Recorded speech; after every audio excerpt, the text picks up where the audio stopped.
When you think of an apology video, you probably picture some stinky, goofy YouTuber petting their dog and fake crying, just trying to appear remorseful, and it's always just embarrassing, looking like some shit out of South Park where they're like tweaking on their nipples and saying, "I'm sorry." Because for a long time, YouTubers have had a monopoly on shitty apology videos. Until today. Travis Scott, the famous rapper most known for his McDonald's meal, the Travis Scott Burger, has proven himself to be an innovator not only in avoidable concert-related deaths, but also in shitty apology videos. He posted his own bad apology video on Instagram today, and I thought it's only fair that we look at it. Now, I'm sure you already know, but Travis Scott was addressing the tragedy that happened at his concert Astroworld the night before, where 8 people died and 300 others were injured. This was due to a lot of factors, but the main one being crowd crush. Crowd crush is when a huge crowd of people occupies a small space and everyone gets too close together and inadvertently starts pushing on each other, which suffocates people in the middle. They die from asphyxiation. Crowd crush is an agonizing and horrible death, which unfortunately 8 people suffered yesterday at his concert. I made a video going over this, and since then there's been a few people that went to my Twitch streams just to say Travis Scott did nothing wrong and bears no responsibility and called me a cuck. And I swear to God, if I have to read one of those brainlet takes one more time, I'm gonna go sicko mode. I will say again, while Travis Scott wasn't responsible for the conditions that caused the horrible crowd management and the crowd crushing, he had ample opportunity to pause the concert or stop the show altogether. People were saying Travis Scott didn't know what was going on, so had no reason to stop the concert. So I guess they just think Travis Scott is the dumbest man on the planet who performs with his eyes closed. I don't know. Because if you just look at the pictures taken from the stage or some of the video from the stage, you can literally just see an ambulance going across the crowd because there's ambulances at all times throughout the concert because people were dropping over unconscious, literally dropping like flies. You were statistically more likely to die at the Travis Scott concert than you were shark attack, lightning strike, fucking driving in a destruction derby. Like, it was a lot of people falling unconscious and an ambulance pretty much at all times in the crowd. And the crowd, of course, dancing on top of the ambulance, all of which was visible from the stage. And also the crowd was begging the organizers as well as screaming at Travis to stop the concert. But even still, let's assume all of that. Travis didn't see the ambulance. He didn't see or hear anyone begging him to stop the concert. There is a clip that I mentioned in my video where Travis Scott literally tells security to get one of the unconscious bodies out of there. He noticed that one of the guys was fallen unconscious or something. He asked security to get him out. Security is crowd surfing the guy's body out of the venue as Travis Scott is watching and singing at the body, literally giving it a walk-off song. Travis Scott knew people were falling unconscious, as evident from that one clip alone, and he still chose not to pause, take a break, or stop the concert. He bears a lot of responsibility, and Travis Scott has stopped concerts before for much less. There's a very popular clip that's now floating around where Travis Scott crowd-surfed and got his shoes taken, and he stopped the concert on the spot to spit on the guy that took his shoes and tell the crowd to beat his ass.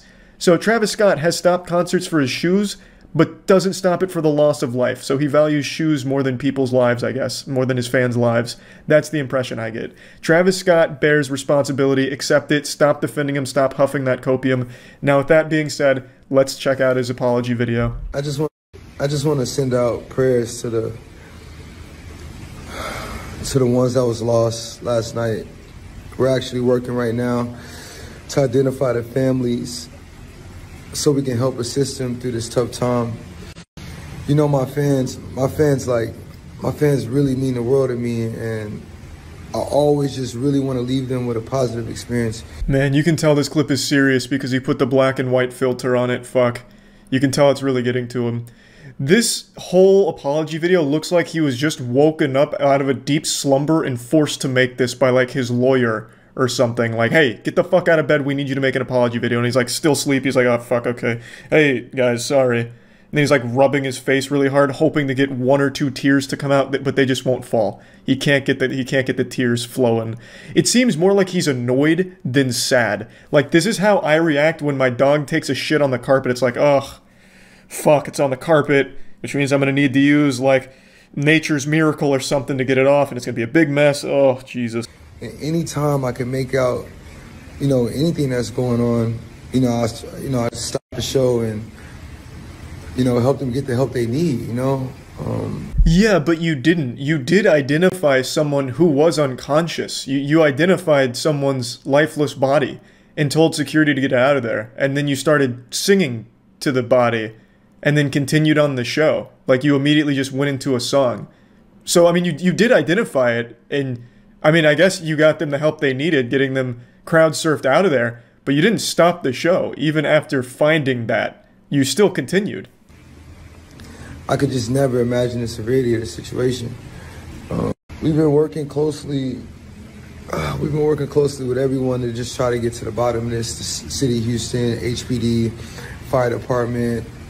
Everyone to, help us figure this out. So if you have any information, please just contact your local authorities. Yeah, every single person involved in Astro World here needs to be held accountable.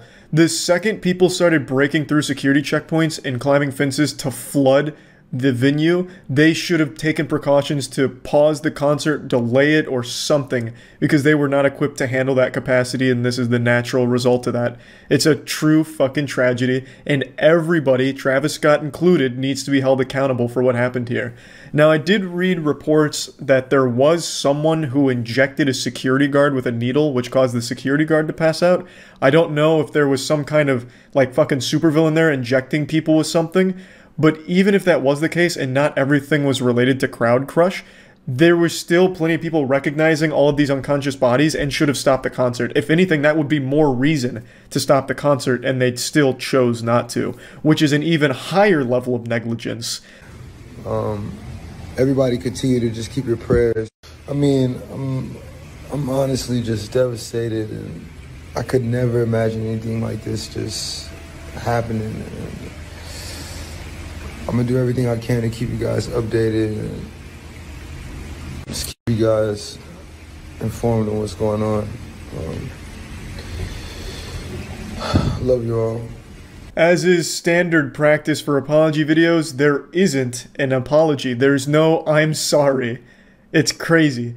Every single fucking apology video ever, for some reason, lacks the most basic apology. A simple "I'm sorry." Nothing. None of that present here. And I just wanted to go over it. It's not like a very informative video or anything like interesting, but it just shows how disconnected celebrities are, that this seemed like a good idea to him. At no point do I get the impression he truly cares about what happened. It seems more like he's worried about potential lawsuits that he's going to face. And not potential, the inevitable lawsuits that he and his team will face. It seems like something that he was forced to make, as is pretty clear by how uninterested he looks in the video. And it's so baffling. Why even bother at this point? He made a Twitter statement. Why did he even bother making this when he clearly doesn't seem to care that much? He doesn't even take responsibility at all. So, I mean, I just wanted to at least show this, since he did post this apology video on Instagram. And yeah, that's about it. So yeah. Wait, Will Smith punched Chris Rock in the face. Wait, am I being lied to? Is this just like one of those things like Joe Rogan just died?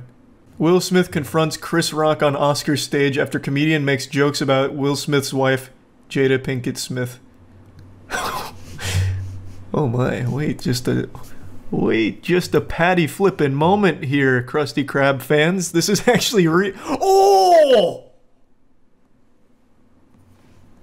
Bro, I was expecting like a little love tap. This man just full hogged him. Bro, that was like a cold clock. That looked like some shit out of Slap Fight Championship. Hold on, let me bring this on screen. What the fuck? That looked huge. Oh, wow. Wow. I don't know, that doesn't... Smack the shit out of me. That doesn't look planned. That does not look planned. Wow, dude. Yeah. It was a G.I. Jane joke. G.I. Jane のジョークだったんです。I'm going to. Holy okay? shit. Okay.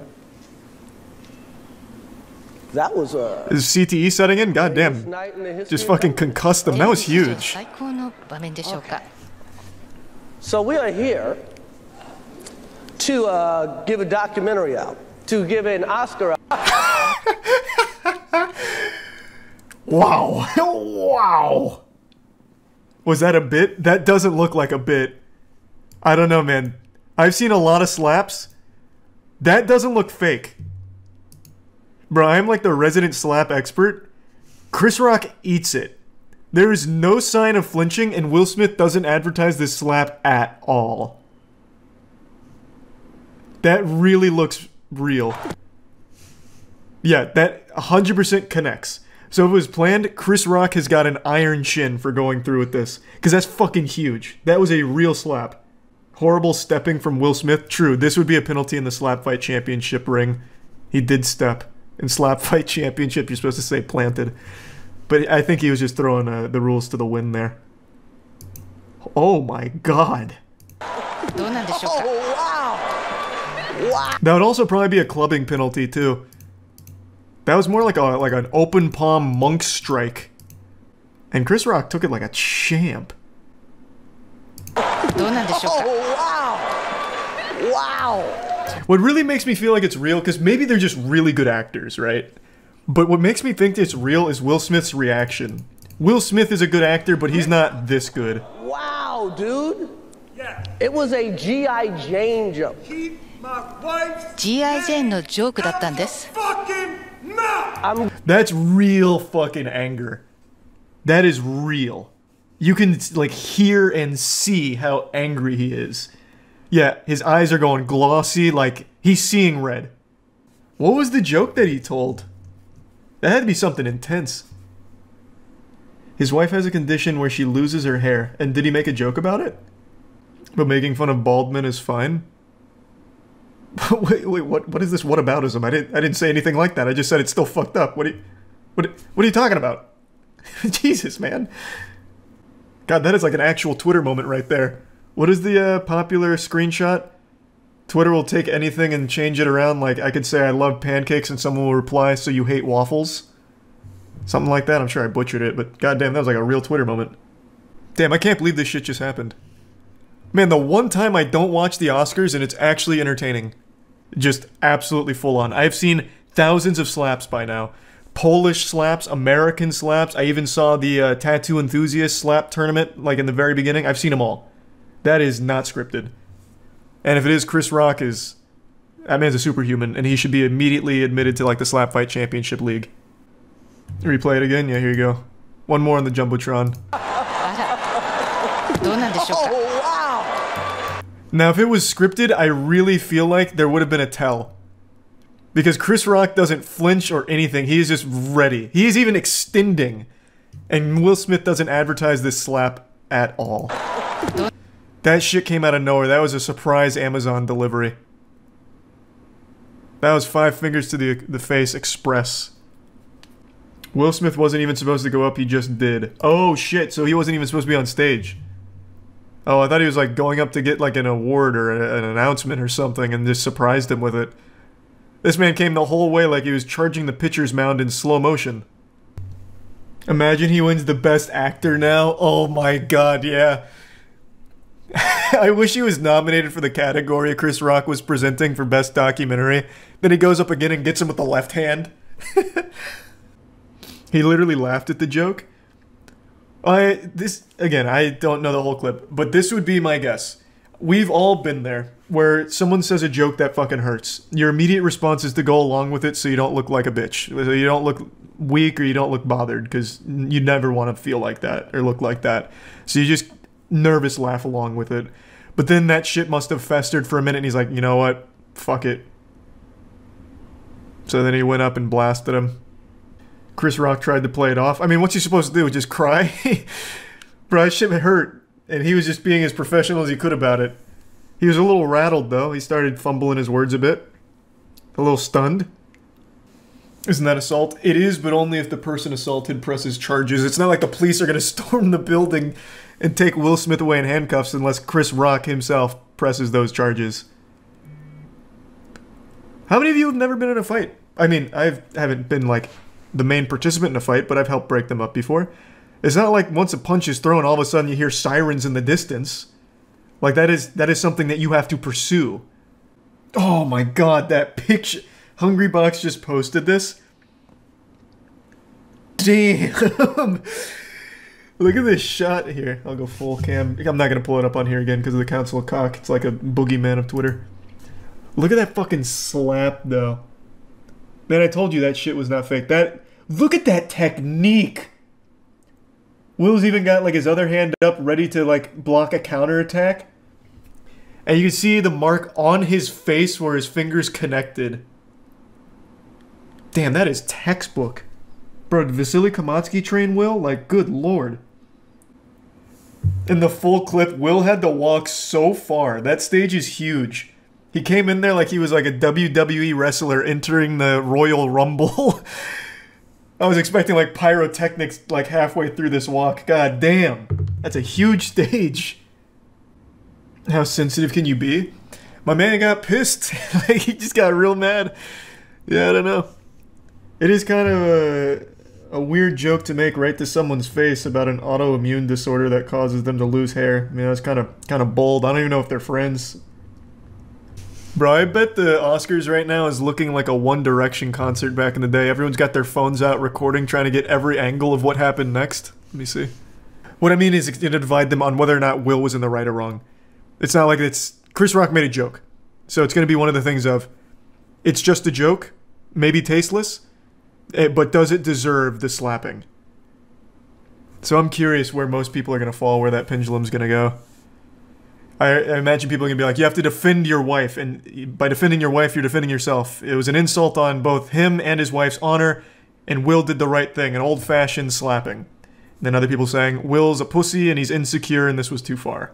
I think those are going to be the two sides. Chris Rock is probably like, damn. I wish Chris Rock had fought back. I would have loved to see like an actual scuffle, like, he just takes the slap and he's like, alright, bet. And then they just go at it. God, it would have been fucking cool. Like some actual schoolyard shit. I know everyone likes to call into question the authenticity of everything. This is one of those things that I do not think was fake under any circumstances. I've watched so many slaps. I am literally on the forefront of slapping tournaments, man. I've seen millions of fucking slaps.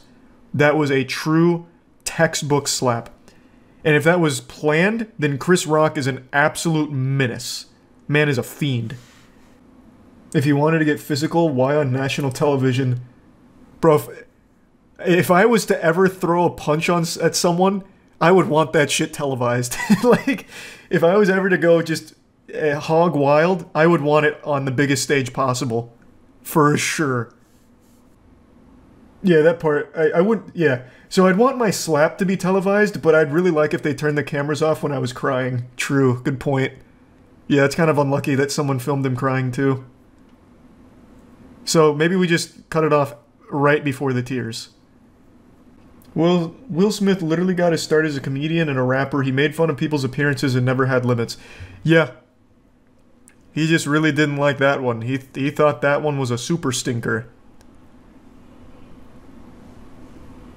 And to be fair, Will Smith has been having a real weird go of things recently with his wife talking about like how she cheated on him to his face on her show. Like, I will say, Chris Rock comes out of this looking like an actual Terminator, though. The way he ate that slap makes me think that his chin could stop a bullet. Good thing he didn't joke about Jada fucking other guys. I thought that's what it was. So when I first heard the reason he did this is because of a joke Chris Rock told about his wife, I thought for sure it was about being like a cuck or something. Or about like the infamous podcast clip where Will is very upset and his wife just keeps going about how she cheated on him and like she needed to cheat on him. I thought for sure that's what it was. If he had done that, Will would have really beat his ass. I don't think so, man. I think, because Will's really, like, come to terms with that, it seems. Like, he was sitting right there as his wife was going over these things, and then they even did, like, a high five at the end and said, bad marriage for life. So I really feel like if Chris Rock was joking about that, it wouldn't have gone anywhere. Will Smith actually won? Will Smith won? Please tell me Chris Rock is presenting the award in, like, a cast. So he just won Best Actor? Oh my god, I hope he gives a speech. Maybe he calls Chris Rock out to a boxing match? Will Smith with a steel chair. Yeah, it gets real WWE and he brings up the chair and a kendo stick and just starts beating his ass. So what's he saying? You usually give like some words when you win. What's he saying? Come on, guy. Fucking keep me up to date. I don't have it pulled up on like a TV or anything. Come on. Where's my fucking real-time intel? He just sucked Chris off. Why am I asking Twitch chat for information on what's happening? Oh my god. What kind of sick madman puts a speech as a GIF? There's no audio on it. What is wrong with you? He's talking about having people disrespecting him and protecting people. I don't know about all that, but I will say after all this, if there's someone here that I think could protect someone, it's Chris Rock. That man is like an actual human riot shield with the way he took that slap. I'm so happy this happened during stream. I got to be on the cutting edge of it as it was unfolding. We watched this tweet go from 5,000 likes to 177,000. So, we were here. We dug our feet in. Do you think Amy Schumer will make a joke about Will slapping her vagina? Is Amy Schumer at the Oscars? What's she nominated for? I also love the people that tagged me after the slap went live immediately on Twitter saying a new slap champion has entered the arena. Yeah, it's crazy the public perception of Will Smith over the years, man. I remember growing up, he was one of the most beloved actors of all time. And then over the last maybe like 6 or 7 years, I'd say, it's gone real south. You know what it was? I can pinpoint the exact moment. YouTube Rewind.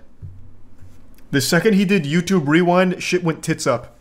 He did YouTube Rewind the year after his wife is talking about how she cheated on him right to his face, and then it's like it just keeps getting weirder and weirder for him. The Oscars is going fucking wild tonight.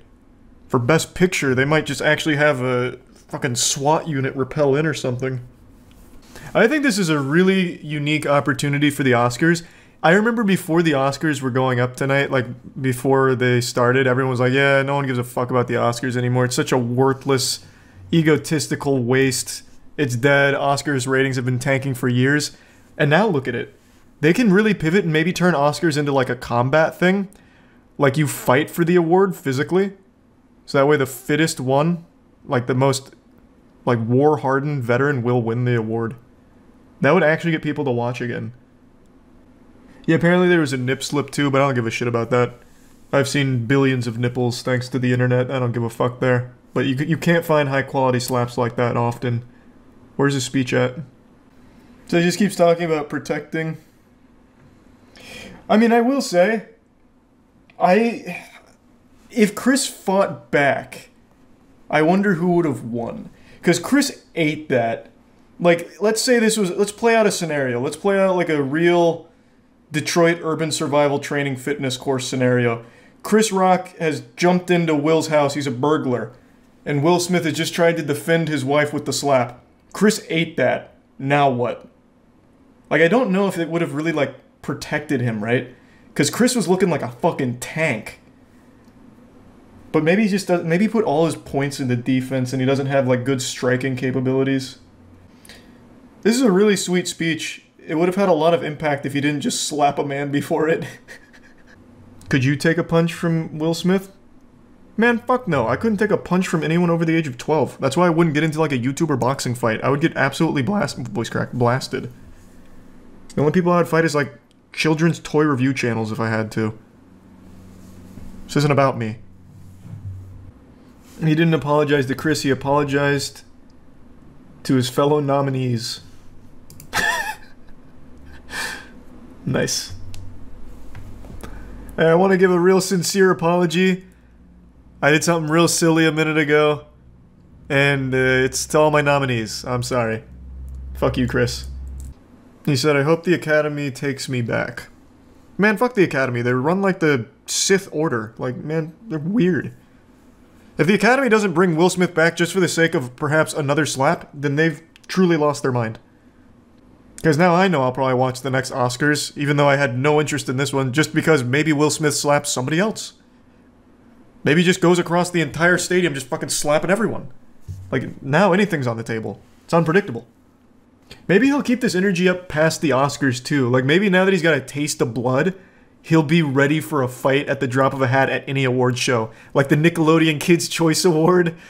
Like, you better fucking watch your ass if Will Smith is nominated, because shit might just pop off. Man, I'm so tired of all the people saying it's staged. You have to be really young or really dumb to think that. This is absolutely one of those very rare, real moments that happens on TV. I have analyzed thousands of slap matches. Literally thousands. That slap fully connected. It wasn't telegraphed. If it was scripted, he would have absolutely had some kind of tell, like moving his shoulder or something. He literally hit it till the last second and blasted Chris, who didn't flinch or anything. He never saw it coming. And in the actual picture, you can see where his fingers hit his face. It left an imprint. And then the way that he gets this angry afterwards, keep my wife's name out of your fucking mouth, that's real rage. His eyes are glossed over. Like, he is genuinely mad. Dude, they're actors, so maybe. Exactly, they're actors, not fighters. Chris wouldn't sign up to get actually, attacked. Bro, half of these actors won't even do, like, the simplest stunts of, like, jumping off a curb into a superhero pose or something. You think they're gonna take a slap to the face? No chance. Alright, I'm back. Will Smith pile up any more bodies? Hey, we're playing the Guess That Tweeter game, where we're gonna figure out who tweeted some gobbledygook. Was it Aaron? Was it me? Or anybody else. Or anybody else on this board. Still don't get why I'm not on the board. I came up with a fun name for this game. Do you want to hear it? Yeah. My Aaron impression? Sure. Let me hear it. Oh, God. Well, damn, man. Thanks for coming to play X marks the damn spot. It's not even a name of the game. X marks the spot because Twitter's now X. Oh, yeah. I didn't even connect that. I will never register that it's called X. God. I still get emails from it for like the skill check Twitter and stuff, and it says X, formerly Twitter still, and I'm like, it's been like 2 years. They can't even make the transition, and they own the damn company. Also, Twitter, I barely even know her. Let's start the fucking game. Alright, Aaron's gonna give the rules. Alrighty, so what's gonna happen here? What's gonna happen is what? Watching you be confined to a mic is amazing. Well, I can pick it up and I can walk around. You can if you want. Yeah, I think I might. We'll start like this. Alright, so what we're gonna do is I'm gonna read off a tweet.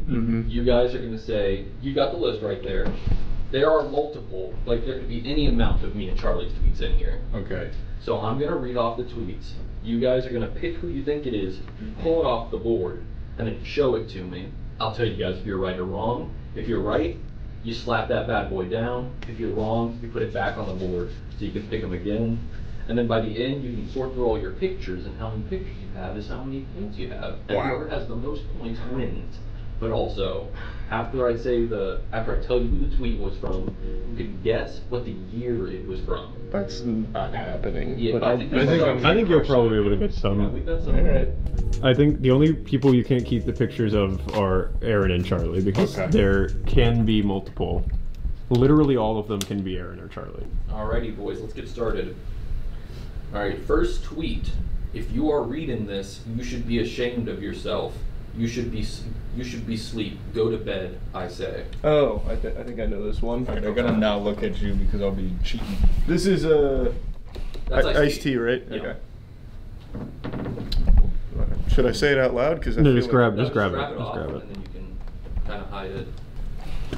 For what it's worth, I didn't grab iced. Okay, you fucked up. It's iced tea. I didn't want to copy you. Show I him- wouldn't show have him. picked iced Show me tea. the pictures. Both of y'all are off. It is Shaquille O'Neal. What? Yeah. I thought about picking Shaq. That is the problem with some of this is you can't see the spelling, but I also think it's better because the Shaq spelling, I'm not showing you the whole sheet, but the Shaq spelling gives it away crazy. Fuck. It is capital IF, as though he's talking about the movie Ifs. And then it says, letter U, letter R, reading, no G, this, letter U, SHUD.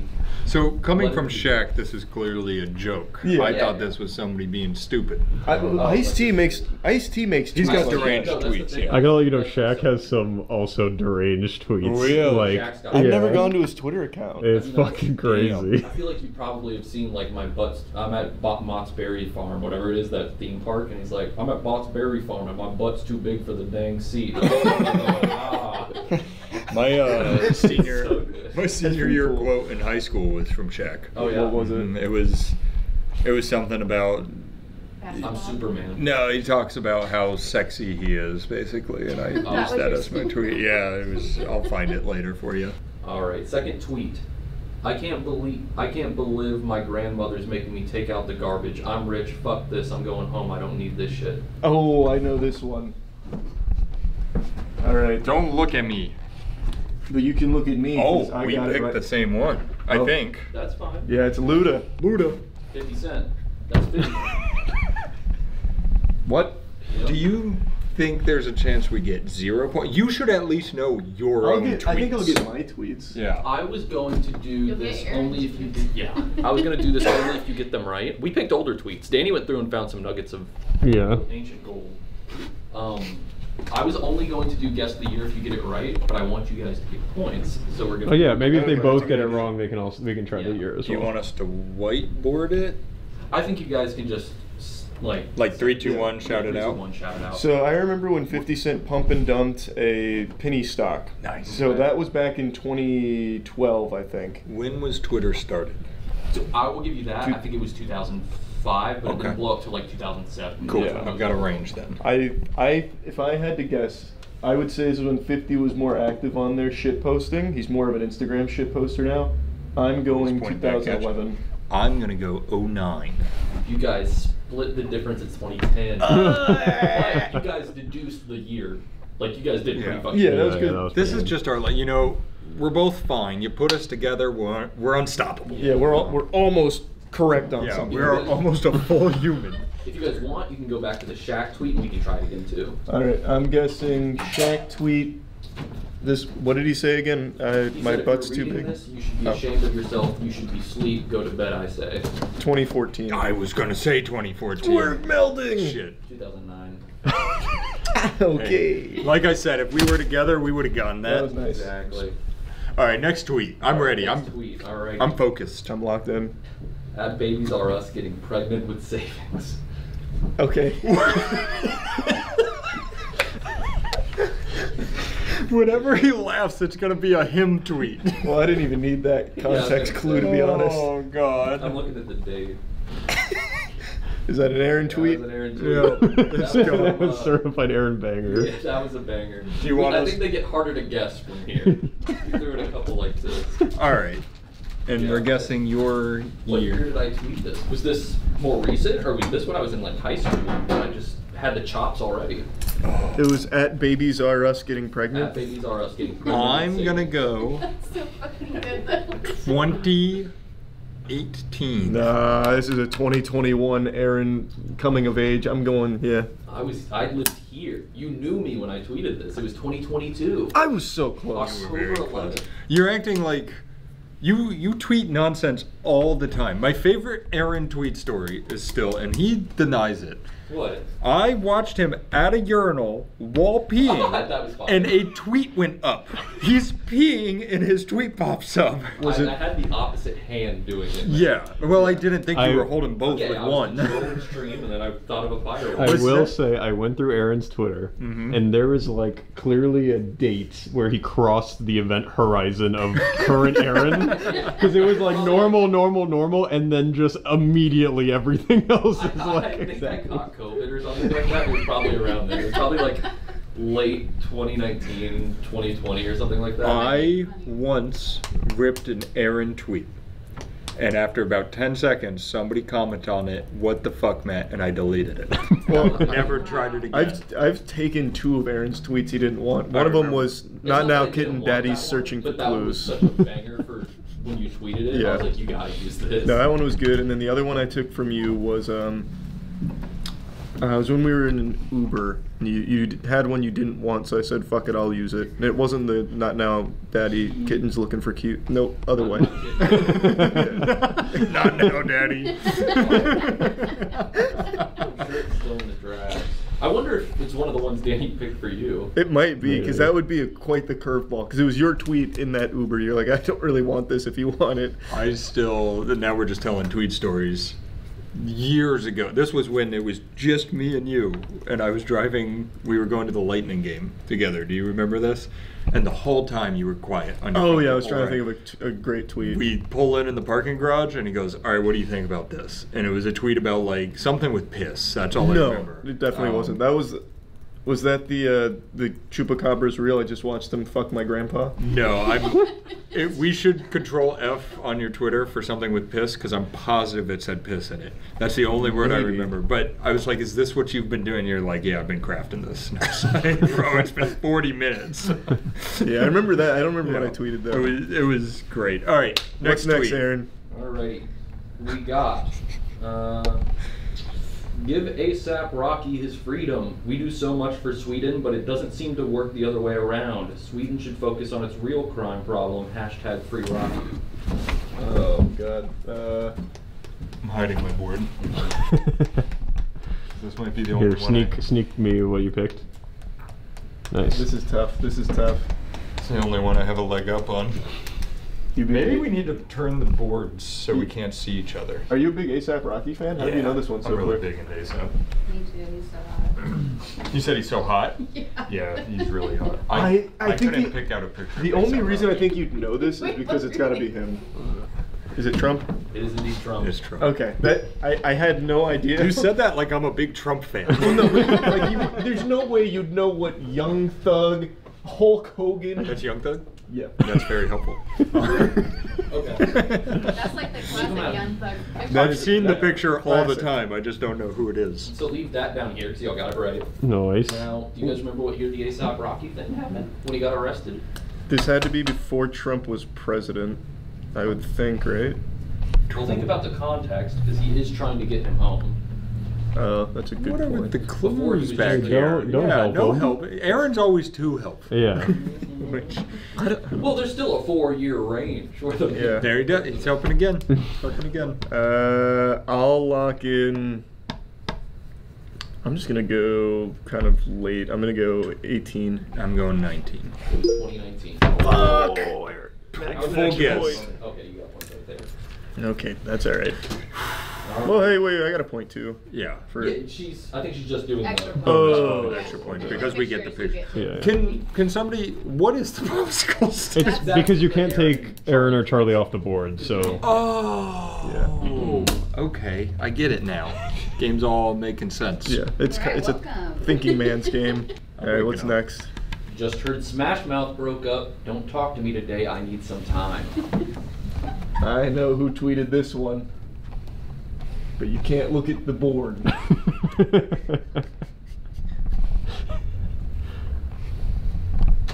I think this is a certified Chuck classic. Darn, Was it you? it was Was me. a Charlie tweet. It was. Now. Because I remember reading this one, and I don't know why I would have read any of these tweets if it wasn't one of you two. When did you tweet that though? When did they break up? I think it was. I'm gonna say Okay. You guys both got it right. Yeah. 2023.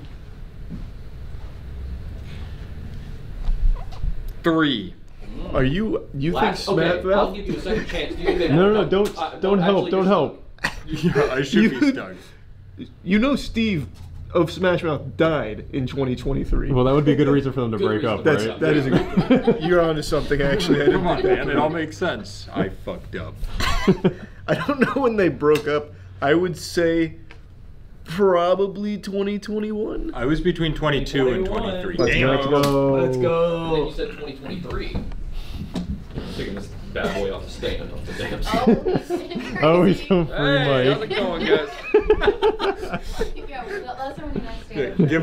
give us a tight 5. No. I can't wait to write you guys stand-up comedy though, and then you have to go perform it. That'll be. I actually love that video. I idea. gotta pop. Oh, we got these. Yeah. Games making sense. You got it. All right, next tweet. Next You guys I tweet. feel like Matt keeps coming to in the middle. Can you guys tell we did the whiskey? It's all that video earlier? ashwagandha. All right, next tweet. Heard about the glass ceiling. No worries, I'm making some phone calls. Oh, Fuck. Wait. That sounds so. I familiar. read this one. I think I got this. I think.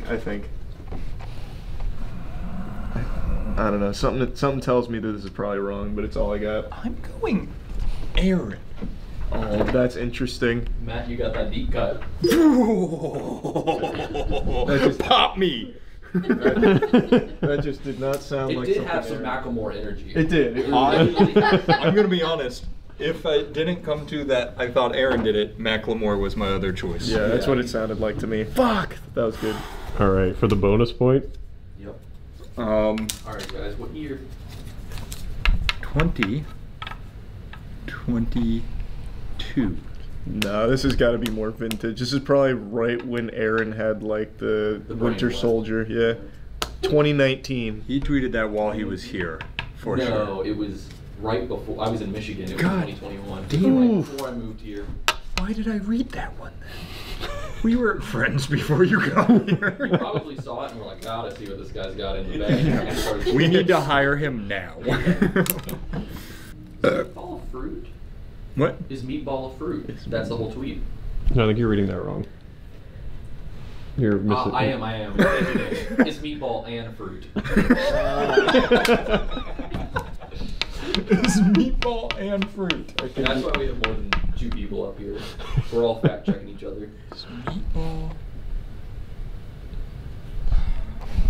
I'm surprised one of you doesn't know this one because when I just Googled like weird celebrity tweets, this was #1 on every single one of them. Really? Yep. How about we just pick at the same time? Okay. 3, 2, 1. Oh, you went Luda. I don't think I don't think he'd make #1 on the lists. Luda and Miley Cyrus. I actually think Miley Cyrus is a really good choice, but it is Post Malone. Friend of the show, Post Malone. Wait, who's that in Post's picture? Is that Charlie with? Is that damn wild Charlie? Damn, what did he get up there? I can't believe Post got a picture with Charlie like that. That wasn't #1 on the list of like best pictures of Post Malone. Well, we haven't looked yet. Yeah, we have to check That's that next later. video. Which picture of Post Malone is this? I really thought that was Miley. I mean, Miley's got some crazy ones in there. That one's believable. See, What there's a year hint. did he tweet that though? That's got to be like old. Yeah, I'm thinking like 2016. Oh no, I think even older. You have to remember, Really? Post Malone was actually in the Minecraft YouTube space for a while. That is very true. I'm gonna go like 2011. 2018. Let me double check Whoa. that. Oh. 2018. It's on my old sheet of paper. Yeah, 2018. Wow. Well, All right. Mm-hmm. He was just feeling himself that night. yeah. Do you have the time he tweeted it? Probably like 3 a.m. That was my guess. Can I interest you in another tweet? Yeah. This one's personally my favorite on the list. Oh. You guys may get it instantly. It's him. No homo, we smoking penises. Oh, I've heard this. Who said it? No homo, we smoking penises. 4 exclamation points. Fuck. Who said that? It wasn't Neil deGrasse Tyson. I can move it. You never know. No homo, we smoke. All right. Are you ready? You got an answer in your head or no? Oh, give me one more second of deliberation here. Fuck, I'm between 2 people and it's hurting me. There are 3 people I can safely rule out. What about you? I don't think I've ever said no. That's what homo. I mean. You can safely rule out yourself. Oh yeah, and me. I meant aside from me. And I know it's not Aaron because this one was like a big tweet that blew up. I just don't remember who fucking tweeted I've it. got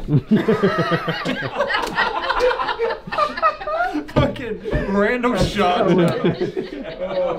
What's the most likes you've ever gotten on a tweet? Wow. I think Charlie liked one of them, and then it was back when it showed the thing like liked by, and I think I got like 300 or 400 just because Charlie was like people saw it. Shout out your Twitter. Let people see. Well, I was gonna say when he's reading the tweets, we're gonna put them on screen, That's so true. they'll see it. Yeah. All right, I know who I'm going with. Fuck it. I'm between 3. All right, 3, 2, 1. You've guessed Luda 3 times. It's gotta be right at some Yes, point. C. That's Young Thug. I was gonna. God damn it! I was thinking Young Thug too, but I thought I maybe. still don't know who he is. Fuck. All right, I was between 3 people, and Young Thug was not one of them. I should have trusted my gut. No, wait, this is old. I thought this. I thought you were gonna say, wait, it's not Young Thug. No, one of the Migos I remember got hacked, so we started saying shit like that. And it was like balls in my. Wait, but what year was it? Yeah. 2014. 2015. 2011. Oh, Very old. Who tweeted in 2011? I was gonna say he just randomly tweeted that. I thought he got hacked. He did it just for fun. He did it for the love of the sport. Sometimes you gotta. Good for him. Yeah. Wow. All right. All right, you guys gotta lock in. This is tough. I've got my 3 friends. Yours looks exactly like Plank. Yeah, it does look like That's Plank. really good. Where's your Trump picture? Over here. Oh, keep it in front of you so we can Twomp. see. Twomp. Alrighty. This one is a series of 3 tweets. We'll start. I'm gonna preface this by saying these were all tweeted like almost the same exact date 3 years in a row. Yeah. Oh, Okay, that this actually is helps me interesting. a That's lot. a deep cut. That means Yeah. it's him. Okay. The first one, we'll start from the oldest one, and then. Do you want to say we can give them 3 points if they guess any of the, like 1 point for any of the Yeah, years? let's do that. Another thought to disturb your restful slumber, especially if you're in vain. In a mirror, you can kiss yourself only on the lips. And then the next tweet, for narcissists only, laws of reflection require that if you kiss yourself in a mirror, it'll always be on the lips. And then, just an FYI, in a mirror, you can only kiss yourself on the lips. I know who this is. This was 3 years in a 3 row. years in a row, like. Yep. I can give dates because it's not the year. Like, I can give, like, that. Yeah. It was August 28th, then August 30th, and then July 12th. Fuck, I'm between 2 people. Well, I know who it is. This has all the hallmarks of... Yeah, this one is. Yeah. I do believe you can get this instant. All right. I had that immediately. 3, 2, 1. Fuck, man. Damn it. Neil deGrasse Tyson. I didn't know if it was a mental break or him doing his smart thing. No, this was back when he was like the intellectual Twitter authority. He was like, well, did you know, like, if you die in a school shooting, it's kind of just like getting hit by a shark. Yeah. You should tweet that and see what the response is. Well, no, he did tweet that. Like, when there was a school shooting, and he tweeted, we often have emotional reactions my God, I forgot about that, yeah. to something as outrageous as a school shooting, but we don't carry the same energy when it's a shark attack or something like that. And they have similar odds. It's a really cool Wow. stance to take. What a guy. Yeah. The Key and Peele skit from a long time ago where they were playing him cheating on his wife was unreal. I don't remember that, Where but that's cool. she keeps being like, I saw you with her. And like they make the argument like, I'm not in a vehicle, I'm in a... Oh, like the sovereign state guy. Yes, it very I'm traveling, sovereign. I'm not Exactly. Yeah. My vessel is moving. Yeah. All right, so we're picking 3 years. This is very much like Battleship, where like, Yeah. oh. I think I know the year. Okay. I'm gonna go.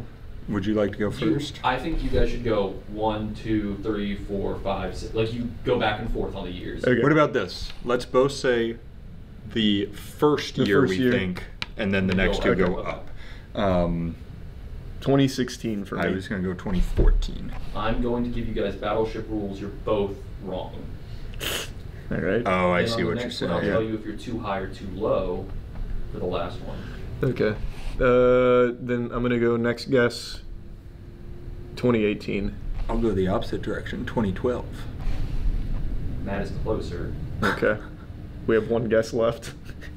So is Between this the to two- hit any of the 3 years? Yeah. I'll Okay. give them any of the 3 years right now. Between the two of us, surely we One can of us- get one. one of us with is gonna 6 get this. guesses. Remember when Twitter started, and then remember around where Matt was. And I I'll think go you guys could hit pretty first. much all. Yeah, all right. I'm gonna go 2009. I'm going 2010. I'm 1 for 6 ain't bad. 2010. It was Hey. 2010, 2011, 2013. I feel like we worked together to get there. So I'm made it. proud of you. All right, next tweet. Alrighty.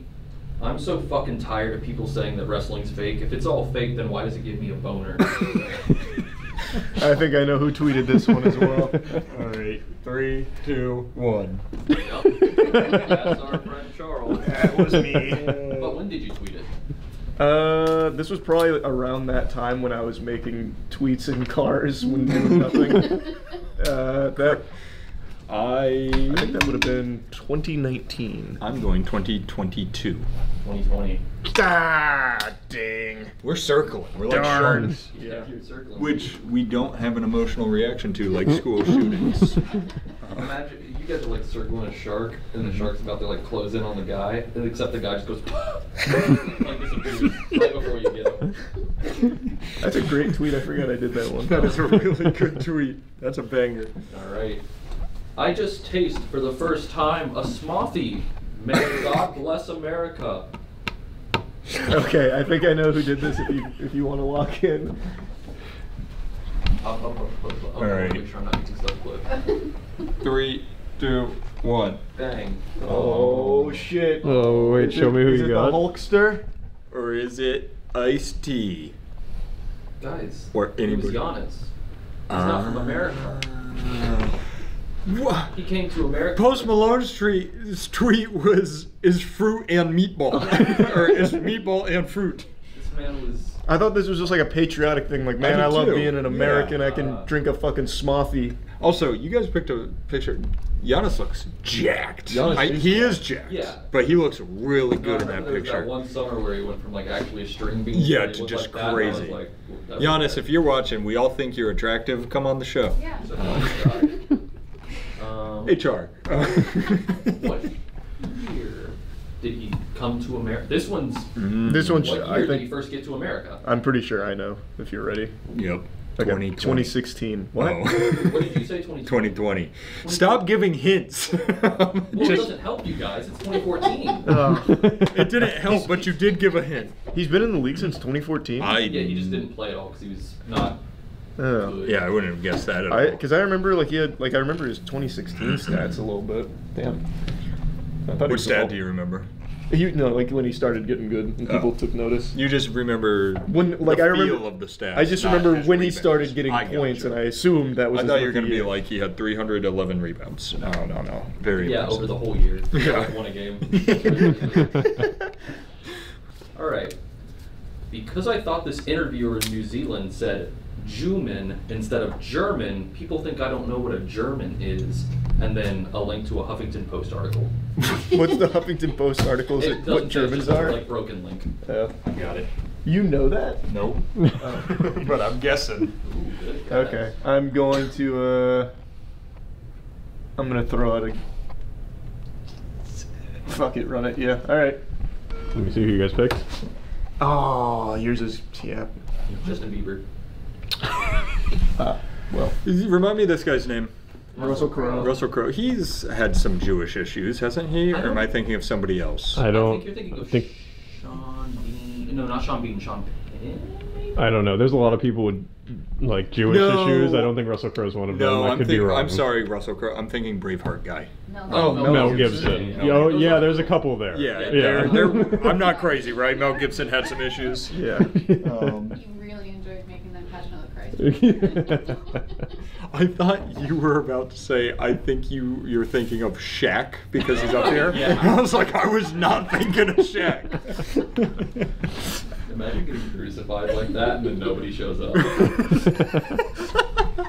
Everyone's like, Guys, I'll what the pass. hell? I'll pass on that one. What that guy do? Covet his wife? I did. That's a tweet. Yeah. A real nut feels like every bone in your body coming out the head of your dick. Or, I'm done. Fall asleep in 2 minutes. Who tweeted that? I think I got I it. know this one if you're ready. All right, 3, 2, 1. Yeah, Yeah, that's definitely that's Ice-T. That's Ice. got to be Yeah. Ice-T. But when did he tweet it? So probably Big Nut. That was definitely like COVID era, 2020. I'm just gonna go 2021. 2011. Fuck, damn, he's been nutting. He's for a ahead of minute. his time. Holy He was shit, just ahead of tweet culture. that's crazy. Yeah. He goes way back. Bro's a real comrade. That's. I see if you're watching this. Let us know. Comment That's below. it. Just let us Yeah, know just- you're watching. if you are Ice-T, put. Have you had 2011 in like 13 years since? Has it happened twice? Or are you still chasing it? If you're Ice-T, put nut in the comments. Oh, that's how we'll find That's him. how we'll- Only he can do it. Next one. Cowabunga dudettes. I'm so pumped to be on the surfing kick. Who else surfs out there? Gnarly day in the H2O, riding the waves. Wow. A cowabunga. Cowabunga. A cowabunga. I think I know. Oh. Wait, say the first part again. Cowabunga what? Dudettes. All right. Like, cowabunga dudettes is a huge clue, actually. Yeah. Dudettes. All right, 3, 2, 1. Yeah. We're just. That is a Kim K tweet. I had a sneaking suspicion, but too late now. Did you guys both pick Miley? Miley. I was thinking you guys may get it just because she's so disconnected from That's real true. life that she's just throwing out like Ninja Turtle buzzwords. That's true.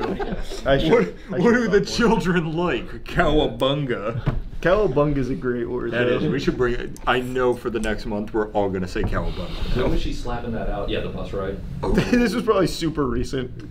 Let's do 2022. 2021. You guys gotta think older, I think, on a lot of these. It was 2010. Yeah. You think Kim K's fucking surfing right now? Yeah, I was gonna say, I feel like now she's just like, get your ass up and work. And then in 2010, she was like, Yeah, she was living the high life. Yeah, That's she was a you know? surfer doodad back then. That's Yeah, connected to That's the on us. salt of the earth. That's on me. That's yeah. our I fault. thought it was just like she's so disconnected. She tweeted it. yeah. I recently. kind of was in the same. So boat. that could be it too. All right, next one. You guys have not gotten very many. No, This is hard. This is a hard People game. always call me hot, sexy, funny, and smart, but no one calls me what I really am. Dumbass. That started like it could have been an Aaron tweet, but then it's Yeah. just it peters out at the end. That could be like an OG Aaron tweet, like when he first No, started. no, no, but no. Well, I've had Twitter since 2013, so you guys cook on that. Since my brain was like barely fully formed. I'm not going for that. I'm not. I won't take that bait. You're not gonna give in. I'm not giving in to temptation. The sin won't tempt me with the apple. I know what I'm doing. All right. My aura just went by. 3, Like, 3, 2, 1. I'm doing it. Oh, you did it. Oh. I And believe Matt it. is correct. Whoa! See, at some point he had to start. He couldn't have been good at it. No, so there was a time where even if it was kind of shitty, I was Thanks. like, I'll throw that one out there. So when did he rip this one? Fuck. And I think it's more recent than we think. I'm going for the third time in a row, 2021. I'm gonna just trust my instinct. I'm going 2015. 2020. Okay. On the right I'm track. right there. Okay. I'm circling. That one. I say I'm right there. The last one I guessed 21. It was 2011. Yeah, no, you're on the cusp. I got a lot of. If it weren't for you two, I would not be doing well. Yeah, these are hard. This one These are really This hard. one is nuts. I hope you guys get this one, but I don't know if you will. Because I don't know why anyone would tweet this. The only 420 I really remember was the Columbine massacre, and that really ruined everyone's high. Bad day. Holy. I read this one Is and I Neil deGrasse was Tyson still on I the was board? like, why would you ever press send on this? Like it's fire, but that's something you maybe say to friends in Oh private. my Not like, God. I'm gonna blast this to my audience. Oh Fuck. no! That could. I'm between two people right now. Was this Charlie? Imagine. I've kind of only got, yeah, I'm between two as well. I'll just pick one 50-50. You got an idea? One more time. Read it one more time. I'm gonna look for tone. Subtle vicissitudes, as you The say. only 420 I really remember was the Columbine massacre, and that really ruined everyone's high. Yeah, I know who I'm Bad day. going. I heard a voice in that one. Yeah, it's the tone speaking to Yeah. me through the words. You ready? I'm ready. 3, 2, 1. Damn it! I was thinking Hulk Ooh, immediately, but then I very changed my mind. different. That one was Macklemore. What? Was it really that? What Yes. the fuck? Holy shit. Holy shit. Alright, I feel like Charlie's questioning his life decisions. That's now. crazy. this has to be pre-solid PR team. Yeah. I'm going 2013. Yeah, I'm going. Well, it'd have to be like really early. It's gotta be. When was Thrift Shop? That was like I was in college. I had just gotten to college, I I think. think that was 13 or 14. That Yeah, came I'm out. gonna go earlier. I'm gonna go 2011. I think Thrift Shop, was 12 or 11. Where is our data team? You know, they never show up anymore. I'm damn fucking talking over here. It's 2012. Oh! No! I went 13. What did you go? 11. Oh! Again. Why do we keep doing this? You guys are like perfectly splitting the difference. I almost. We really are almost one single human if you put us together. Oh, I can't believe Macklemore tweeted that and got away with it. This one's really good. If it weren't for you meddling kids. I cannot believe that milk, or I can't, okay, never mind, I'm fucking this one up. I'm looking at the text now. Can't believe milk is stored in the titties. What a crazy place for milk to hide. That one's a classic. I've heard that one before. Alright, 3, 2, 1. That's a Charles classic. Yeah, I like that one. I really do like that one. What a crazy place for milk to hide. Out of all the tweets, your guys' are the best so far. What happened to this one? Oh, those are eyebrows. I thought it was 4 eyes. Thought it was a Ben 10 monster. When did I tweet that though? Yeah, when did you tweet that? I'm gonna go, you're gonna be shocked by this, 2021. No, I definitely think it was earlier. I think that was like a 20... Wow. I think that was like a 2019. I was thinking 21 or more recent. No, I think it's older. 2021. May of 2021. Hey, Nice. I know my boy. You nailed me. I don't remember tweeting much in 2021, but those years are like a blur now. They are. We were all tweeting, you know, tweeting up a storm. Different times. It was a different time. You got Macklemore talking about Columbine. I guess that was 10 that. years before that. He walked so we could run. Alrighty, guys. Min, if a woman says it's hard for her to come, wait, what the fuck? Min, if a woman says it's hard, for her, 2, have an orgasm from penetration, but easier from oral, do you please her or do you please yourself first? Oh, I know Who's this. asking? I actually do know this. Min, if a woman says it's hard for her to come, have an orgasm from penetration, but it's easier from oral, do you please her or do you please yourself? I know this one. Alright. Let me know when you're locked in, man. I'm locked. Go. It's finally Ludo. No! It's Luna. Oh, I did it. I knew. Charlie's finding him out, and then Matt just kind of Fuck! brain blast getting Well, I guessed Luda 6 times. You get him right eventually. That was my secret. We have gotten all the same ones. I know, damn it. Now, when did he tweet that? It's too easy. It's 2018. No, it's 2012. Close, 2009. Yeah. When those earlier years, it was all kind of Wild West. It could be I like, it could have been. I like that he Any of was them. searching for information there. He was Googling like he it. didn't know. He was sitting there about to go in and was like, his legs were shaking. I don't know what to do. Let me ask. I like to think that Neil deGrasse Tyson gave him the correct answer. He did. You'll Have you find tried him. kissing your mirror?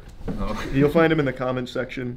Well, women don't actually come. It's a At least I've never seen it happen in my scientific data collecting. through the wormhole, or like through no holes. Or too many holes. It's true. If you ask me why. Nipples are where the titties go wrong. These are such good teams. That's a really. Nipples are where the titties go wrong. Who could have tweeted that?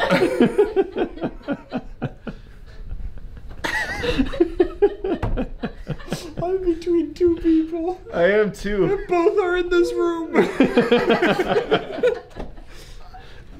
The crazy thing is I see your cogs turning. I know. You know this could be you, It but could you be. don't know if it is. I'm not positive. I'm not Tweeted positive. so many times. Nipples are where the titties go wrong. Do you, let's say this is you, do you agree with that statement still No, at this of point? course not. Yeah, I think, No. I think the whole titty is important. Yeah, you can't. But leave it's out like, pieces. yeah, What you is the need worst all, part of the titty, Matt?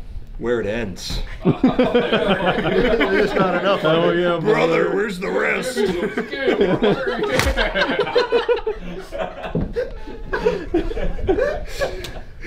I think I know. Monique, if you're watching this, I'm sorry, I love you. I think I know where I'm gonna walk in. Alright. I think it's gonna be a curveball, but 3, whatever. 2, 1, show me. I, You both look.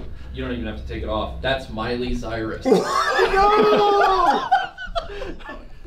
Damn you, Why did Riley. you go for that? I thought it was you because the word titties. I was Yeah. gonna say, I've made quite a it few. sounded exactly like it came Yeah, from your I don't mind. think Aaron's, he doesn't type titties out very much. Yeah. I'd also just never say a titty went wrong. Yeah, Which is why there's no So negative true, there. so true. Yeah, you're more of like a milkers or bazongas, bazookas, that kind of thing. Yep. I'm going 2017. I'm going like peak meltdown Miley, I think was 2015. What did you say? 17. 2014. Fuck! I am you are tickling it. always, I'm yeah, you are. tickling it. Yeah. So, Yeah, that seems to be the case. All right, well, we got that wrong. Next one. this is another one that may be kind of hard. I just sharted myself. That's where you fart and shit yourself on accident. Wait, that's not even correct because like you don't fart on accident. Like the fart You is shit on calculated. accident. The shit yeah. is the You accident. try to fart. That's what you said. You fart and shit yourself on accident. Yeah, but that implies both the fart and the shit Yeah, are they're- accidental. yeah, yeah. Whereas Did he only just one. accidentally give us I a think hint? she's just, I think she's just using her You like. keep saying yeah, she. stop using pronouns, saying Aaron. she. Oh, I went woke. All right. You want to guess? Yeah, I want to guess. 3, 2, 1. Yeah, but I feel like maybe he just tried to throw us off. No. That's on me. Yeah, Aaron gave that one away. I would not have got that otherwise. But they need to get more. They have I would not 5 have now. guessed Chris Jenner at all. Yeah. But Alright. the other two have already been tweeted. I know I said the Young Thug homo smoking penis is one. Wait, Might be my we got to favorite. guess the year. Oh, right. Come Go on, for it. man. What time? When was sharding at its most popular? I feel like it really hit its peak in 2013. I'm gonna go 2014. 2013? Yeah. Oh, so close. 2012. Oh, because that's when it was supposed to end that year. Oh. So people didn't care anymore. They were gosh. sharting themselves all over the place. Fuck, man, you're- What did you do? What was the day? It was December 12th. Was it 12th? December think 12th, 12, 2012? Yeah. What were you doing? Like, did you do What- anything special? No, I desperately tried to get laid because I was still a virgin and it didn't work And out. did you think the world was going to end? Yeah, I was okay. like, well, just in case. I was Just like, in case I you were failed. going to. Yep. I So I went remember- home and I played Halo 4. Ah. Did it help? No, it just made me feel even worse. I was like, damn, this didn't work. Well, so we had a big group of just guys in one of the rooms at my house, and we were playing ping pong and stuff, and we That's cool. counted it down, and nothing happened. Also, did not get laid. Yeah, I wasn't there. No. Yeah, Alright. that's Yeah, that's so weird. really weird. Hey, next one. Yeah. I'm watching the History Channel in the club, and I'm wondering how do these people know what's going on in the sun? Ain't nobody ever been there. Is this Neil deGrasse Tyson? Do you sneak in a second one? No. We didn't use anybody twice except So for the me and Charlie. sun. All right. Son, how do we know what's going on in there? I know who I'm gonna guess. Alrighty. 3, 2, 1. Tarantula. Yup. Yep. Kevin Durant. Kevin Durant's got some almost- crazy. Great He guess. does. See, that's the thing. I haven't been guessing Durant because I thought you were going to use his biggest tweet. Is it the Scarlett Johansson? Yes, Yeah. I What was thought that for one? Well, we sure. tried to pull deeper cuts. That makes Yeah. sense. Tell him the Scojo. Oh, he's like, I may have to find it, but it's like Scarlett Johansson, I'll drink your bath water, pretty much. Yeah, Oh, yeah, nice. that was. I thought for sure that's the one we were going to use. So now That was I a done big pull fucked for up. me. That Yeah. was a big pull for me. I think So- one of my more favorite recents of his is when, what's his name, Kendrick Perkins or whatever was on ESPN. He's like, yeah, Kevin Durant, man, he's got to do more things, man. He's not doing enough. And he was like, yeah, I remember when we were in like the conference finals and you averaged like a big 5 or something like that. But you played hard, big dog. And I was like, yeah. Yeah, Perkins was Big Baby, right? Yeah. No, No. That was Clint- Clint Davis. Yeah. Yep. Kendrick Perkins he's like Clint- everywhere now. Really? Yeah, I see his clips all the time on He just Twitter. takes dog shit takes. Yeah, he was like Oh. the topic was Celtics. Like Yep. they've never swept anyone. And he's like, brother, they just swept the Pacers last night. He's like, well, oh, you're right. And you're on ESPN to talk about it. Yeah, but they were supposed to sweep them. It's so funny. Yeah. He was always a weird dude. Yeah. Hey, if you're watching, put Perkins in the comments. Well, when was he in the club watching History Channel? That was absolutely like I'm thinking 2017. Yeah, I was kind of in that same. It's like the between years. I'll go 2018. I'm gonna give you guys a second chance, I think. No, just rip it. Just rip it. 2010. You guys- What? Fuck. I think it was just very early in his tenure in the NBA, and he was like in the club. Nobody wanted to talk to him. So he's watching History Yeah, Channel. he's sitting there and like 3 fucking feet away. He's like, wouldn't have guessed that. I wouldn't have. all. I would have never. Which you could pegged tell that. because I didn't. That is a really I good think I point. gave that away. Okay. All right. Next one. That was a big That big was hit. that was a big one. That was huge. My wife asked me if it. My wife asked me if today was Friday, and I said no. It's chest and back day. Chest and back day, brother. All right. Well, I know. Yeah. There goes my wedding ring. All right. 3, 2, 1. Yeah. Yep. The brother really gives it away. Yeah. I don't It think could have been me. Could have been me. It could have been. I was gonna say it's either Hulk Hogan or Aaron for sure. I don't think Hulk Hogan has ever made a tweet without brother in it. I don't know that he's ever That is- said anything in his life without brother in He it. also signed He does every single one of his tweets with HH at the end, as if Really? you can't tell. Well, you gotta who make tweeted sure it was him. Yeah. That's so cute. That's It's so like cute. you have one singular tweet on your Twitter that's signed Matt. We should start doing like, I don't know if you guys have seen Clint Eastwood's Twitter. Whenever he posts a picture and he puts fucking like 18 watermarks on it and they No. look like dog shit. Oh, That's We'll awesome. start doing that for Charlie. Good idea. The one with Post Malone. That's got like 18 post watermarks. What's the site you used to go to, like with all the fight videos? Live leak Neopets. or Neopets. What was? I thought one predated Live. Oh, Leak. World Star Hip Hop. Yeah, Yeah, World yeah. Star Hip Hop. We should put World that Star. watermark on all of your pictures. Just the World Star Hip Hop. That would actually be kind of cool. That would be great. All right, go ahead. I'm sorry. For the year Hulk Hogan tweeted that, 2016. Yeah, Matt. What year? Oh, I thought you said he's right, and then asked No, me. no, no. 2012. 2016, 2012, 2015.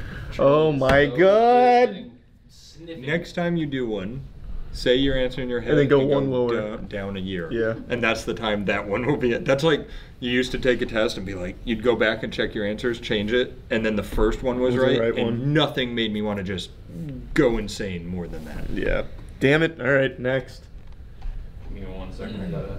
Maps. I love them. Love reading them. Love planning adventures. Love seeing how things relate topographically. I got this one. I know this I one. got this in the bag. What a fucking insane tweet. All right, are you ready? Ready. 3, 2, 1. Yeah. Wow. How did you guys both guess Russell Crowe? Like, I know we're getting towards the end. It's gotta be. Well, yeah. It is nothing Russell less. Crowe. Yeah, there's no way it's not. Who Look the at fuck the else would he- board. yeah, Who's like- else going? I love topographical maps. You never know if Shaq's a big, like... We've already had Shaq. Yeah, maybe we have multiple. You told me in the beginning we don't. I was worried about this. Could have been me. Yeah, I don't know. Aaron's That's not true. into topography. It felt too serious. If it felt jokey, I would have guessed you. But it felt too serious. We need to not seed be. our Twitters with more serious ones. Yeah. Okay, I found the year for it. Okay. What year was it tweeted? Probably super fucking recent. Probably on the set of the Pope's Exorcist, 2022. I'm going to go. Didn't the Pope 2016. Exorcist come out last year? No, it was 2 years ago, wasn't it? That was one of the first. Filmed 2 years ago. That was one of the first movies him and I saw together. Oh, really? 2016. 2013. Damn. Yeah, I was. I love him, Matt. He's old, like older. Yeah. So he's got like a 20-year range. He could have been. That's fucking true. Yeah, it could have been like anywhere. that. He invented Twitter. Yeah. How many do we have left? Not many. My last tweet used a swear word. I apologize. It'll never happen again. Apology press conference is tomorrow at noon. Well, I mean, there's only one option. I mean, or all right. I'm gonna hate myself if I'm wrong for this. All right, how do you know ready? if I didn't pick someone. Yeah, You ready? I'm ready. Go for 3, it. 2, 1. Yeah. And Aaron changed. So when did I tweet that? Probably 2019. 2021. And I'll split the difference again. I'll make the COVID tweet. God, This game is frustrating me. I'm so close every I've got time. popsicle sticks. It makes no sense. That was the last tweet. All right, check the count, scoreboard. Count your stuff. All right, I've got 5 popsicle sticks. How many pictures do you have? And I have 1, 2, 3, 4, 5, 6, 7, 8 I pictures. think I beat you by 1. Well, But then wait, have we to don't do know bonus points yet. What do you have on the 3, board? 6, 7, 8, 9, 10, 11, 12, 13, 14. What do you have? 5 plus whatever I said. I forgot. Just count real quick. Okay. 1, 2, 3, 4, 5, 6, 7, 8, 9, 10, 11, 12, 13. And I'm at 14. Yep. And then bonus points. Bonus points. I need one Wait, more bonus tell me point. how many Charlie has. Should I just flip a quarter? No. Give me suspense. Okay, Charlie has 2. Which brings you to 15. Yeah, so if you I need got 1. 0, which we know I didn't. You need 1 or more. I don't remember how many I got. Lay it on. Flip it around. Matt also has 2. Damn, that was a close shave. Damn. Somebody wants to eat some fish.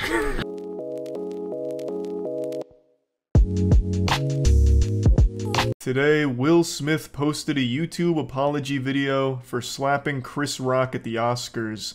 And when I saw it, I had to scratch my head and wonder why. It happened so long ago. I was confused. Why is he apologizing now? I felt like Robin Williams coming out of Jumanji asking what year it was. And then I remembered that that happened this year. It was 4 months ago that Will Smith slapped Chris Rock's head clean off his shoulders at the Oscars. He turned an award ceremony into a public execution when he blasted Chris Rock to Valhalla, just banishing him to the Shadow Realm with a slap.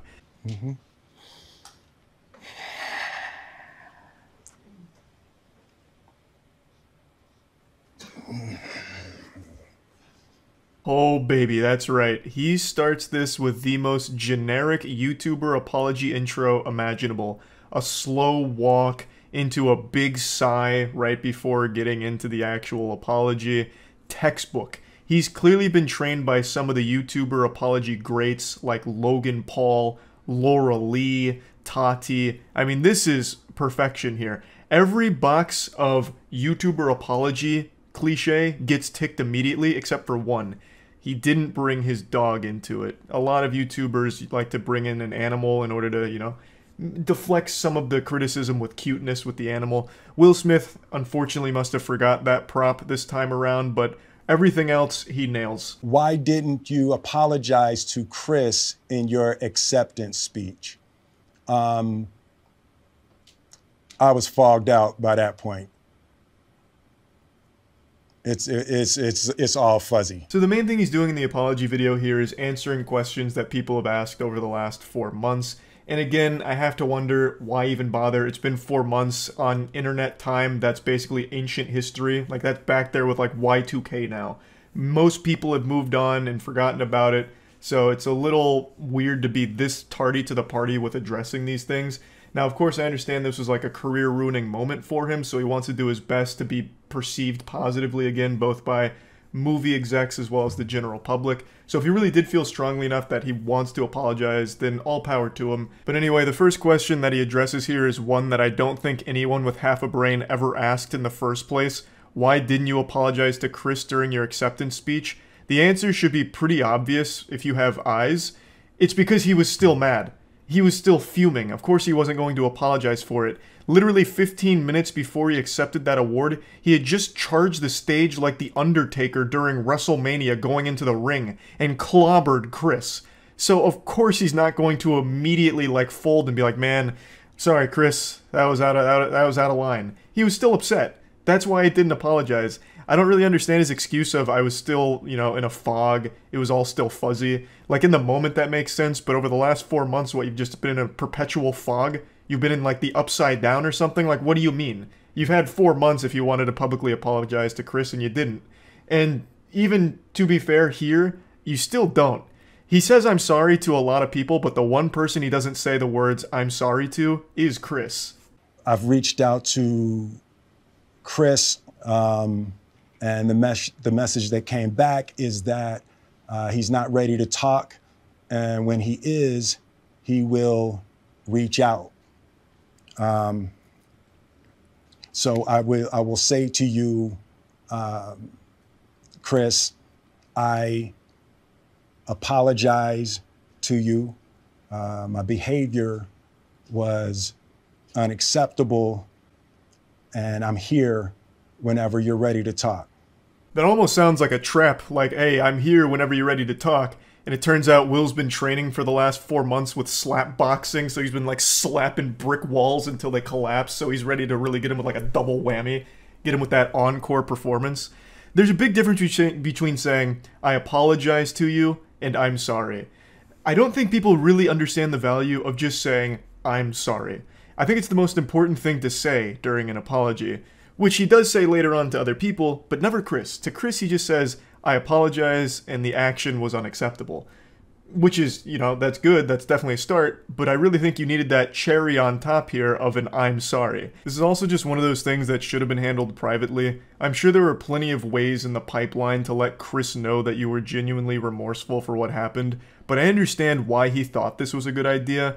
I'm gonna make a video coming forward, publicly apologizing and owning up to my mistakes, letting people see how horrible I feel and what I'm doing to change and be better. The thought process makes sense. You know, let people see a vulnerable side of you and let them know that you made a mistake and you know that. And that, it again, does make sense to anyone who's never been on the internet. I think one thing most people online are starting to understand and wake up to is that when you make an apology video, you lose.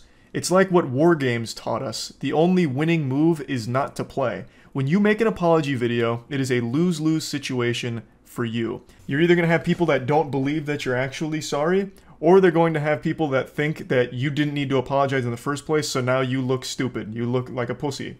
Which I'm already seeing with Will Smith's apology, like, why is he apologizing? He stood up for his wife. Does he not support his wife anymore? Oh my god, I've lost all respect for Will with this apology now. And then on the other side of that coin is, man, Will really needed to apologize, but this apology video was so dog shit, he missed the mark entirely. This is the worst apology video I've ever seen in my life. You just don't win with an apology, so again, this should have just been private. 3 months replaying and understanding the nuances and the complexities of what happened in that moment.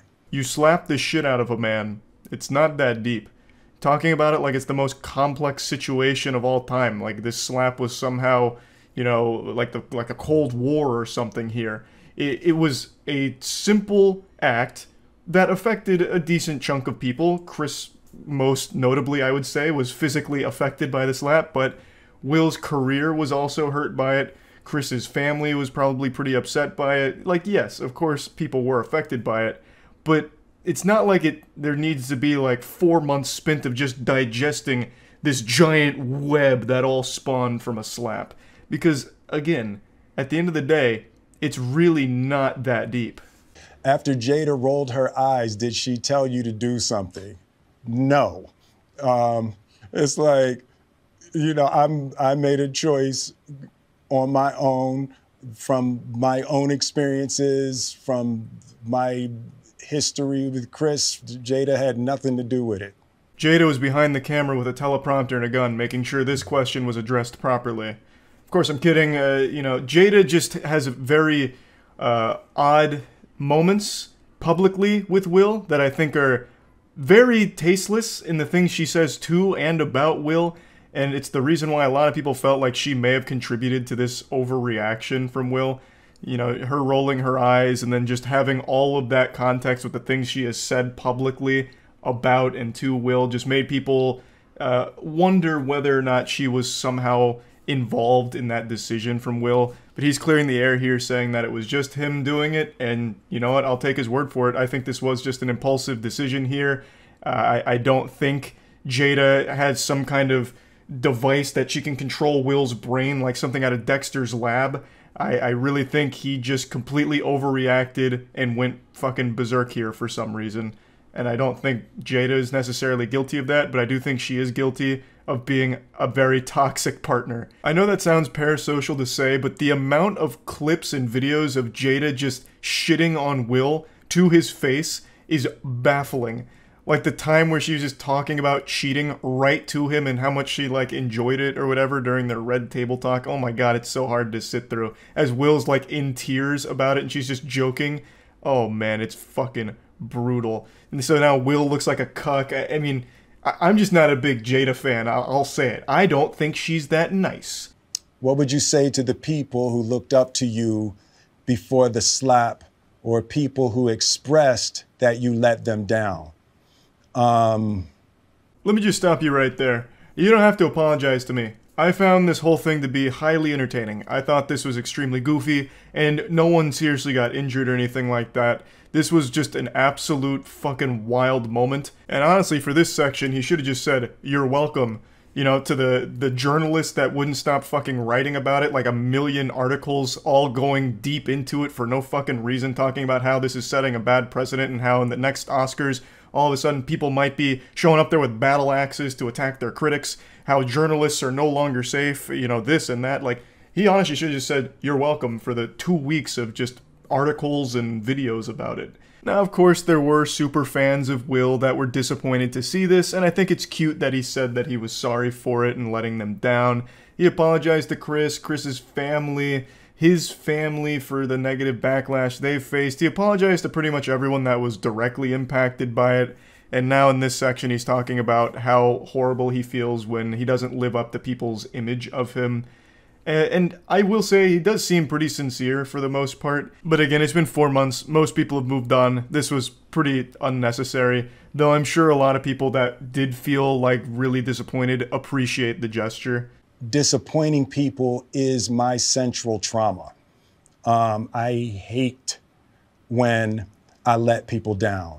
It hurts me psychologically and emotionally to know I didn't live up to people's image and impression of me. Deeply remorseful. And I'm trying to be remorseful without being ashamed of myself, right? I'm human. And I made a mistake. But yeah, he finishes it off by saying that he is remorseful and he's, you know, working on being better, and if you stick with him, you can all be friends again, and that's basically where it concludes.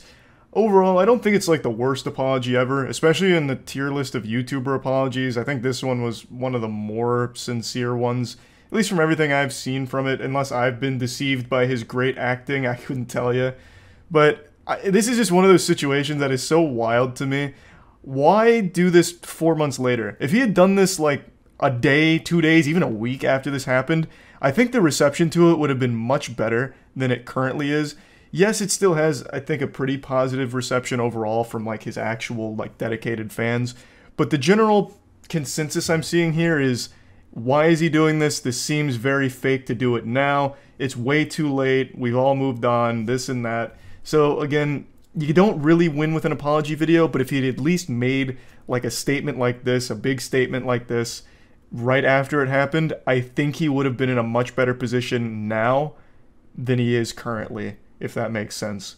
But anyway, I just wanted to talk about this since the slap is the gift that just keeps on giving. Somehow, there is still developments with that whole story that keep happening. Anyway, that's about it. See ya. I'm not ashamed to admit it, I have been glued to everything involving Will Smith over the last couple weeks since his slap at the Oscars. That slap was like a second Big Bang, but instead of creating a universe, it created a window for everyone to look into an absolutely awful toxic marriage. And not only that, it's like open Pandora's box, but the only thing in that box was cuckoldry and sadness. Will Smith has been catching L's like Pokemon. Every single day is Christmas, but the only gift Santa brings us is more embarrassing stories about Will Smith or his marriage. One that still lives rent-free in my head is the time Will Smith, in an interview, said that he used to vomit after orgasming as a psychosomatic response. What a banger of an interview. So Will, how's your marriage? Yeah, I come and puke. Takes his mic off and walks away. Amazing. There's Will Smith with the puking, coming, and shitting statement. Thank you. Now, this was pre-slap. This was not the post-slap era. We're now living in a post-slap society, PS. So this is 1 PS. And since that slap, more and more stories have been coming out about how awful his marriage is with his wife. You know, like whether it's his wife saying she never wanted to marry him in the first place, which again, I don't know why you'd ever fucking say that. That's just such a mean thing to say, and especially make a public statement about it. Or his wife just absolutely steamrolling his ass, just dump trucking him about the slap, saying that she doesn't really support it and wasn't really happy about the slap. Like, she is just absolutely taking Will and cooking his ass. It is sad to see. It is just fucking painful at this point.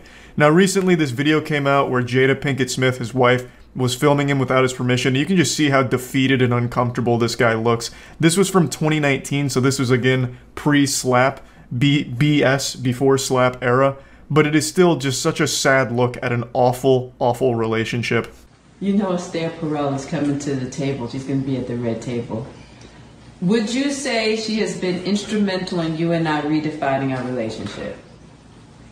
I would say don't just start filming me without asking me. Oh my goodness. If you could film me. Esther, come help us again, please. This reminds me of that scene from the movie Hitch where Will Smith says, "I saw that going differently in my mind." Like, it's the same energy as this right here, but in reality. So his wife just starts recording him and trying to make him, like, dance like a puppet to, you know, promote whatever she's trying to talk about. I'm not really sure the full context, to be honest. But it's about how someone helped their marriage, but she's doing it without Will's permission and his consent to film, which is obviously an intrusion. That's not okay. That's just violating his personal space and his privacy. He clearly didn't want to be on camera for this, but she doesn't respect boundaries, as evident from the time when she sat him down on her show to tell him about her entanglement with other men, right to his face, just talking about the cheating and making light of it. And Will is very clearly, like, upset, nearly crying about it, but she just keeps going and pushing it. And you can see that it's not just like something she does for her show. It seems like it's something that translates to their actual household. I'm becoming fully parasocial in this Will Smith relationship now. Will Smith is a fucking weirdo. This whole family is weird. There's nothing I'm trying to defend here. I'm just watching as a spectator and trying to wrap my head around this absolutely wacky and wild season of the Will Smith household. I'm still dealing with foolishness. Don't just... Would you say that she helped us heal the hurts that we caused between one another? My social media presence is my bread and butter, okay? So you can't just use me for social media and not, you know, don't just start rolling. I'm standing in my house. Don't just start rolling. Please watch us stare at the red table because she's helped us a lot. Can't you tell? God, that seems absolutely fucking miserable where your wife is also playing the paparazzi, so you're just never safe. You could just at any moment end up on fucking Instagram live stream or whatever this was without you having any prior knowledge of it and just embarrassed. I can't even for 1 second think of a possible reason why she'd even film this and post it. This is just straight up delusional. It seems like it was supposed to be like a promotional piece for her upcoming episode with a guest that supposedly helped their marriage. But that marriage is not looking that healthy. Will Smith looks like he's trying to come up with a plan to fake his own death to get out of this marriage easier. Whatever wounds she was talking about being healed thanks to this person have clearly not healed. She has been scammed. It's like a fucking crypto scam here. Those wounds have not been healed. It seems like only salt has been poured on those wounds, like a jellyfish sting, and the only thing they've done for it is piss all over it. It's not getting any better. This looks awful. And it seems like it was supposed to promote her upcoming episode. But this did the opposite. It just made the person she's bringing on look like a fucking idiot if she was at all responsible for what you're seeing in this clip here. It just blows my mind. I don't really know what Jada Pinkett Smith's show is about. The only clips I've ever seen from it are the ones where she's talking about how much she hates marriage and embarrasses Will on it. So it really sounds like her show is just a weekly roast of her husband. I don't really get it, but damn, every single day a new story comes out that just makes Will look fucking awful. It's just more and more awful stories surface or videos surface that showcase an absolutely brutally dysfunctional marriage and household. So yeah, I've been really keeping up with it. I can't help it at this point. I'm so invested. That slap has just been like a gateway drug, and now I'm fully addicted here. Will Smith has been banned from the Oscars for like 10 years now. I don't really know what's going on with Chris Rock. He's probably still laughing about the whole situation. But I mean, overall, that whole Oscar slap thing has just been the gift that keeps on giving if you care about celebrity drama and gossip. What a wild and wacky ride. And I'm sure even more information about Will Smith or his wife is going to come out tomorrow. Like, at this rate, it's probably going to be a new story every day because it does not seem to be slowing down. But anyway, I just wanted to talk about it a little bit. That's about it. So yeah. People don't always see eye to eye with each other. Everyone has their own set of opinions and beliefs, and historically, humans have fought each other over this difference. Now, while we may be divided by land or belief, there's one thing that unites all of us, something buried deep inside the human DNA that makes us all on the same page. And that's our extreme dislike for Amy Schumer. God bless. Amy Schumer is like the common evil that unites the world. It's like in that anime Code Geass where Lelouch becomes the ultimate evil that the entire world rallies against, and then by the end of it, it brings everyone closer together. That's Amy Schumer, but in reality. Whenever she's present at like an award show or something, the entire internet, nay, the entire human race gets together and says, we just don't like her. She reminds us that we're not so different from each other after all. So why am I talking about Amy Schumer today? Well, it's because she was at the Oscars recently and decided to make the entire thing about her, about how she's now traumatized because of the Will Smith slap on Chris Rock. And I'm sure a lot of you are tired of hearing about this, but she just keeps fucking going. And it's making me sick to my stomach. It makes me want to puke and shit. This is of course a very stupid statement and just performative to put her name back in the news about how now she's a victim somehow. I don't think there's any world where Amy Schumer is right now sleeping with one eye open, just fearful that Will Smith, the boogeyman, is going to rappel through her window and slap her while she's asleep. But I'm going to set aside this stupid statement for a minute to talk about what really got my ass all grinded up, which is what she came forward with today. She bravely stepped foot in the Thunderdome today to reveal the jokes that were too edgy for TV. Her side-splitting comedy that was just too intense, and she had to cut them from her monologue.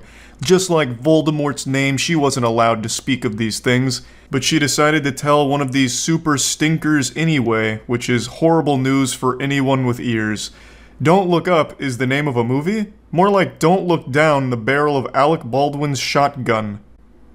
It's incredible how she can't even accidentally almost say something entertaining. And this probably isn't even her own joke. She has a history of stealing jokes. She probably just saw this shit on Twitter and it had like 100 likes, so she said it's mine now. And it's still fucking stupid. None of it makes sense. Alec Baldwin wasn't even in Don't Look Up. The joke doesn't work. I don't care that it's edgy. Edgy jokes are fine. It's just this is so poorly done from top to bottom. Alec Baldwin is not in that movie, so it doesn't even make sense. It'd be like me saying Moonfall, more like Poonfall, because Amy Schumer's talking about her vagina again. It's just dog shit. Sex in the City, more like Amy, stop having sex with the whole city. We're tired of seeing you on stage. Or He-Man, more like help me, man. I just had to listen to Amy Schumer tell another fucking awful joke and now I'm in need of medical assistance. I don't know why she would think it was a good idea to tell this joke after everyone told her not to tell it in the first place. They gave her a gift of shutting her up. Like, she didn't have to tell this joke. They were like, we're not allowing you to say it. We're putting the kibosh on it now. We're doing you a favor. And then she slaps them and all of us by telling this joke anyway. This whole situation is like if Amy and her friend were on like a walk and they approached this cliff and Amy didn't see it, but her friend did, so her friend reaches out to stop her from falling off the cliff, literally saving her life. But then Amy Schumer just blasts her hand away saying, don't tell me what to do, I'll walk where I want to walk, and then throws herself off the cliff. She then gave us a sneak peek at some other gut busters we missed from her here, some more of her comedic stylings. She said that she was also going to take aim at Joe Rogan and James Franco, but wasn't allowed to say any of that. But you can just come up and slap someone. That statement doesn't even make sense either, Amy. No one invited Will Smith to go up there and slap the shit out of Chris Rock. The man went up there and slapped the taste out of his mouth off script. The man had a full-blown Winter Soldier episode. It wasn't planned. You had a script that you were getting approved and everyone said these jokes just fucking suck. Don't tell them. It's not the same. She's always so incredibly desperate to put herself at the center of everything that ever happens, even when it doesn't make sense or even involve her in the slightest. She had a golden opportunity just to say nothing and everyone would have forgotten her miserable presence at the Oscars, but she just had to tell this awful joke and remind everyone why she was universally disliked as one of the worst comedians of our time. The only reason she ever even made it into the industry in the first place is because of getting a lucky spawn in life. She was born into a really rich and powerful family, and through leveraging those connections, she was able to make it to the big time. And it's one of the saddest stories in all of entertainment. But anyway, back to how traumatized Amy Schumer was from the slap. She said she's gonna need some time off to process it, And I think I speak for everyone in the world when I say, Amy, you take as much time as you need. If it's years, if it's forever even, god damn it, you take that time until you feel better about what happened. We will all understand. No matter how long it takes. No, it should take a very long time to recover from something like that. So, wishing you the best in that road to overcoming that experience at the Oscars, having to watch that, and yeah, that's about it. So yeah, it's 7 a.m. and I just have an insatiable appetite for a healthy, balanced breakfast of shitting on the world's most prolific television scam artist, Dr. Oz. I'm sure you've heard of Dr. Oz, maybe even watched some clips and laughed at him, but you know who's not laughing? Your mom and your grandma, who's buying all the dog shit that he keeps peddling. This guy is like the television version of those tech support scammers that take advantage of old people. It's so fucking gross, but what's crazy is he's an actual real surgeon, and I guess a pretty well-respected one at that. But I guess when he's outside of a hospital setting, he just gets hit by like a stupid beam and just becomes like a mindless drone that promotes anything that pays him. His television show is nothing but bad advice, outright lies, and selling products that don't work. You're better off getting your health advice from your local crackhead. At least he'll be more honest than Dr. Oz. You can really find endless examples of Dr. Oz lying about shit on his show in order to promote some new fat buster or magic cure to something. The main thing he always targets is fat busters, metabolism boosters, and just general magic pills. He's always going on about pills. This man promotes more pills than a fucking pharmacy. And it's the most nonsensical garbage you've ever heard of. Ah, this is goat urine concentrate. It's wonderful and will instantly cure any muscle aches in the body as well as fighting that stubborn belly fat. And it's shameless. Let me go ahead and show you one of his fat-bustin' gadgets that he promoted one time called the Fat Magnet. The difficult things to do, so to help you out, we've got some gadgets that are going to help you slip off a little bit of that fat. The first is a gadget that actually helps you cut the fat quite literally. Let's see if it really works. What's this called? Well, the name says it all. This is the Fat Magnet. And what this actually does is it skims the fat off from stews and chilies and different types of gravies. What you do is you just freeze this in the freezer for 2.5 hours, and then you glide it on top. And what this does is it gets rid of all of that grease. Can you all see that? So it solidifies it, and then you can use a scraper to actually get rid of it. So it's... If I have to explain to you why this doesn't work, then you're already too far gone. This is one of the most blatantly obvious scams I've ever seen promoted on a show. A fat magnet. There is no basis in science or anything with this one. And the demonstration they give here is, oh, you just run it on top of the food here, and look at all the grease it picked up. And it's just some fucking grease sitting on top of there. No shit, you just put it inside of a fucking greasy stew. Like, you could get the same effect if you put a paper towel in there. But what gets me is the audience going, ooh, whoa. Like, if their mind just got blown, like they've never seen fucking grease on the surface of something. This doesn't suck up fat or anything. There's plenty of videos, including news agencies, that were just debunking Dr. Oz because it got so bad at one point, going over like how the fat magnet doesn't work even slightly. It is literally a fucking butt plug that can just touch grease, and that's it. It's not some magic wizard grease wand that can somehow vaporize the fat and solidify it from the pan here. And it doesn't even try in their own demonstration. Dr. Oz doesn't challenge it or explain it or anything because it's not real. He was paid to shill it, and god damn it, he will. This man will literally sell anything. Now, from what I remember, most of it's not harmful to your health. I mean, I guess if you tried to take every single pill he's promoted, you'd probably explode, like something right out of The Boys. But, like, the actual individual stuff he peddles isn't, like, detrimental to your health. It's just useless and a waste of money. It'll just be some garbage like, you know, every afternoon around 3 p.m. if you gargle pickled chicken foot juice, it'll be great for your tonsils. Or if you go on my website right now and buy this magic bean pill, it'll give you bigger muscles and tone up that stubborn arm fat. Just nonsense. It's just absolute nonsense. And from most of the medical community, they call him a quack because of his show, even though he was an actual real surgeon and a pretty successful one at that.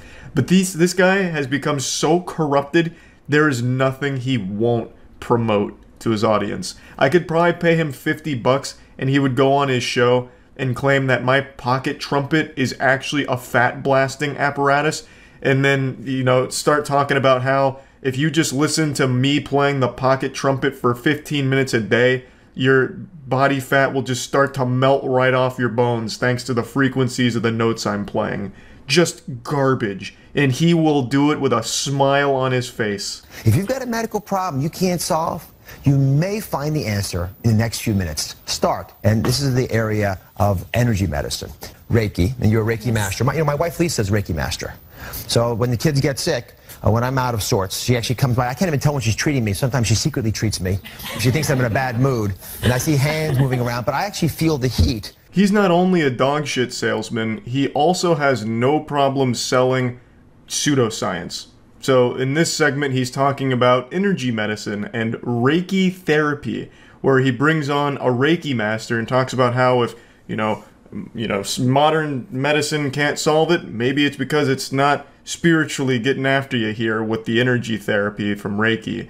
So he even tells this anecdotal story about his wife being a Reiki master. When the kids are sick, or, you know, he's in a bad mood, she'll start waving her hands around and treating them, making her sound like the fucking Avatar here, just like blood bending in order to heal the family. It's outrageous. Oh, you know, actually my wife is a midichlorian expert. She's able to deduce the amount of midichlorians in the bloodstream and decide whether or not we're worthy to become a Jedi. Like, this is all a bunch of fucking nonsense, but he keeps using words like therapy, healing, treatment, when talking about Reiki here, which obviously convinces the older viewers that it must be real because it's coming from a fucking doctor. Like that's so wrong.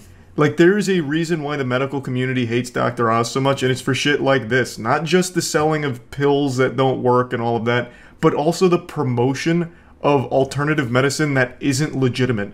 This is supposed to be a medical show based in science, evidence, fucking facts, but instead we have an entire Reiki section here. Reiki is a balancing practice, and so rather than addressing the headache or whatever else is the problem, what it does is it influences the person's overall system toward balance, and then as her system becomes more balanced, symptoms tend to fall away. Then over time, for example, if you get headaches, you know, you may find that you get them less frequently. Do you feel anything, Dalita? Oh yes, my headache's going away. Your headache's going away? Yes. And do you feel any heat? Yes. Because those are usually what I feel. Oh my god, it's a miracle. She squeezed the headache right out of her skull there. She was able to touch the pain away. Fuck. Magnificent! I'll have to book a Reiki therapy session ASAP. It's so fucking stupid. I don't know what compelled me to talk about Dr. Oz today. I just started thinking about it and decided to jump down the rabbit hole again, because it's been a little while since I checked in on Dr. Oz. I don't think he even has his show anymore. I'm not positive, and I don't feel like really looking into it so much at the moment. But this went on for years. He was able to convince older viewers for a long time on things that don't exist and aren't legitimately based in anything real. And I think that's pretty wrong. I think that's pretty sad. I do remember that Dr. Oz is trying to get into politics. I think he's actually running for Senate or something at the moment. Hopefully that doesn't pan out. That would be fucking awful and miserable. But anyway, I just wanted to talk about some of these scams here a little bit, and that's really about it. So yeah, there's plenty of sad, pathetic losers on the internet, but above them all stands one YouTuber named Onision. I have more respect for adults that film themselves shitting in diapers than I do for Onision. For those of you fortunate enough to have never heard of this guy, and I imagine that's most of you watching because almost no one remembers this guy, he's a fucking fossil on the internet that's only remembered as the butt of every fucking joke online now. But he used to be a pretty big YouTuber, a really shitty one. He had 3 shitty channels, one where he talked about shit horribly with these pseudo-intellectual hot takes, one where he made the worst skits ever created on the internet, and then one where he made the worst skits ever created and also talked about shit poorly. He's fallen into obscurity these days because over the course of his career he fell into many controversies such as reports of being abusive in his relationships, manipulation. He also used to have this series where teenage girls would send pictures of their body to him so he could rate them on it. It's all weird, fucked up shit. And for the last 2 or 3 years, all 3 of his channels combined for like 100,000 views a month, so he was pretty much dead on the internet. But this week, he came up with a new strategy for gaining attention, which was posting weird, cringy 50 Shades of Grey fanfic shit on his Twitter, saying things like, I can't wait for you to fuck me, I want to wake up in the morning with your pussy around my asshole, things like that. And it was too hard for people to not make fun of him, because this man's just a human punching bag. Calling this guy a human is giving him a very generous title, because he's not. This dude's like a fucking pinworm. He just lives in your asshole and makes you itch, and to scratch that itch, you have to make fun of him. He's pathetic. Imagine your life revolving around having to get made fun of just so you can make a paycheck. I really don't know how this cockroach can be happy with his legacy. His whole existence revolves around going online and making people hate him and laugh at him. Hemorrhoids have more support than Onision. Urinary tract infections have more fans than Onision. People like broken bones more than they like Onision. His real name is Greg. Greg, how can you be happy with this? If you ever have a child, don't you think that child's gonna be so fucking, just embarrassed of you? Oh yeah, what's your dad do for a living? Oh, he goes online just to get fucking laughed at. Oh great, that's awesome. Okay, cool. Bring him in for show and tell so we can laugh at him. It's fucking pathetic, and I didn't want to talk about this guy because he thrives off this kind of attention. Whenever someone mentions him, no matter how negative, it's always the only thing that even boosts his dead channels by even a slightest amount. But I figured since he's all over the internet right now, it was worth talking about because he actually is getting investigated for child grooming, which sounds about right given Onision's past and all of the alleged things against him. And also just taking one look at his content, it looks like the kind of shit someone that grooms children would make. But anyway, let me just show you a clip from some of his content so you get an idea for the kind of person he is and the kind of shit that he thinks is entertaining, even though it's some of the worst jokes of all time. Keep in mind, this came out this year, March 11th of 2019. Donegan, and tonight's top story. A special ed school got shot up by a former U.S. Marine? Yes, according to our reports, 100% of the special ed students went ahead and died because instead of running away from the muzzle flash, they ran towards it. Apparently, for some reason, they mixed up the gunshot sounds with a popular rap song, and a lot of them kept screaming, "That's my bop!" One of the former U.S. Marine that shot up the school, coincidentally, was also the surviving teacher, who got a high five for making the world a better place. Some real side-splitting comedy, Onision, real gut-busting stuff. Sticking your fucking head in between 2 dump trucks colliding would be less painful than sitting through an Onision video. This guy has absolutely no talent whatsoever. Now, I did promise I'd never make a video on Onision because for the last 3 years his entire channel and online presence across all 3 of his channels has been so incredibly dead that even mentioning it in like a fucking passing fart would be enough to kind of help it. So I didn't want to even take the chance because this is the only thing he does. He thrives off the attention, even if it's the worst negative shit in the world. It's the only thing that matters to him, and it does work because his channels have gone from 100,000 views a month across all 3 to now up to 3 million views a month on just a single one, all because of his Twitter antics and being investigated for child grooming. It's all he cares about. This is the kind of person he is. I mean, just take a look at this channel. Look at those views compared to the one he just posted today on his Twitter, which is about all of the drama and shit. It's the same for all of them. His channels have had a huge boost in views, which is extremely sad, and people are talking about his meltdown video, which is obviously just him thinking he's untouchable and trying to capitalize off the drama. But he did actually lose his Patreon, which is great news, so that means he's now lost $10 a month that he was making over there. But yeah, anyway, just want to make this quick video talking about this fucking loser. Hopefully all this attention doesn't revitalize his online career.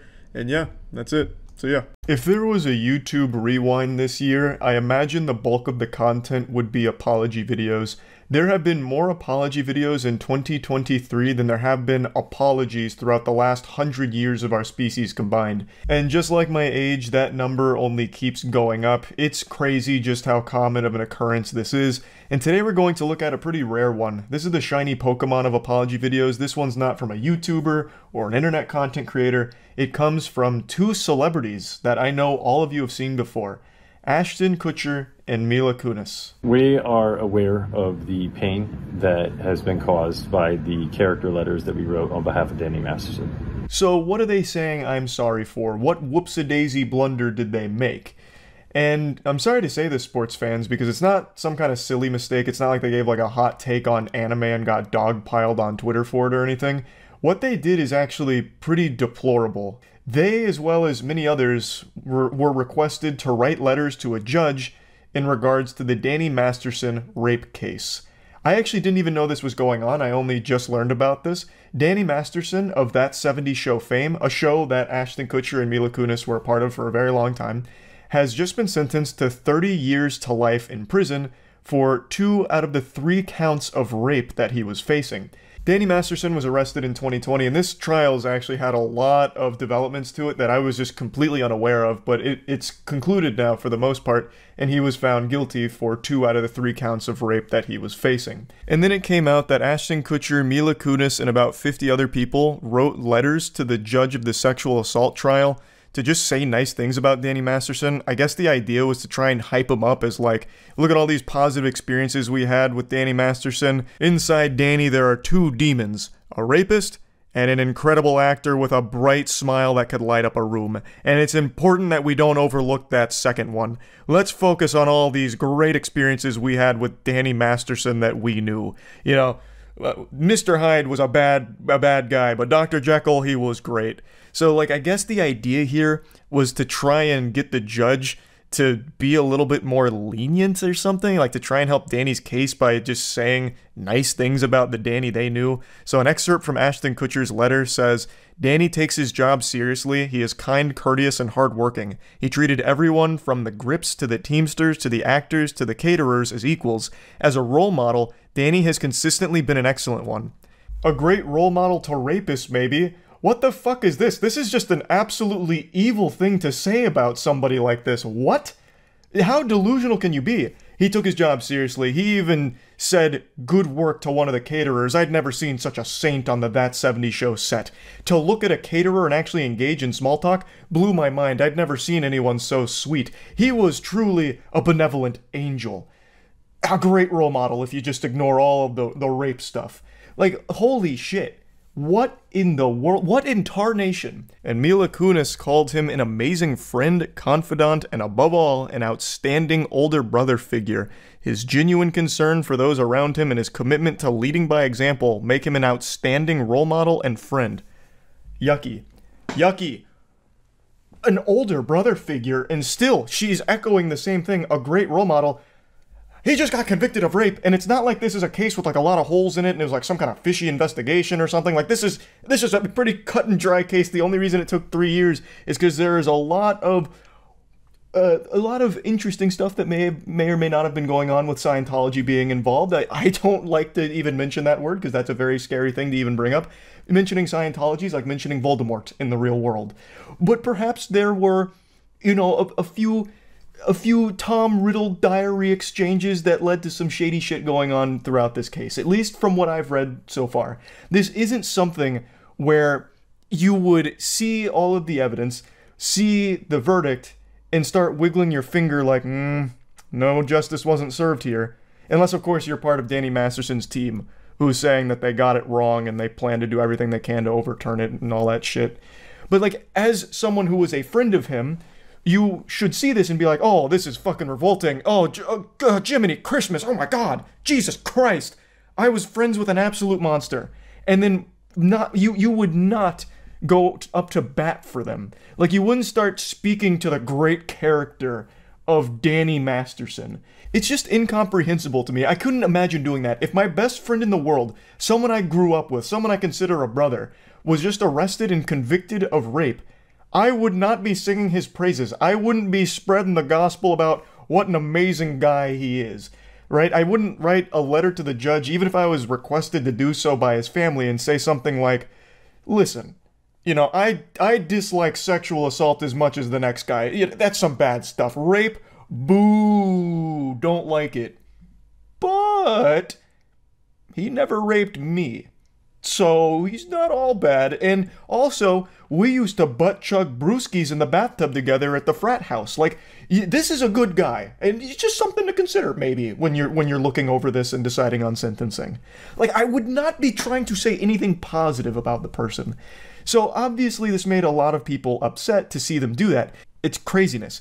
So I'll finally get to the apology video now, but I feel like we needed all of this in order to understand why they're apologizing, what exactly they're apologizing for.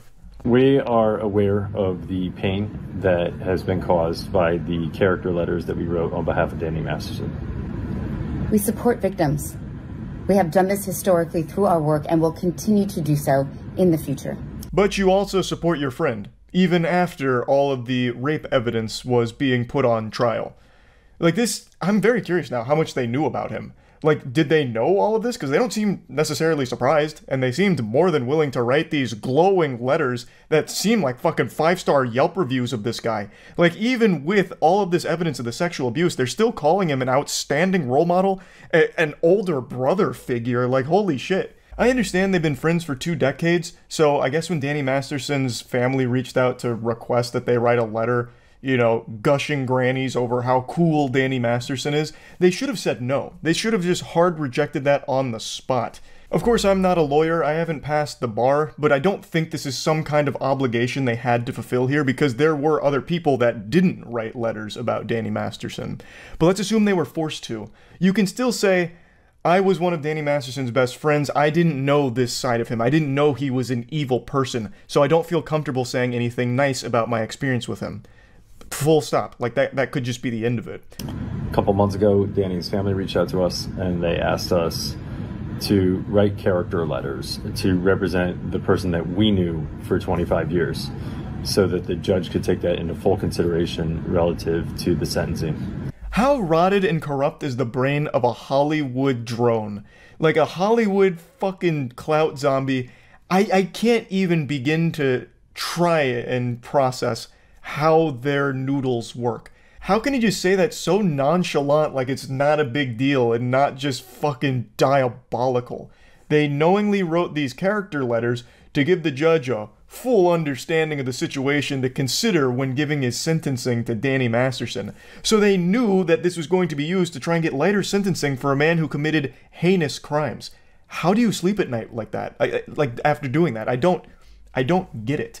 Like, a lot of people wrote letters, of course, it's not just these two, but these two are the most public figures about it. But I imagine they called anyone that ever even crossed Danny Masterson's path, like, hey, it's me, Tim Clifford. I was Danny Masterson's 3rd grade math buddy. We played together on the kickball squad, and he was a superstar, one of the finest kickball players the East Coast had ever seen.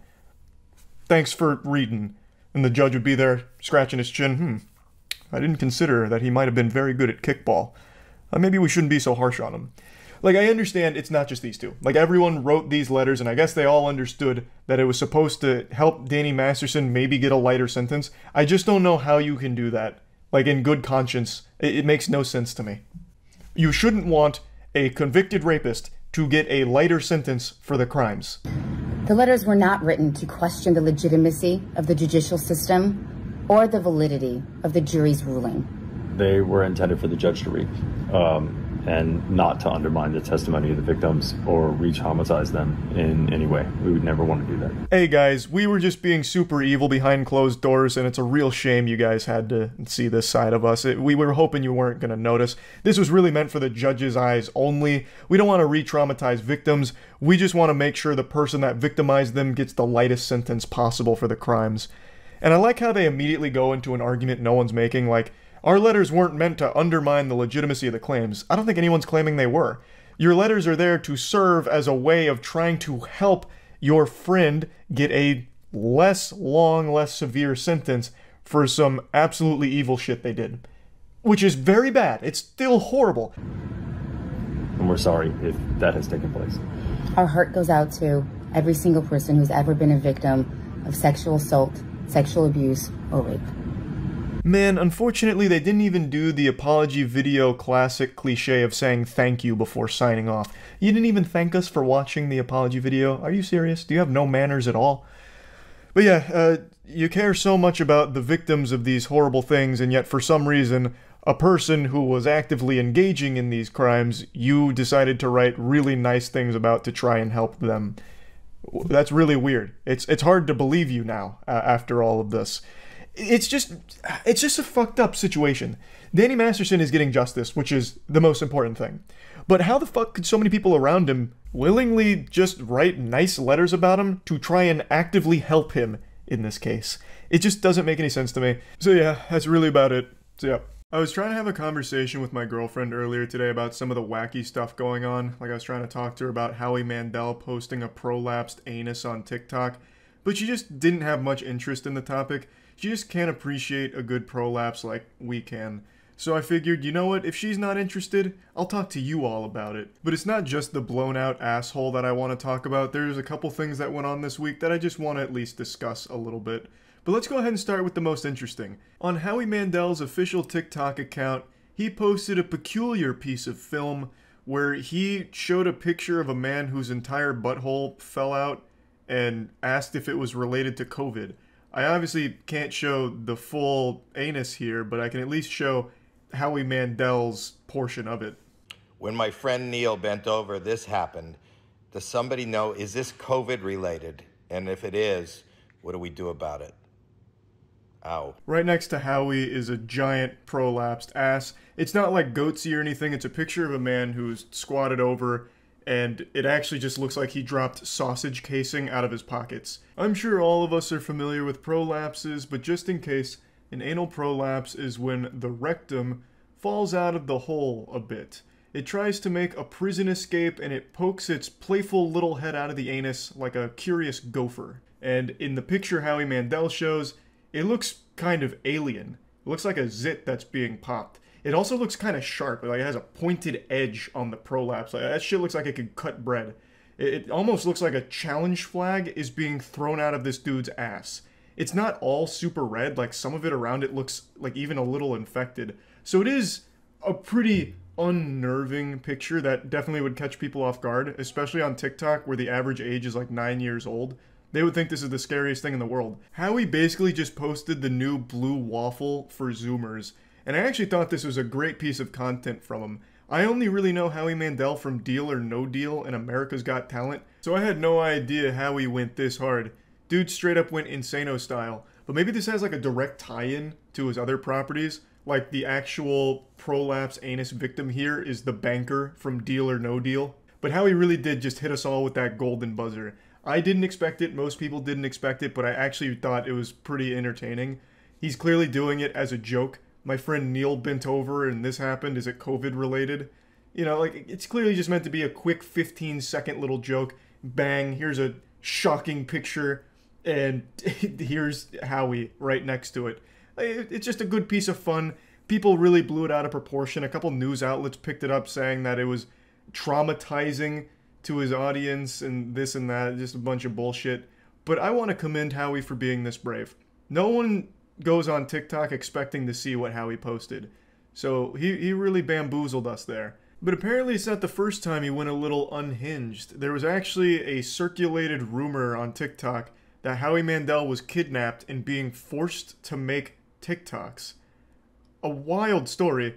I didn't really look much into it because the very first piece of evidence I saw is Howie Mandel holding up a bag that had shoe supplies on it or something, and when he was pointing to shoe supplies on the bag, he made a triangle with his finger on the S, O, and S, so people were saying that it was a cry for help or something. It was outrageous, but it was a moderately popular theory that Howie Mandel was kidnapped. I don't necessarily believe it. Maybe he was. I mean, who am I to say? I'm not Howie's PR guy. I don't know all of his lore. But the evidence wasn't super compelling, and from the brief 45 seconds I spent looking at it. But again, this isn't the first time Howie Mandel's been in the spotlight for some weird shit. Now, another thing I wanted to briefly touch on, since I get asked about it a lot, is my opinion on Elon Musk backing out of the Twitter deal.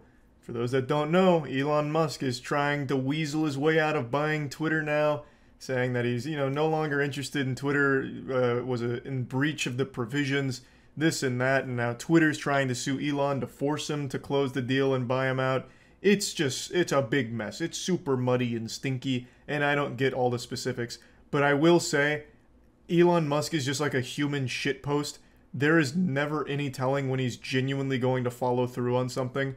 Dude's been promising self-driving cars every year for like the last 8 years, and his entire Twitter feed is nothing but memes. But I still believed he was actually following through on this purchase since he went through all of the effort, all of the legality and litigation or whatever to get it to this point. I didn't think you could go that far and then just conclude with it's just a prank.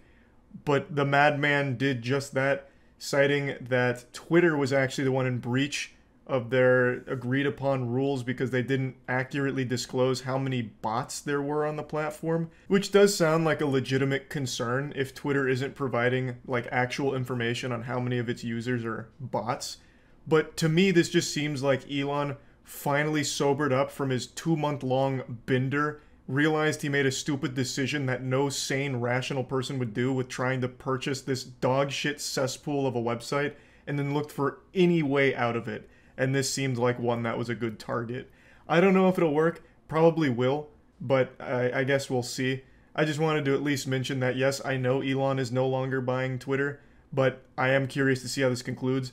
Twitter lawyers are probably also coming in there with, like, big muscles because Twitter, they're not going to just take that shit lying down. Their stock is already dropping from this.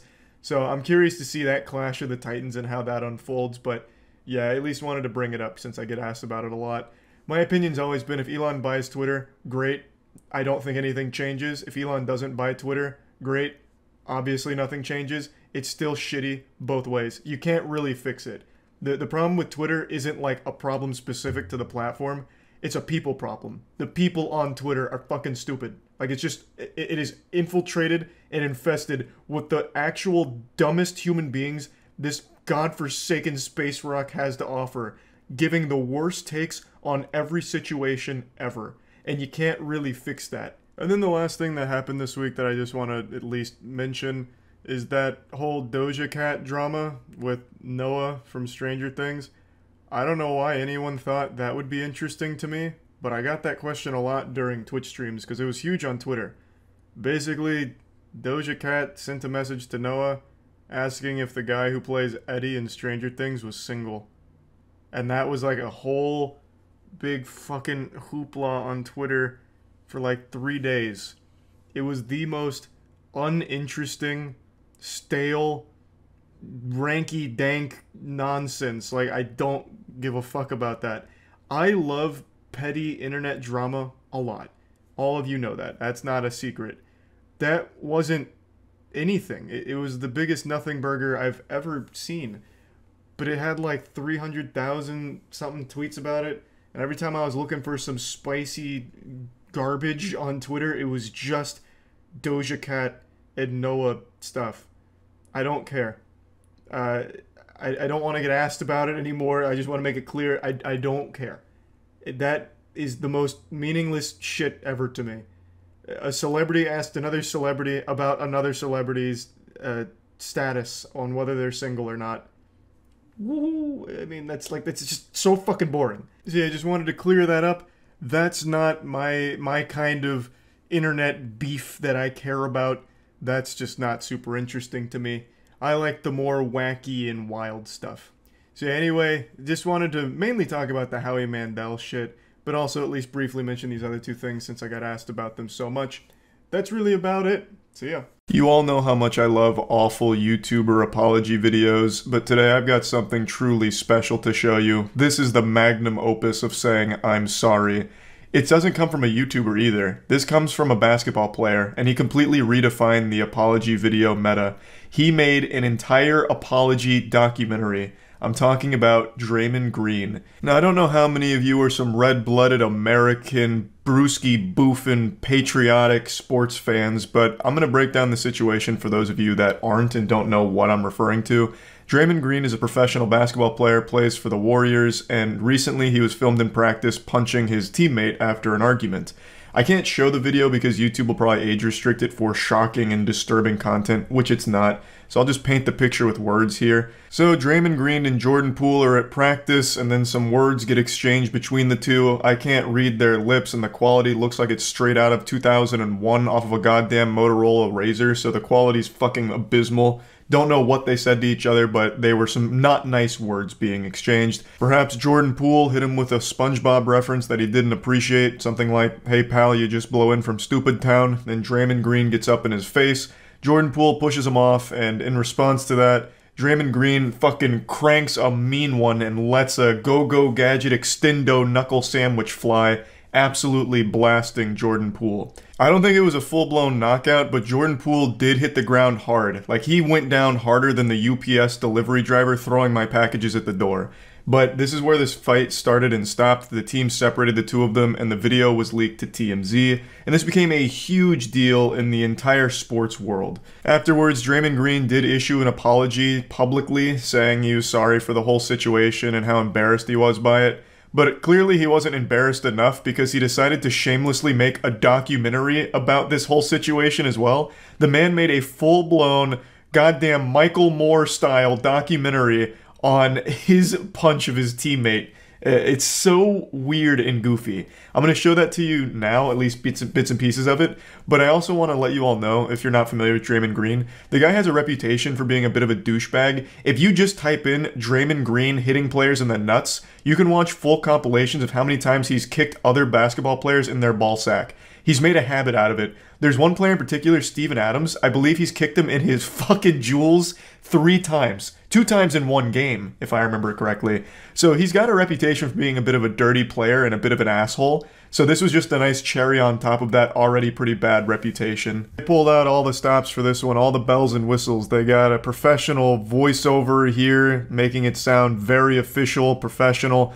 And you would think most people in general would want to move on from a controversy like this. Just, you know, apologize, put your head down and ignore it, so that way it will hopefully go away faster. But for some reason, Draymond and the whole team that put this piece together really like to roll around in the drama of this, making it a spectacle. I don't know what they thought was a good idea about this, making a documentary to explain the punch. It's totally unnecessary. I think everyone understands what happened here. Draymond got upset and punched his teammate. It's very simple. It's like the simplest story ever told. Yet they're making it seem like a very complex issue with very many moving parts to it that we don't fully grasp, thus needed a documentary to explain it to our little idiot brains here. It makes no sense to me. They're just here trying to squeeze as much milk from this controversy as possible, just grabbing it by the tit to get as much juice from the squeeze as they can. Punch people is because you're upset and pissed off. Fucking truly groundbreaking revelations here. My third eye is open. My mind is being expanded. Just please slow down here, Socrates. We're tackling some very profound and deep things now. You're telling me there's a correlation between being upset and punching someone? No, what? It's not that deep. I wasn't even there and I could tell you why this happened. Because he hurt your feelings and you lashed out, you had a little temper tantrum and punched him. It's not a confusing situation that needs like a deep explanation. The only question I'd be asking is, why didn't you aim for his nutsack? Jesus Christ, you punched your teammate. That's it. I don't think after the punch you immediately went into a sensory deprivation tank to meditate on it and really dig deep into the weeds and figure out, well, why did this happen and how am I feeling about it? Like, did you go immediately and see a psychiatrist or something? Like, what are you going on about here? Jesus. Imagine Jordan Poole. You get punched and the guy who punched you makes a documentary about it. You already know Jordan Poole and the rest of the team are laughing at Draymond Green for this one. And rightfully so. The man is the protagonist of Premium, the classic, oh, I wasn't even paying attention, I didn't think it was a big deal. I was at home with my family being a loving father, and in fact, I'm one of the best fathers on the planet. I'm not a bad guy. In fact, I was just so preoccupied being the best dad of all time that I didn't even stop to notice that people were upset at me for a video that was taken or something. I don't even know if it was a big deal at all. Like, public apology when this first started blowing up, and I actually thought it was fine. He said, I'm sorry to Jordan, his family, his team, and then explained how he's going to try and make things right and make things better and get trust back in the locker room. And then a week later, he makes this absolutely insane documentary about the punch. So clearly something went awry there. The first response he had, I think, was okay. He's just like, you know what, I fucked up. It is what it is, and I'm sorry. And now he goes full Hollywood here, sniffing his own farts, and makes a documentary surrounding this punch. That's where I go from here. That's where we go from here. Gotta love how this video is supposed to be like an explanation for why it happened and a little documentary surrounding it, but it doesn't even do that. It doesn't do the bare minimum. He just says like, well, why did it happen? And it's the process of understanding why it happened, but never even says why it happened. He never even explains why he did it. I mean, everyone knows why he punched him, like we all get it, but this whole documentary was built around the idea of, well, here's his chance to defend himself and give his side of, you know, what happened here and how regretful he is. But it doesn't even do that. But you want to know the best part of this documentary? It says nothing. It doesn't even make a point. It's just like, hey, here's Draymond Green, he punched this guy, and here's him moderately reflecting on it. And then he goes back to practice, and he says it's time to get back to work, and he hopes he could lead the team better now. That's it. That's the whole documentary. Like, it has no purpose whatsoever. It's mind-blowing that this got made, but regardless, that's pretty much where the documentary ends. It's very silly, and I just wanted to talk about it because I think it's a wild set of circumstances here. Making a documentary about your outburst punching your teammate is such a bold move. And yeah, that's about it. See ya.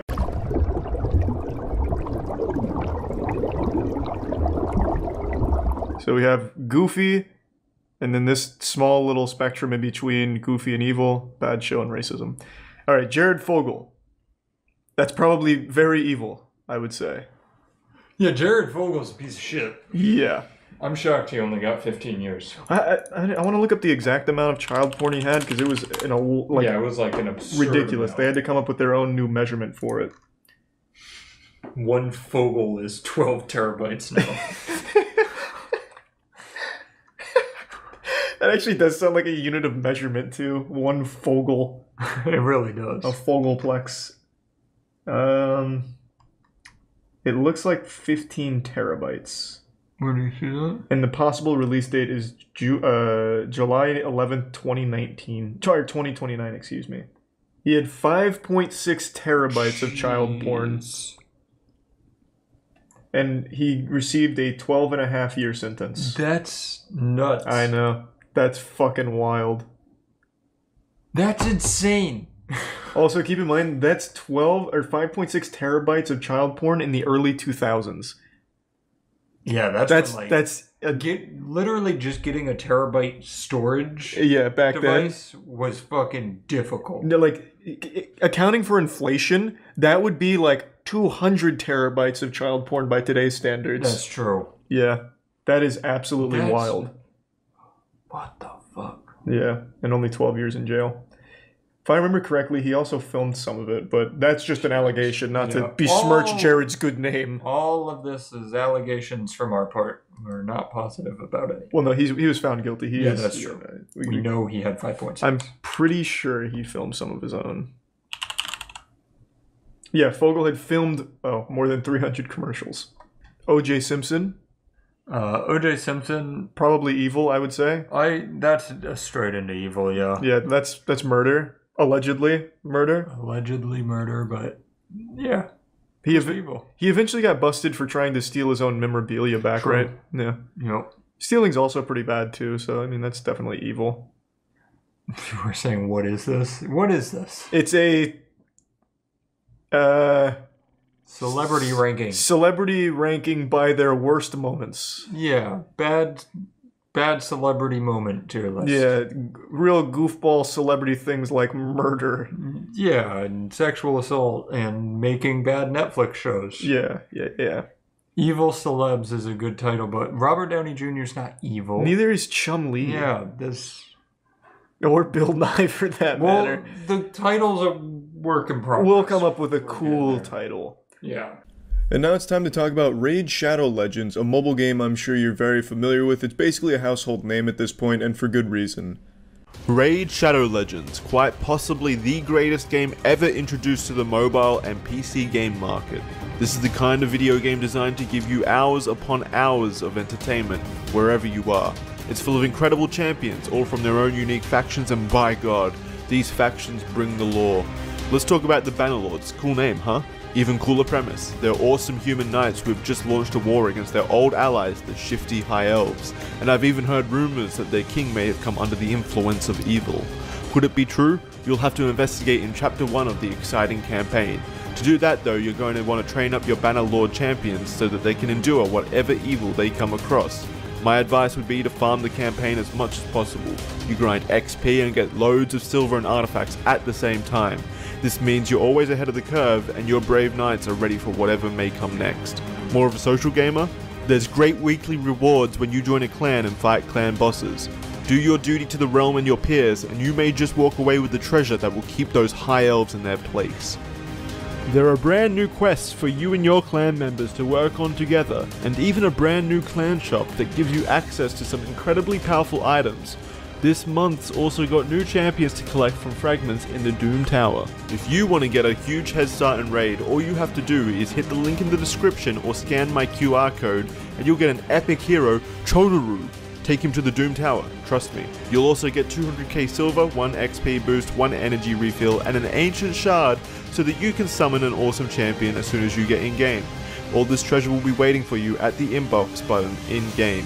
See you in the wonderful world of Raid. So if you're interested in trying Raid Shadow Legends for yourself, make sure to click the link in the description below to get started. Also, OJ... Sorry. Oh my god, you just scared me. Also, OJ Simpson wrote the book, If I Did It, Here's How I Would Have Done It, or whatever. Not actually, what a fucking idiot. Yeah. Bill Cosby, recently found innocent of all of his crimes. C tier. Yeah, that's in between goofy and evil. I feel like Bill is evil too. Well, right? I would definitely say so. He has to be. All of these are going to be. He got out off of a fucking technicality. What was the technicality? I don't remember. I was getting so many conflicting reports. Apparently, he admitted to doing it when he wasn't told that he shouldn't do that. It was such a weird thing. Wow. So all I have to do is have my lawyers mess something up and then I can get out? Yeah, it was like... Oh, the cop lied to him. They lied to him saying that it couldn't be used against him, so then he admitted to doing it, and then they still used that. But I feel like that should be an extenuating circumstance. Like, if he's very clearly just open to saying he did it, that should be used, but I don't know. That's always the weeds weird of it. thing. It never makes any sense. Yeah. He was poisoning, or roofing the pudding, right? I don't think it was pudding. I'm pretty sure it was pudding. Although the thought that... The thought that everybody who's going on a date with him is like, please, Bill Cosby, can you say pudding and give me pudding? It's not crazy. I think the reason I think that is because of that episode that resurfaced after it came out where he said he put like laxatives or sleeping pills in the pudding. In the pudding. 60 women accused Bill Cosby of rape and aggravated assault. That's nuts. That is a lot. That's a lot of Good thing pudding. that our lowest tier is evil or bad show. Yeah, I think the order's a little off because we have bad show under evil. Here, you can move them. Yeah, let's do that. Yeah, nice. Yeah. And then racism is also evil, just a very subcategory. Yeah, these are both fine. equal in evilness. Yeah. All right. Okay. Kevin Spacey. That's definitely evil. Throw him in there. He's a fast one. Martha Stewart. You know the best thing is we're never going to use A, B, or C. We will absolutely use A, B, and C. I already know exactly who I'm putting there. But Kevin Spacey, do you know that 2 of the 3 men that accused him are dead now?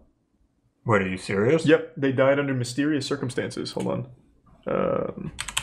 This isn't from the Facebook group? Nope, this is real. Kevin Spacey accuser dies by suicide.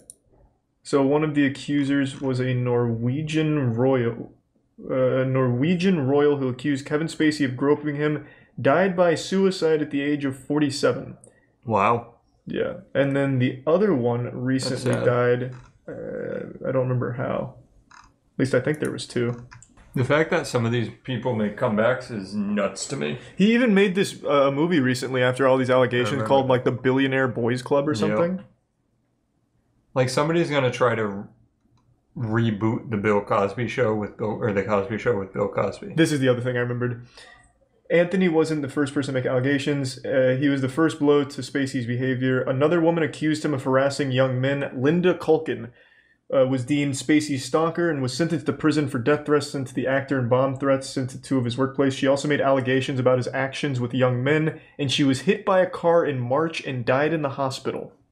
No driver was charged with the incident. Damn. Yep, no driver was charged. In September, another accuser died, though his name was not published. He was a massage therapist and was suing Spacey under the name of John Doe for sexual assault, and shortly before the trial began, he died. So 3 of his accusers died. Alright, maybe we shouldn't make this video. Yeah, no, like, Kevin Spacey does seem to be like a fucking supervillain. Haha, let's put him in Goofy. He's a goofy guy. Hey, he's a goofball, a goober. Just so everybody knows, if either of us die soon, you now know why. Yeah, you have your prime suspect. You know how nuts that would be, like, if I have a heart attack tomorrow? Yeah, he's got like a death note and he puts your name in it. Martha Stewart, that's an A to me. Yeah, I agree. It's not goofy enough. Right. But it's very close to goofy. She's funny. Yeah. So Martha Stewart went to jail for, it was drugs, right? Yeah.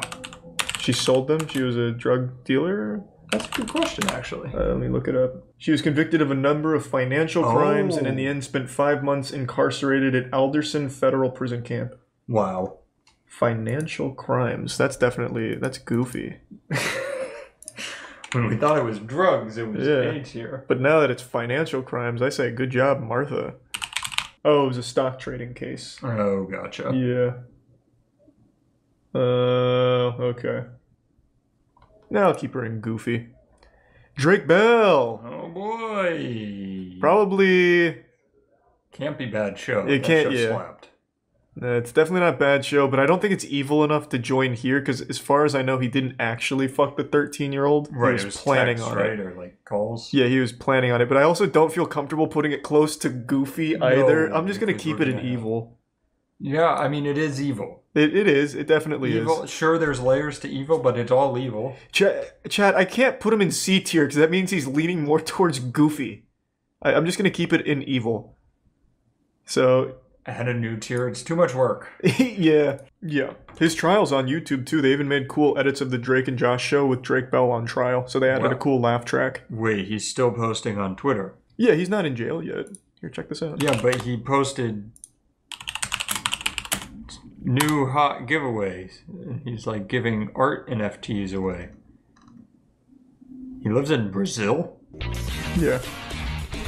See, they even made a whole, like, Nickelodeon episode out of his trial. Oh my god. It's really good.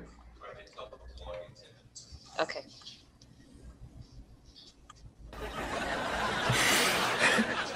It's fucking great. See, like, I don't think he's evil enough to be in the actual evil tier, but it's the crime is definitely not anywhere near Goofy. So he has to stay there. The problem is that we don't have a D tier. I know, we should have had a D. Good. We're here on, excuse me, case number 659324, State of Ohio versus Jared Bell. Defendant is appearing by Zoom. Jared. Mr. Bell, can you hear the court? I can, yes, Your Honor. Very good. Counsel for Mr. Bell. That's a really good edit. Yeah, so we'll keep Drake Bell here. Michael Vick, super evil. For sure. Dog I fights. love that you and I both are in the same page where we're going through murder, but the dog fighting is the worst. Yeah. You don't fuck with animals, okay? There's something so sadistic about doing something to things that literally just don't have the chance to help themselves. Oh. I remember when the reports finally came out, it was revealed that he would like take the dogs by their legs and slam them on the ground until they died. Jesus. And he made a comeback too. That's what I don't ever get. Yep. How you make a comeback from that. Just we're getting too deep. I'll stop. I know. I'll stop. He should have never been allowed back in the NFL under any circumstances. Jesus Christ. He used to, I guess a lot of people don't remember, he used to host dogfighting tournaments at his house. Dogfighting, obviously illegal. Dogs fight till one dies. And if they were too injured to keep going, Michael Vick would kill them himself. But not like shoot them. He would like beat the shit out of them to kill them. Jesus. Yeah. Epstein. Evil. What is... It's okay. We started with the most evil, okay? It's going to even itself out through here. It gets better. Yeah. We just really top-loaded it. Aaron Hernandez killed a couple people. Evil. R. Kelly. We can make a case. This could be a little closer to Goofy because he peed on people. Yes, there was also stuff with underage girls. Oh, it was that he claims he did not know they were underage because he was in an 18-plus bar, and the bar should never have let them in, he claims. Fuck, yeah, but the girl he peed on was 15. Did he know? I don't know. I'd have to ask him. Just to make this clear, bad. Still definitely bad. Don't pee on people. Definitely evil. Especially don't pee on people underage, and only pee on people with consent. He fucked 13-year-olds. Okay, evil. Okay, that's Let's evil. throw him in there. All right. I didn't have all the information. Neither did I. But he did pee on people. The last thing I heard about... No, it wasn't R. Kelly. Never mind. All right. He made Trapped in the Closet, though, and that's one of the best pieces of music of all time. I'm just saying. I'm just saying. Goofy. I'm just saying. If we could separate R. Kelly from Trapped in the Closet, Trapped in the Closet is goofy. R. Kelly, evil. It's so good. So far, we have Martha Stewart and Goofy, and then everybody else in evil. But our savior's here. Tim the Tool Man Taylor. Yeah. Oh. What the fuck did he do? We didn't even know he did anything. Let me look it up. Yeah. Well, is Tim Allen evil? Evil. Yeah. Or goofy. Tim Allen breaks silence on Capitol attack. Shameful. Did he lead it? I don't think so. Tim Allen's career is a metaphor for America. Mm. Tim Allen talks politics and pisses people off. Okay. Tim Allen as Toy Santa is there because that's his evil version. Look up drug smuggling, because I see a lot of drug smuggling saying that he ran drugs in the 70s. That would be kind of cool if that he would did. go goofy. That would go goofy. Opens up about infamous drug alert. Okay. Fill me in. Oh, here it is. The true story behind his cocaine trafficking.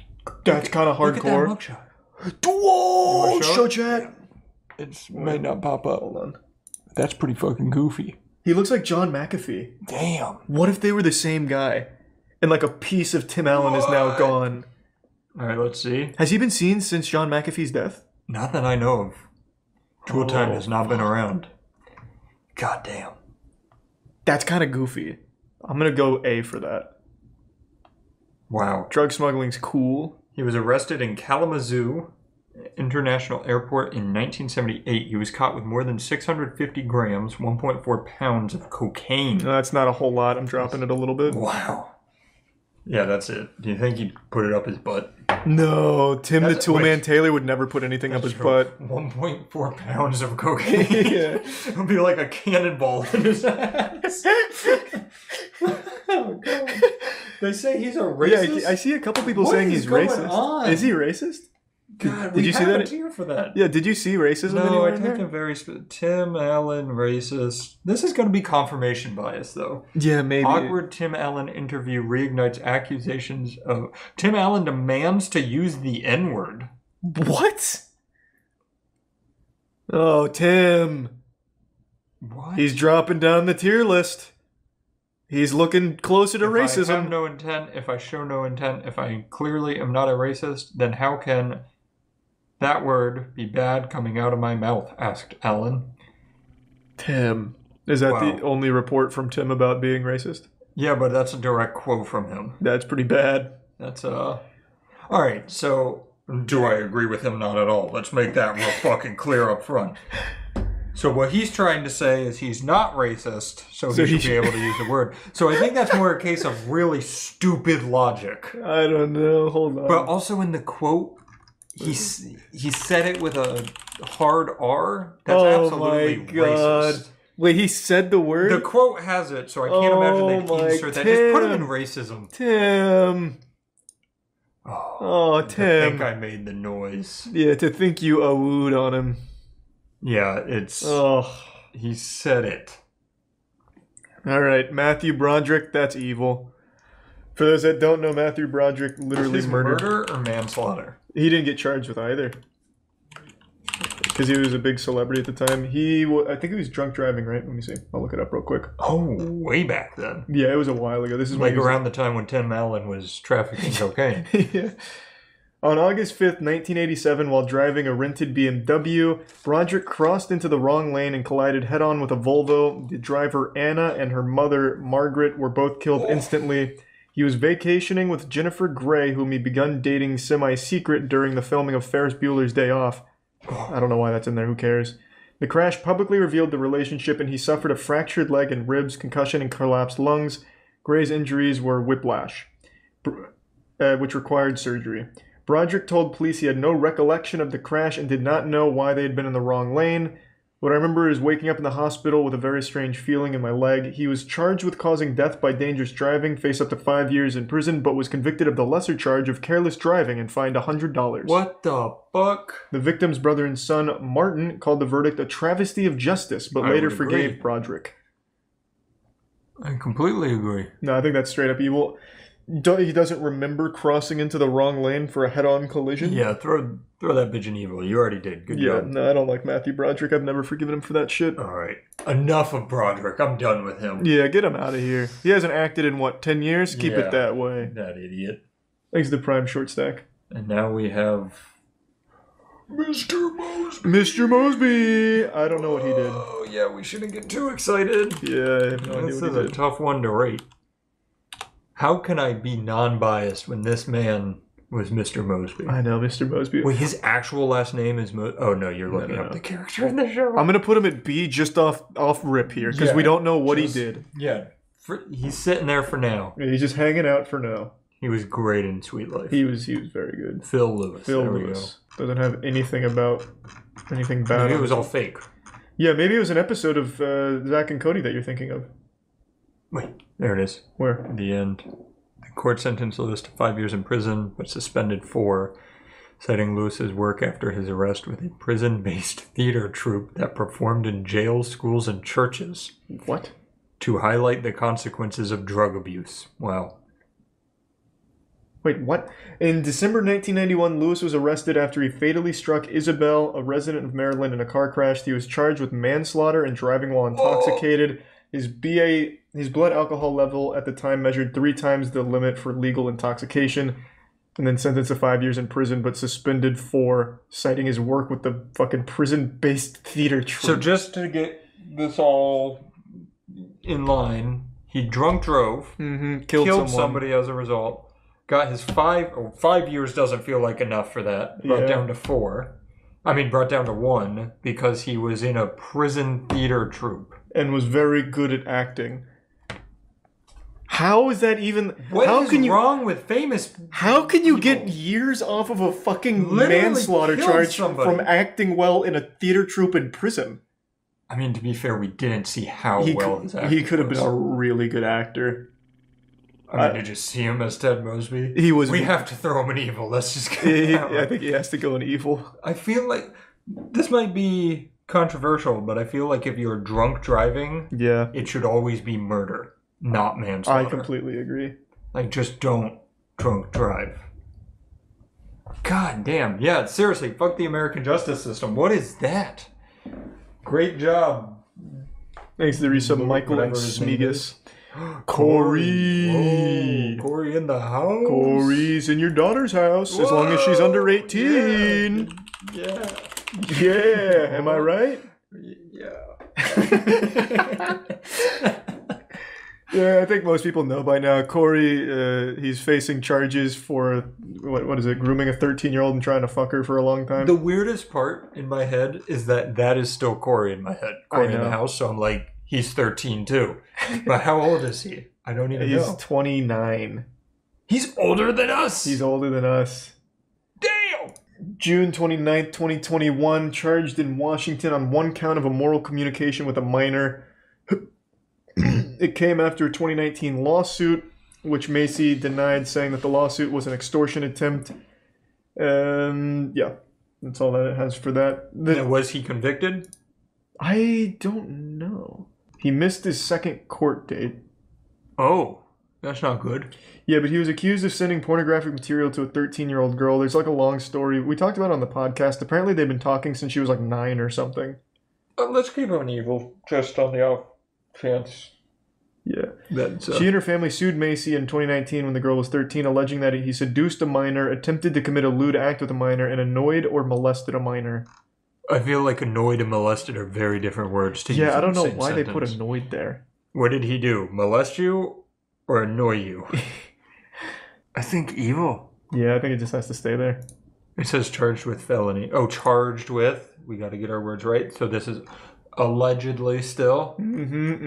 Allegedly, I'm putting him in evil. Tiger Woods. I think Tiger Woods has to be a little goofy. It is a little goofy. Did he do an actual crime or did he just fuck a lot? Now, his last car crash, it seemed like there was no way he wasn't driving drunk. Oh, is no. what I saw. But he didn't hurt anybody but himself. Okay, that's kind of goofy. That's so we might be able to sneak him out of the evil category. Tiger Woods. Oh my god. Yeah, there's the DUI. I hate this. I hate the. That looks like such a good mug shot. Hold on. There it is. All right. Pleads guilty to reckless driving after DUI. Yeah. He was found asleep at the wheel in Florida. So that was his first one, and then he recently got in a crash.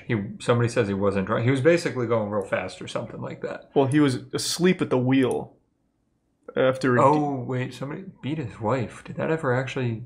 Is that true? Tiger Woods is a woman beater? I don't remember that. What? More, I know he fucked a lot. That's all I remember. Like, the only thing he was beating was the record for most pussy slayed in a day! Oh, Tiger! Tiger Woods! Let's hope we don't find him out as a woman Okay, beater. let's hope. Alright, I kind of gambled on that. He cheated, yes. He did cheat. He did cheat. I know that one for sure. I'm not saying he's a good man. Goofy does not mean good. Let's get that right. Our scale doesn't really sense. make anyone good. Just a bit goofy. Right, so far, Martha Stewart's goofy. Oh, yes. Martha Stewart. Jim Allison racist. And everybody else is evil. I think we kind of loaded the dice here. We should have had more goofballs.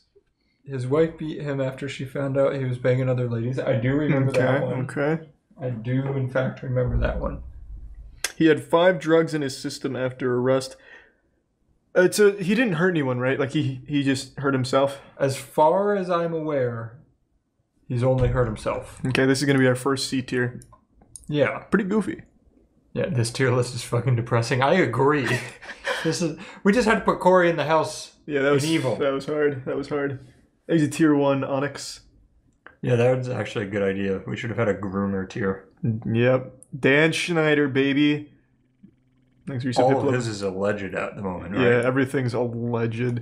Dan Schneider, the Nickelodeon guy, dude loved feet. He's the guy that went on Twitter asking for children to send pictures of their feet for one of his shows.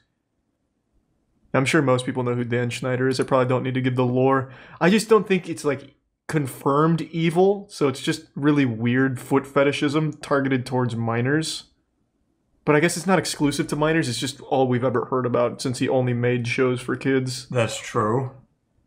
I think he's got to go in evil. I honestly think this can actually fit in a bad show. That's true. What if we skirt the system as we're learning every celebrity does? What if we skirt the system and just rate them based on, I didn't like his shows. Well, let's not get carried away. iCarly slapped. That was a good show. I liked almost all of the shows. Yeah. I don't actually know a show I didn't like.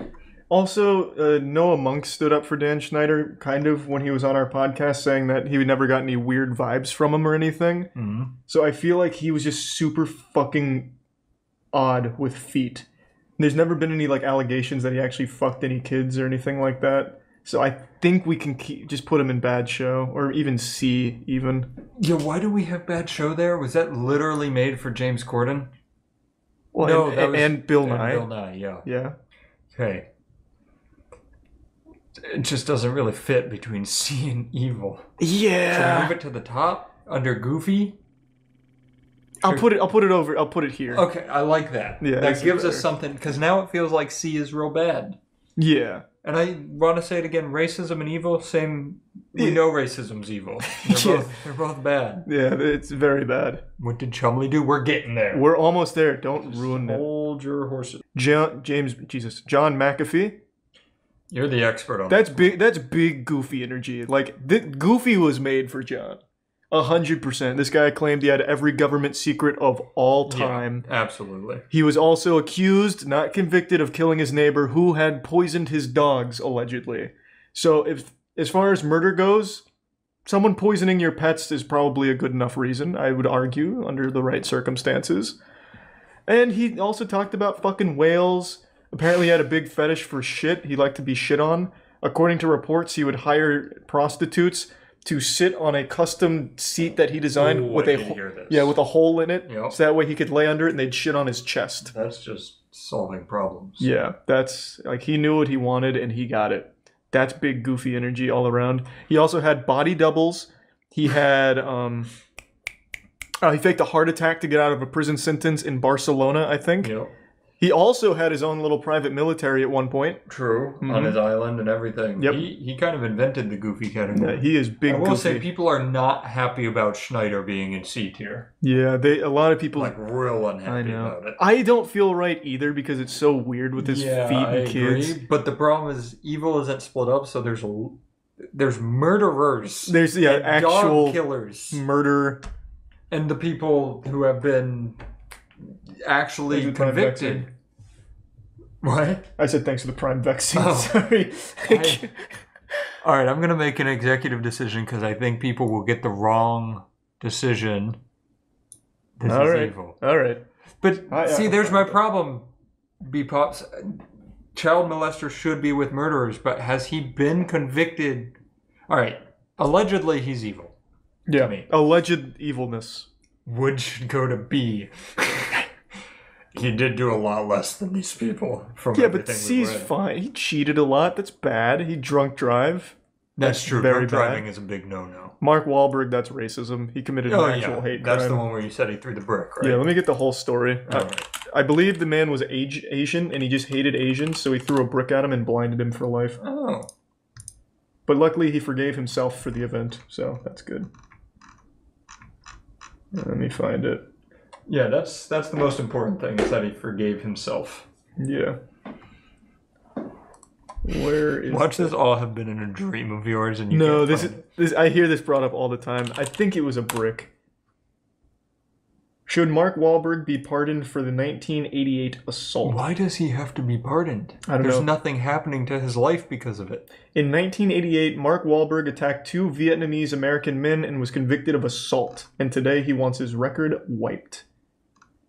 Court documents indicate that in Boston, April 8, 1988, Wahlberg attacked 2 Vietnamese American men, knocking one man, Tom Lam, unconscious with a 5-foot-long wooden stick Damn. and punching another. Investigators noted Mark Wahlberg made several unsolicited racial statements about slurs, a lot of slurs. Yep. He was arrested, charged with attempted murder, convicted of assault, and served 45 days in prison. Oh, he was 16. He was 16 and admitted to being intoxicated and insisted race had nothing to do with it. It sounds like race had something to do with it. Yeah, I want to find where it says one of them went blind from it, because I do remember that. He launched a petition with nearly 3,000 signatures. Wow. Oh, no, it's against him. Oh. It's a petition against him being pardoned. Oh, okay. I still don't get, why is a pardon being discussed? I don't know. He just doesn't did want it on it his record. and was convicted. It stays. How about, instead of asking for a pardon, you don't hit people with a 5-foot stick? Oh, here we go. Wahlberg believed he had left the second victim permanently blind in one eye, even though Trin stated he'd lost sight in his eye in the Vietnam War. Wait. So it doesn't look like he actually blinded him. Oh, he thought he Yeah, he thought he did. So he was the one that reported that he blinded the guy, but that was incorrect. Wait, click on that top link again? No, the one you just were in. Is the victim saying he should get pardoned? I'm not sure. God, I hate these websites that make you pay for these ads. You didn't hurt me. I need to find a different site. Yeah. He got pardoned! He got pardoned! Oh, from the only person who matters. We really just fell at scroll. Jesus. Oh my God, these websites. The victim pardoned him. Yeah, the victim forgave him. I don't know what to do with him here. There's a lot of new information. That's a little tough. I mean, it was still a hate crime, right? He's claiming it's not, but if he said racial slurs... In 1986, 15-year-old Wahlberg and 3 friends were charged with chasing 3 black children and pelting them with rocks while yelling slurs until an ambulance driver intervened. And then the next day he put him in racism. Yeah, I think this stays in racism. He may not be racist currently. Yeah, he might be much better, and I'll give him that. But you know what? I'm not racist today, and I wasn't when I was 15. So he's more racist than I ever have. I did not know about that second part here. I thought it was only that one hate crime. Okay, he stays there. Yep. Chris Brown, evil. Evil. Beats the shit out of women. Yeah, I don't even think we need to talk about that one. He's just evil. I don't think that goes without saying. Twitter would be very upset to see Chris Brown and evil, though. They have not only forgiven him, they sucked the fuck out of his dick. Like, imagine, his music's so good, though. Like, how could we not like him now? It's crazy. Like, he would beat those women if you saw them on the street, it seems like. Because he beats the shit out of women. It's baffling to me that Chris Brown is still allowed to exist as a human and, like, have notoriety. I just can't believe he's still famous and adored by people that he would probably beat. I don't Because he has a history of just beating women. It makes no sense. Vince Offer. I don't remember what he did, but he went to jail. It was something with a prostitute, right? I think, if I remember correctly, he beat a prostitute because she bit his tongue. I mean, you shouldn't be biting tongues. You should. That was very improper procedure from her, very That's unprofessional. Assault. Yeah, he was defending himself.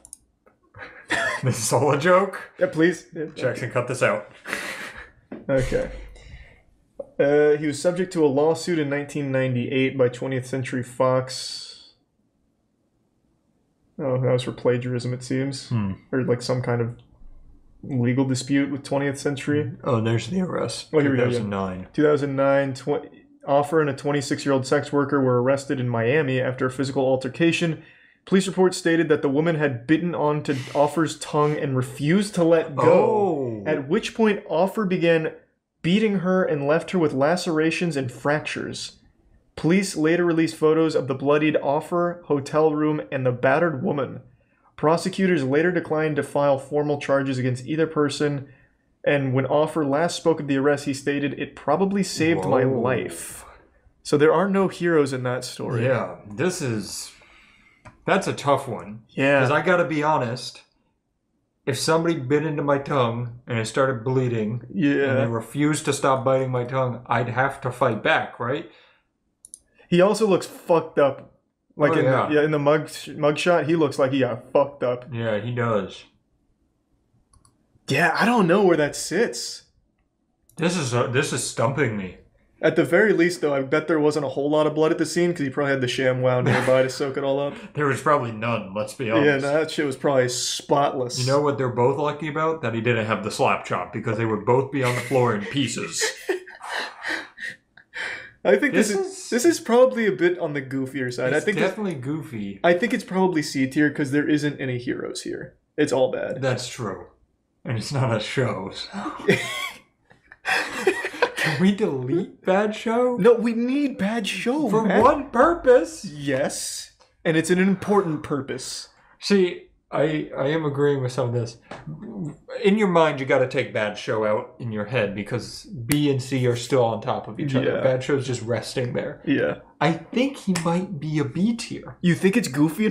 You think him getting into a prostitute fight is pretty goofy. It's kind of goofy. Like if you say, hey, why is your mouth all fucked up? Because a prostitute bit my tongue and wouldn't let go. That's goofy. It is goofy. But it is self-defense, right? Like it is self-defense. Neither one was charged. Like I said, there are no heroes in that story. That's tough. I guess the decision on hand is Tiger Woods or Offer worse. I think Tiger Woods... Well, there's nothing really super goofy about Tiger Woods. He just kept cheating on his wife and drunk driving. Yeah, I think Tiger's worse than I'll go Vincent. Let's give him a B. Let's give us some variety here. Thanks to the Prime. Craig in the resub, Brad and Deadass in cosplay. Okay, Felicity Huffman, you know more about her than I do. Okay, so her and Aunt Becky... Same thing. It's the college admissions scandal. Now, I have a weird take on this that very few people agree with. Okay, run it. a lot of people are really pissed about what they did. So do you know what they did? Yeah, they paid to have their children accepted to schools. Basically, they'd go to like Stanford and they'd pay the rowing coach to get them a rowing scholarship so they could get into the school that they weren't smart enough to get into. They shouldn't do it. I understand.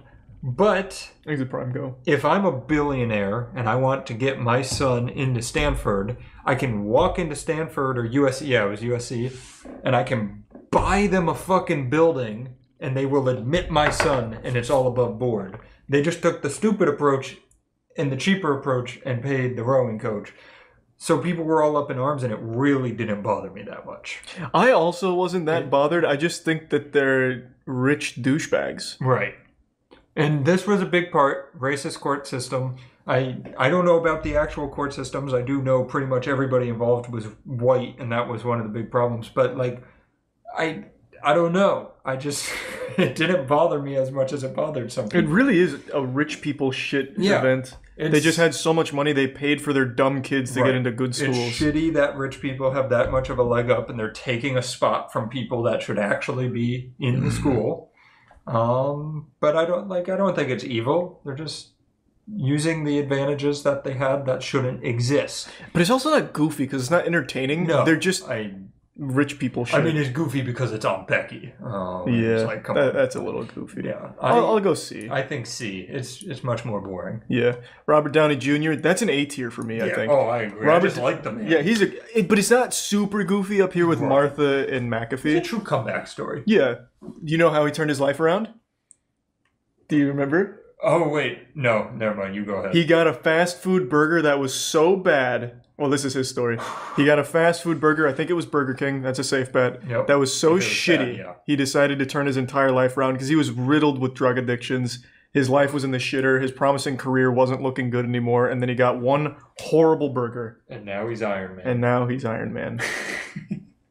He's a tier 1, Lewis. I want to make sure it was Burger King before I slander them, even though it's a really safe bet. Somebody said, didn't he kill someone? I don't think DJ killed somebody. He was drugs. It was all drug stuff for Robert Downey Jr. Yep, Burger King helped me beat addiction, Robert Downey Jr. says. Wow. Yep, it was Burger King. Their food is so bad that it actually made a drug addict quit drugs. I have to thank Burger King, he said. It was such a disgusting burger I ordered. I had that and this big soda, and I thought something really bad was going to happen. Downey Jr. says he then tossed all of his drugs into the ocean, deciding right then and there to clean up his act. That is the most Burger King shit of all time. I completely agree. I mean, Burger King, honestly, anytime I buy it, makes me rethink my life as well. Yeah. This is even cute. Downey Jr. hints that fateful moment in Iron Man when the character Tony Stark requests a cheeseburger from Burger King after being released from his captors. It's a reference to his own experience. Wow. That's cute. Don't know if that's like an actual true story, if he was just making a joke, but either way, that sounds so believable because Burger King is disgusting. I agree. I completely agree. Alright, Ellen DeGeneres. I think this is going to be bad show Bad here. show. I think so too. Yeah. She was shitty. Yeah, she's just a real shitty person. She's highly unlikable. Her show is highly unlikable. She's done some repulsive stuff. Apparently treats her staff like dog shit. It's hard to like Ellen. People are saying racism? Where? Racism? Ellen? What? I've never heard Ellen for racism. I know she made Mariah Carey reveal that she was pregnant. Yeah, that was shitty. Yeah. She's an asshole. But I don't know anything else. Oh, that's in reference to her toxic work culture. Oh, new claims of racism and bullying. Yeah. Behind the scenes, current and former employees on her leading daytime shows say they faced racism, fear, and intimidation.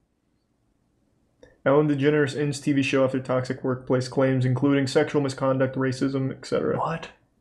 But that's not her. But it's after the claims these are of the environment. Yeah, and it's all... I don't think they ever pointed the finger at her, just the people she hired.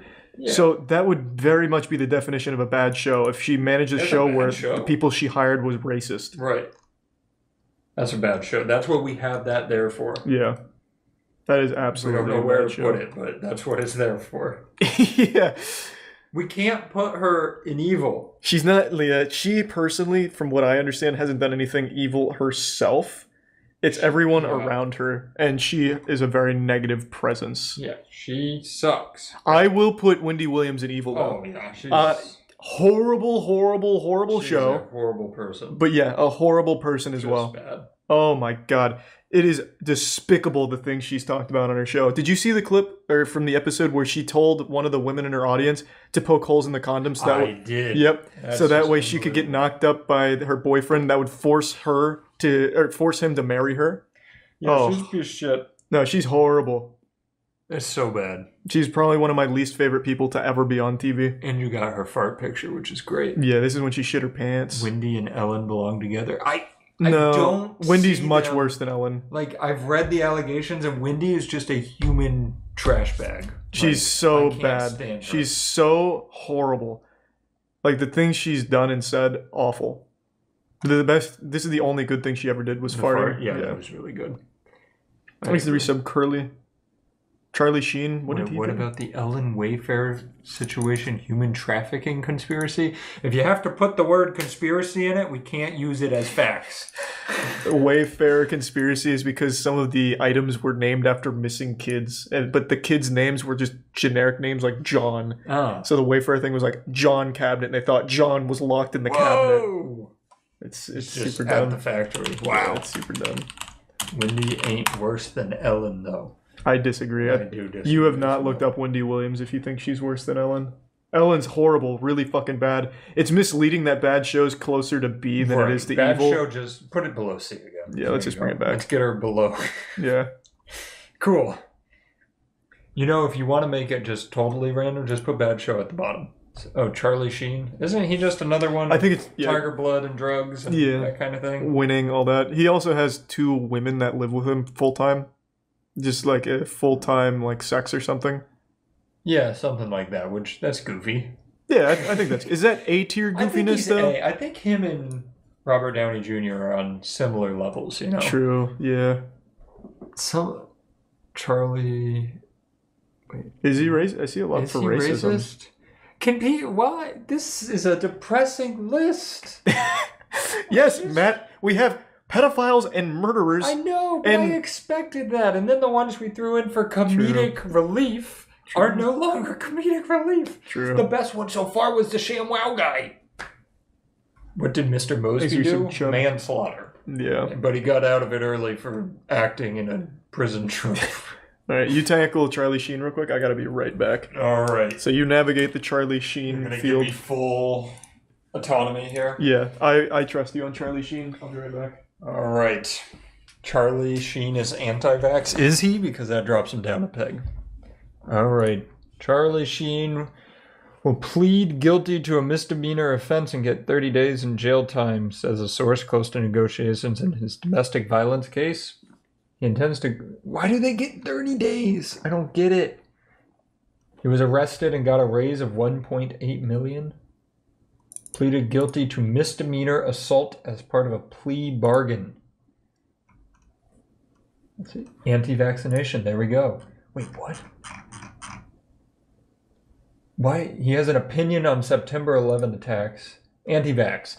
Sheen is staunchly opposed to vaccinations. After separating from Denise Richards, he sent a legal notice to his daughter's physician stating his lack of consent to vaccinate them. Jesus. Yeah, that's a good point. Didn't he put a whole lot of needles in himself? You know what? You know what? Oh, but, all right. Tell me, guys. Does that drop him to evil where there's murderers and pedophiles? Well, he had misdemeanor assault. No, not evil. You guys think C? All right, we'll keep him in C. I got to remember C is more like a low D on this list. He isn't a murderer, you're right, and he's not Wendy Williams. Cardi B. Crime. Cardi B explains why she drugged and robbed men. Oh my lord. The big title here says, in quotes, I had very limited options. Yeah, But guys, she makes good music. Oh, I'm done with this. The Grammy winner also pointed out that there are rappers who glorify murder, violence, drugs, and robbing. She writes, I never glorified the things I brought up in that live video. I never even put those in my music because I'm not proud of it and feel a responsibility not to glorify it. Keemstar tweeted, oh my god, Cardi B is the female version of Bill Cosby. Wow. Her music alone should put her down here. Yeah, I will consult Charlie on Cardi B when he gets back. Don't you worry. But I'm thinking it's gotta be B. She would literally drug, rape, and rob men. Allegedly. Because I don't know if it went through. Allegedly, she would do this. I think she admitted it, right? Okay. But did she ever say rape or just rob and drug?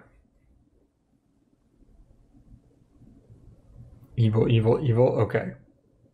See, I see drug and rob. See, I don't think she admitted to rape. All right, I'm gonna look it up.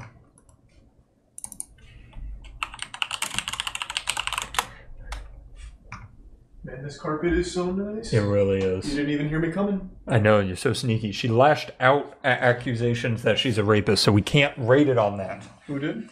Cardi B. So we know she drugged and robbed men. She admitted that. Okay. But they're claiming she has to be... I put her in evil, but they're claiming she's evil because of rape. But that's all allegations. Right. But I think she's evil. No, I agree. Drugging and robbing people. Yeah, Charlie Sheen got moved down to a C while you were gone. Why? What happened? There's just some bad stuff. He settled a case for misdemeanor assault against his wife, and there are allegations, but he sued the people who made the allegations that when he was a 19-year-old actor, he raped his 13-year-old co-star. Jesus Christ. So he moved in C because I can't put an evil based on allegations that he was so against he sued over, but I don't know. All right, that's fine. Oh, and he's very anti-vax. Oh, okay. He actually reached out. That could be evil, honestly. Yeah. But I said I'd consult you first. No, I think this makes sense. All right. He's a prime dastard, and they said Julio and none. Chumley. What the fuck did he do? It was drug trafficking? Somebody said, why is Corey in the house evil? Oh, you should look up the people that are here. They've done some fuck shit. There's a problem with this list where we're learning everybody is evil. Yeah, okay. Chumley, it's guns and drug charges, it seems. Now, was it like trafficking? Because I'm going to be a little wacky with you. I would watch a documentary of Chumley smuggling guns over the borders. I would as well. That's like the movie War Dogs, but with Chumley instead of Jonah Hill. That's a good movie. Oh, we have a non-wacky claim here. Oh, shit. In the spring of 2016, Chumley's Vegas residence was raided in connection to sexual assault allegations. During the search of Chumley's home, officers found firearms, crystal meth, Xanax, marijuana, and traces of cocaine, and was arrested and later released after a $62K bond. 2 months later, he was charged with 20 felony counts, including unlawful possession of a firearm, and pled guilty to felony firearm count, and misdemeanor for having drugs. He was given 3 years of probation. Sexual assault, not cool. It goes down far enough that all you have to do is be the side character of Pawn Stars to get out of this shit. I know. Oh, you were on TV once? You're okay. I know. It's actually really crazy. Rock climbing in that picture? He is rock climbing in this picture. Look at this. I didn't even know Chumley would be capable of doing this, given how gravity works. That's kind of goofy. That is pretty goofy. He's making a case for goofy. If all of this existed without the sexual assault, he's fine. Can people stop sexually assaulting people? Please? Oh, man. Rick said the best he could do is 3 years, no more. Chumley free solo timeline. Imagine Chumley doing the free solo shit. I think this is more goofy. He wasn't charged with sexual assault. He did not get charged with sexual assault. All right. I think we can keep him out of evil. I think this is a B tier goofiness. These are all allegations, and we have to keep that in mind. Yeah. I agree. I think Chumley gets a B. Him and the ShamWow guy together. Yeah, that's a power team in the goofy tier. Gwyneth fucking Paltrow and her goop nonsense. Oh, what is that? I don't know whether to put her in evil or more goofy. I don't know. Because people have died from her goop stuff. That's true. People and have her literally candles died. explode, which is honestly a bonus. Yeah, her orgasm candles explode. Her pussy candles explode. Or it was her pussy, right? This smells like my vagina. I think that's the one that explodes. That's the one that exploded. I think it has to be. It has to be evil. Because she knowingly puts out dangerous pseudoscience. Oh, yeah. Well, I guess she doesn't think it's pseudoscience. Or maybe she does, and she's extremely evil. What was the one that was killing people? Was it her bee sting therapy, I think? I think it was the bee sting. I'm pretty sure, because she convinced people that... Yeah. I think it was, bee venom therapy for an old injury. Well, that's her actual site. You don't want to go to that one. Oh, I'll right. tell you it's great. Second link. Yep. Woman dies from bee sting therapy from Goop. Gwyneth Paltrow's promotes. Also, just to be clear, that doesn't look like a bee. That looks like a hornet. That is definitely a hornet. 55-year-old Spanish woman has died following repeated exposure to acupuncture method that uses live stinging bees instead of traditional needles, according to the case report. The painful and dangerous practice called apipuncture is generally peddled by non-medical practitioners and in recent years buzz among celebrities, most notably Gwyneth Paltrow and Goop. Yep. I don't really like her. No, I can't stand her. She preaches the worst shit. Pretty cool candles. I love the smell of her vagina and her orgasm, Yeah. but that's not good enough. People are saying goopy. Goopy would be a good tier for her. Should have made goopy. Goopy would have been a really good tier. Talk about missed opportunities. Yeah. I think it's between C and evil for me. Yeah, that's where I'm at, and my brain just keeps going. Like, I don't think I can count that as murder, Yeah. but I don't feel right not putting her in evil. I know. She's not as evil. The only reason I'm leaning towards C is because I've smelt her vagina, allegedly. I mean, that is a good point. I don't think it smells like the candle, but I've at least got close. Wow. A death doula's advice on embracing the end by Goop. Wow. What the fuck is a death doula? Like a doula who normally brings a baby into the world, Oh. except now they're letting you leave the world.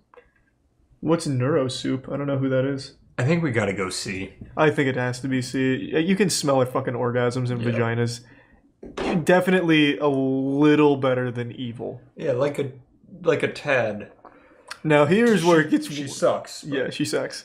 This is where it gets wacky. We got Bill Nye. And we know where Bill Nye Yeah, goes. Bill Nye, to my knowledge, has never done anything wrong. Except... one Netflix show.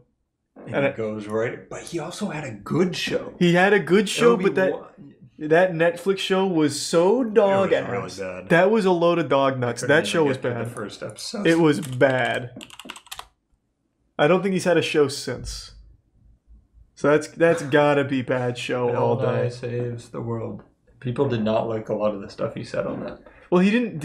If I remember correctly, he didn't even really do any like science shit in the show. Not much. He completely stopped doing what he. But here's the thing: I love him, and the problem is we made the bad show category specifically for this, but we put Ellen in it. Yeah. So now he's up there with Ellen for no reason. Yeah, Ellen is absolutely significantly worse than Bill Right. Nye too. And That's the rough. C tier is where we could move Ellen to because C is worse than bad show.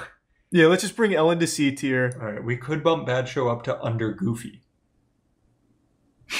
Yeah, but then you kind of... This is our spectrum from evil to goofy. So if we have bad tier here, it's evil to bad show. So maybe bad show needs to be like off to the side. I know, it needs to be like hovering Or over here. deleted. Don't you ever say that. We could put Bill Nye in A. No, bad show though, man. I know, it was made for him. It was made for Bill.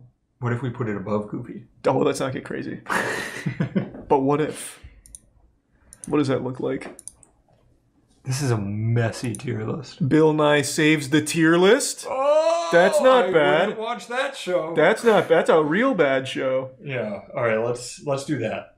Okay, we'll do that. I wish we could like break it apart I so know. that you could see it's separate. Yep. We did it. All right, now it's much cleaner. Yeah, now it's making sense. Yes. You don't like this guy. I don't know anything about him. Mike He's just Lauer. a douche. He's just a You douchebag. might have allegations against him. I just have always thought he's a douche. Let's hope there's some allegations then. Bill. This is not him. How do you spell his last name? There, L-O-W. Oh, wait, no, that's Lowry. L-A... I think it's Lauer, right? Nope. Lowry. Oh my god. Okay. Don't worry, we'll get there. Who is this guy? Laure. Wait, no, it's Lauer, not Lowry. Why do I keep saying Lauer? I don't know. You're the one. How do you spell his name? Wait, try Lower. Oh, they're saying Lauer. That's what I've had this whole That's what time. we've been doing. Is his name Mike Lowry? Lauer? His name's not Mike, is it, Matt? It's not Mike Lauer. It's something else. Wait, yeah, why do we say Mike? Hello? It's Mike Lowry. Matt Lauer! It's Matt, it's literally my name! Okay, Matt Lauer. We got. So why is he here? Because he's a douche. He's just. All right, I'll put that. That really hurt my fucking brain that we could have figured. Well, check it out. Type in like allegations. I'm sure he's racist or something. Show me sexual assault. Sexual assault. What? November 29th, 2017, NBC News announced that Lauer's employment had been terminated after unidentified female NBC employee reported that Lauer had sexually harassed her during the 2014 Winter Olympics in Sochi. And it continued after they returned to New York. Oh, boy. You caught him, Matt. You caught him? Wait, and Ronan Farrow book alleges Matt Lauer raped NBC. I'm going to guess that goes on. Not the whole network. He raped everyone at that network, Matt. God. You've caught a big fish. Alleges that Matt Lauer anally raped her in his hotel room at the 2014 Sochi Olympics. Oh, so that's evil. That's straight up evil. That's evil. It is an allegation, though, but this was 2017. That stopped my smile instantly. Yeah, I hate him. This happened in 2017. So what was the verdict? Because it looks like it was going through court. Oh, here's the timeline. His ex-wife says she supports him 100%. Okay. That strikes me as a little bit of simp behavior.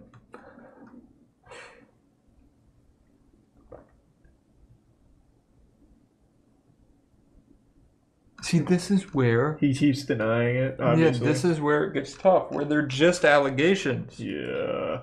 If it was confirmed, obviously straight to evil, and I don't like them. I'll keep it in C for now, since it's not completely... Well, we had a hard time finding him. I'm just putting him in evil. I wish... He was a hard man to find. I agree. I wish we named C like scumbag or douchebag. Yeah. Because C doesn't do it justice. He had a button under his desk to lock girls in his office. What? Desk button. That sounds like something out of an anime. Just how did Matt Lauer's famous desk button work? Accounts of his behavior towards women surfaced in prominent outlets. There was a report that in 2001 he had summoned a woman to his office, locked the door, and sexually assaulted her. There was also a report that he once gave a colleague a sex toy as a present. What is this desk button shit? There's a lot of allegations. Oh, headlines rushed forth. Matt Lauer's desk had a button that locked his door. Other NBC execs might too.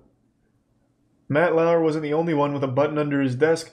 About that secret button in Matt's office, Matt Lauer reportedly used a button under his desk to lock his door after inviting women inside. So I do just want to claim, I'm going to guess the desk button was not created with that intention in mind. That would be my guess. Like, I don't think he went to engineering and said, hey guys, I got a project. Yeah.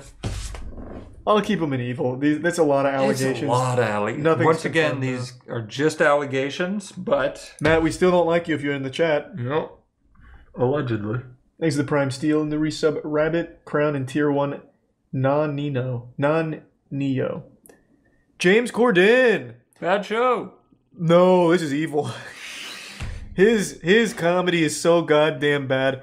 We have gone through swaths of rape and murder charges and allegations, and James Corden fits right at home amongst all that. The guy who does carpool karaoke is getting put there. God, that show's bad. That's bad. No, that's real bad. Yeah, no, I think James Corden, he's got to be like some kind of project to see how bad he... Yeah. Can we do renaming here? This would have helped us so much. This would have been actually a game changer. And Because people don't like James this. Corden. And racist. Alright, yeah. And James Corden. Because then... Oh, shit. Does that save it? I don't know. I can't see past your Yeah. Because now, look, we can move the racists in there comfortably. Because people don't like that racism is below that. Because then I can delete this. Are you happy with that? Yeah, or we can rename this to James Corden's category. All right. Which is below...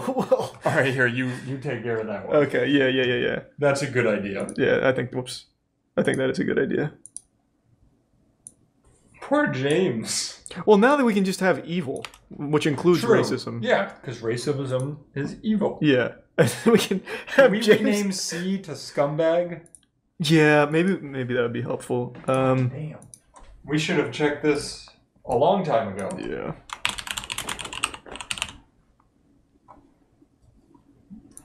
Okay. There we go. You know what else would have been helpful? Huh? We could have done super evil or confirmed evil and alleged evil. Okay. I'm feeling better about this. No, now we are cleaning this up right here at the Bad end. show, goofy. Well, might as well at least get more descriptive now that we know we can. Better than B? Yeah, we'll go pretty goofy. So what do you make A if it's between goofy and pretty goofy? I'm gonna go turbo goofy. Well, isn't that more than goofy? Oh yeah, so this will be goofy. And then this is gonna be... turbo goofy. Really goofy. Wow. That's much better. Everybody over here is saying they don't know what this is about or how it works. You get it. Now you have the grading rubric here. So Paula Deen, that's racism. That's evil. That's easy. I guess that's true. Scumbag to match the flow would be better as pretty evil. Oh, true. Now we're getting good. Nice, yeah, good call.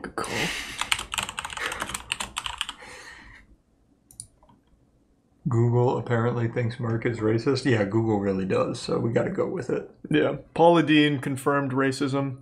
Yep. Is it confirmed? Yeah, she tried to host a... Matt, you don't remember this? She tried to host a... Here, I'll just show you. You say Paula Deen, I hear butter. I know. Where's the wedding? I want to find the wedding. Paula Deen reportedly planned a wedding with waiters who looked like slaves. And she also has used the N-word regularly. Well, maybe she's in the Tim Allen category. I mean, she's literally next to him right now. Where, yeah. You know, she's not racist. She just wants to say the N-word and dress waiters up as slaves. No, she has literally been blatantly racist. It's not even like Tim where he was trying to make some kind of like political point. Yeah.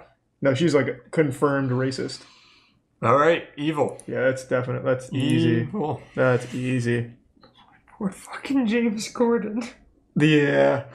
Well, he deserves it. I like how evil and goofy is bookended by bad show and James Corden.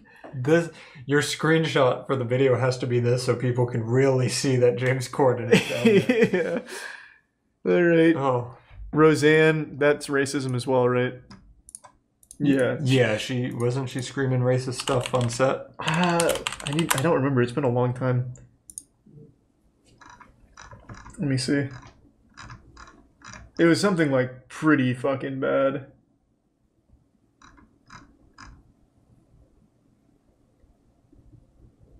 Because she was just about to get her show back and then they kicked her off of it after all of it. Yeah, I think she had like a true breakdown. Yeah. But was it racist? Because if it was just a breakdown and people were like, she's crazy, then... It's the Wikipedia doesn't have it. No. Roseanne's Twitter full of racism and conspiracy theories. Was it all on Twitter?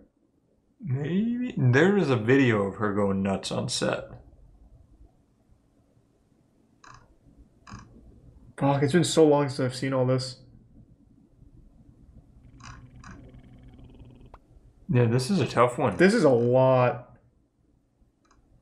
Oh, that's pretty extreme. Oh. Thanks to the resub Ang. Once again, It seems like she was having like a true breakdown. Yeah. Well, I mean, even still, though. It's bad. Yeah. Yeah. That's pretty evil. Oh. Yeah, this, I'm just gonna keep that. What about Pretty Evil? Because it seems like everything's on Twitter, and she apparently had a full-blown mental breakdown. I think we put her in Pretty Evil. Yeah. Like, she sounds actually insane. Like, genuinely insane. Yeah, I remember seeing one of the... Yeah, that line is what I remember. Which one? This one? The bottom one of that first paragraph. Oh, yeah. That's what I remember seeing. Yeah. We'll go Pretty Evil because she's not as racist as the other racist. Quite make a racist wedding, but she seems racist. Thanks to the resub, Joe. Papa John! You know, they actually came out with the audio from Papa John, and I don't remember now, but it was... fuck, I need to find it. Hold on, I need to find Papa John. Ooh, with our new rankings, that's actually a good point. Some of those might come out of Pretty Evil. Which ones? Like, maybe the college scandal one can go to Pretty Goofy. Oh yeah, that can be pretty goofy now. And Charlie Sheen can be pretty... Tiger? Yeah, Tiger can be Well, pretty I guess goofy. he had multiple DUIs. He just got lucky that he didn't kill somebody with it. True, we'll keep Pretty Evil because of the DUIs. Yeah. Yeah, they released the whole audio of this. We'll just go Pretty Evil because we all remember the initial stuff, and I don't think... Yeah. I don't Pretty think Evil's a good choice. Yeah, we'll just go Pretty Evil. Pee Wee Herman. Do you know Pee Wee Herman, Matt? I do, but I just remember allegations against him from growing up. Well, this is a cool story because Pee Wee Herman was arrested for masturbating in an adult theater in 1991. Isn't that what adult theaters are for? Yep, it ruined his whole career. He exposed himself inside an adult theater. That's goofy. He was arrested Friday night after undercover detectives raided his house. I like that they have undercover detectives raid the guy who masturbated. So tell me how the one guy who masturbates in an adult theater gets arrested and all of this sexual assault goes uncharged. He wasn't the only one. 3 others were arrested, so there was a lot of dick out in that theater that night. Do you think they were like together? It had to be like a group of friends. Yeah. Pee-wee and big misadventures, what the newspapers said. I feel like if that's all he did... But he had a kid's show, so that's why it ruined him. That's true. I mean, it's obviously bad, but you know how they could have... It's not like he was doing it to the kid's show. He was in an adult theater. Why even have an adult theater, though? If you can't masturbate. Exactly. I think that's definitely goofy. I don't think it's really goofy, but it's goofy. Right, he's not up there with McAfee, but... No, not McAfee or Stewart. And then Amy Schumer. I just think that's gonna be pretty evil. The comedy, like she could go into James Corden. She could go in James Corden. They're very similar. We could have James Corden be James Corden and Amy Schumer. Or just keep it James Corden. Yeah, I think it fits him a little better. I think this makes sense. Like, they're not guilty of killing anybody, but they are guilty of murdering comedy and humor. They're saying she raped someone? Whoa, what are you talking about? What? Amy Schumer. You know how depressed this list is making me? She said she was assaulted? Wait. Oh, and then there's this. Wait a second, did Amy Schumer rape a guy? I trust this article. Yeah, this does not seem like a very well-written article. She is a joke thief, you're right. It's James Corden of personality type. Yes. Yes, it is. Yeah, I don't know. This seems like an unreliable site. Either way, she belongs in the James Corden category. No questions asked. That's easy. That's easy. Poor fucking James Corden. What do you mean? It's his fault that he can't make a good piece of content. It's not like he's like born with some disease that makes him insufferable. No, I'm saying poor James Corden because you're bullying him. Oh, right. Yeah, right. The rest of the world seems to like him. No, they do not. They're pretending. Oh. Well, now that I know. Thank you. No, they're literally lying. All right, I think that's a good list. It is. I think it's a very good list. I think we've broken new ground here. We've done it. Holy shit. Thanks to Prime Doom and the Resub Xavier. They want to Prime know Regal. you're pretty evil, but we don't listen to them. We make the list. Yeah. P. Diddy. I'm sure most of you know that name, and I'm sure in recent times you've at least heard a little bit about the awful things he is accused of. P. Diddy has been a huge individual in the music industry for decades now, and with a lot of new information coming to light about his past as well as what he's been doing behind the scenes, a lot of people are comparing him to the Harvey Weinstein or the Epstein of the music industry. It's abhorrent stuff that's come to light. And in recent times, he's become known as the Diddler. And you don't want to fiddle with the diddle. P. Diddy's got a laundry list of extremely serious accusations, and he's embroiled in a ton of controversy as well as lawsuits, and there's just been a lot to keep track of with everything he's accused of. From car bombings to assault to abuse to sex trafficking. It's like he's trying to get the platinum trophy for crime. He's committed like every crime imaginable, allegedly. It's scary stuff. And like I said, there's been so much that I imagine a lot of you aren't even aware of all of it, but luckily, Jackson, Windigoon, and myself did all the heavy lifting and compiled all of the information about everything he's accused of into our Red Thread episode covering P. Diddy. I'll drop a link to the full episode in the description, but for this one, I'm just going to give you all of the most pertinent information concerning the P. Diddy case. We're going to start with Cassandra Ventura's case against P. Diddy. She was in a relationship with him for quite some time and suffered greatly as a result. It initially started with P. Diddy signing her to his record label, Bad Boy Records. He signed her for a 10-album record deal, which is a ton. 10 albums is more than probably most artists have ever put out. Unless you're someone that's just using AI-generated music, it's hard to just shit out 10 albums. That's a lot. Like, that's not small potatoes at all. You're fucking in there for like 30 years to make 10 albums, most likely. And it seems like from the very start, this was all just a ploy, a nefarious scheme from P. Diddy to get Cassandra to be with him. So immediately he started driving a divide between her and her boyfriend. He would leverage his power in the industry to just have control over her. And it's just a horrible, horrible situation. So on the 16th of November of 2023, P. Diddy's ex-girlfriend, Cassandra Ventura, filed a lawsuit detailing a years-long series of abuse perpetuated on her by Diddy. Ventura claims that she was trapped in a cycle of sexual abuse, violence, and sex trafficking, listing that Diddy, A, raped Mrs. Ventura in her home after she tried to leave him, B, often punched, beat, kicked, and stomped on Miss Ventura, resulting in bruises, burst lips, black eyes, and bleeding, C, blew up a man's car after he learned that he was romantically interested in Mrs. Ventura. D, forced Mrs. Ventura to engage in sexual acts with male sex workers while masturbating and filming the encounters.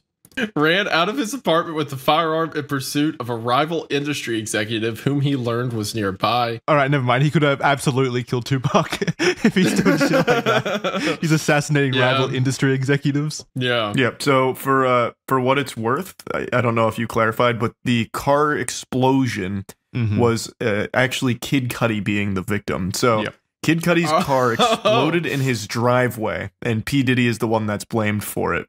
Cassie was in a relationship with producer Ryan Leslie from 2004 to 2007. It appeared from the start, however, that Diddy was interested in a relationship with Cassie.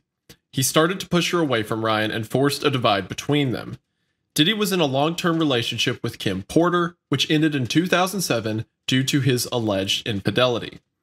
Even while in his previous relationships, Diddy would apparently not allow Ryan, her boyfriend, around, flirting with Cassie and forcing her to do drugs while she was in private with him. Cassie was young and impressionable. Diddy flaunted his wealth, showing his ability to look after her or control her. Diddy had the ability to skyrocket Cassie's career, but in return, he seemed to have wanted her obedience and loyalty. She feared that rejecting him would harm her future career and album deal, so she eventually went along with his request. So just the like age-old manipulation tactic that all of these like Hollywood producers and all these executives have used time and time again.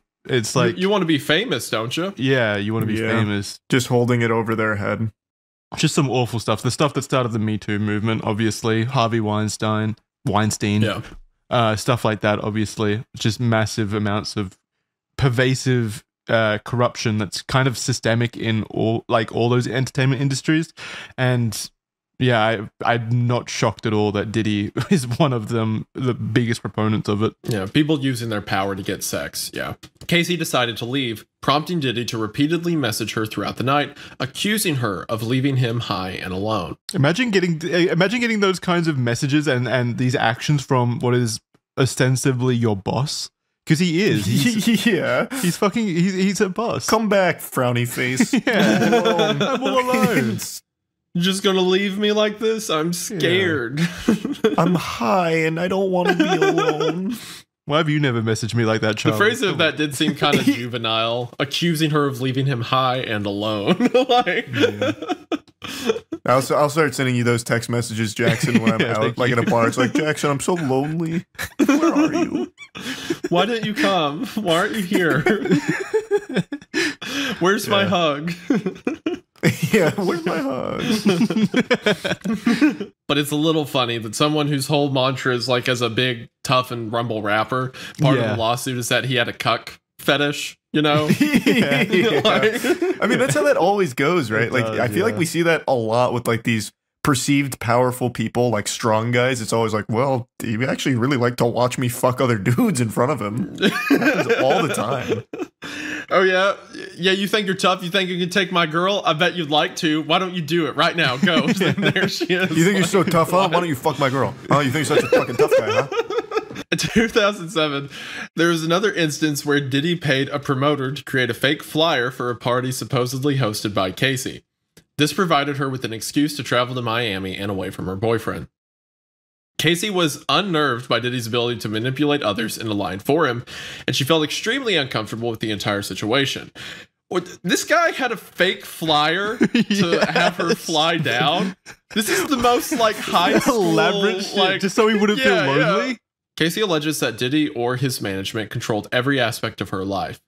He introduced her to a lifestyle permeated by drug use, which contributed to her compliance. He insisted that she refer to him as Pop Pop, a term she called her grandfather. It's fucking disgusting. Ew, gross. Oh, Gross. yuck. Diddy would have his personal staff accompany Casey during all of her day-to-day activities, and even some of her medical records sent to his email address. The example listed in the lawsuit is from when Casey suffered memory loss, possibly due to injuries from abuse and/or drug abuse. When she had an MRI, her results were sent to Diddy and not her. Diddy also made Casey get prescriptions from his doctor in her name for medication that he was addicted to when he exhausted his own supply of pills. God, that's so like Lex Luthor. Yeah, He's, like, that's getting older. fucking just constant drug. Diddy would often show spouts of incredibly violent fits of rage, apparently beating Casey multiple times each year, leaving bruises all over her body. He would go to extensive lengths to hide evidence of this, like having Casey hide away in hotels for days while she healed. She recalls after one particular party, in which Jay-Z was named as being in attendance, that Diddy kicked and hit her and forced her out of a vehicle on 5th Avenue in New York City. She got a cab to take her to her apartment, but was so traumatized and afraid of Diddy that she had the realization that she could never tell anyone due to how influential he was in the music industry. Where Diddy discovered that Casey had a conversation with another music producer at a party in Los Angeles in 2009. Casey wanted to discuss her career with the producer. In response, Diddy abruptly removed Casey from the party and departed in a car.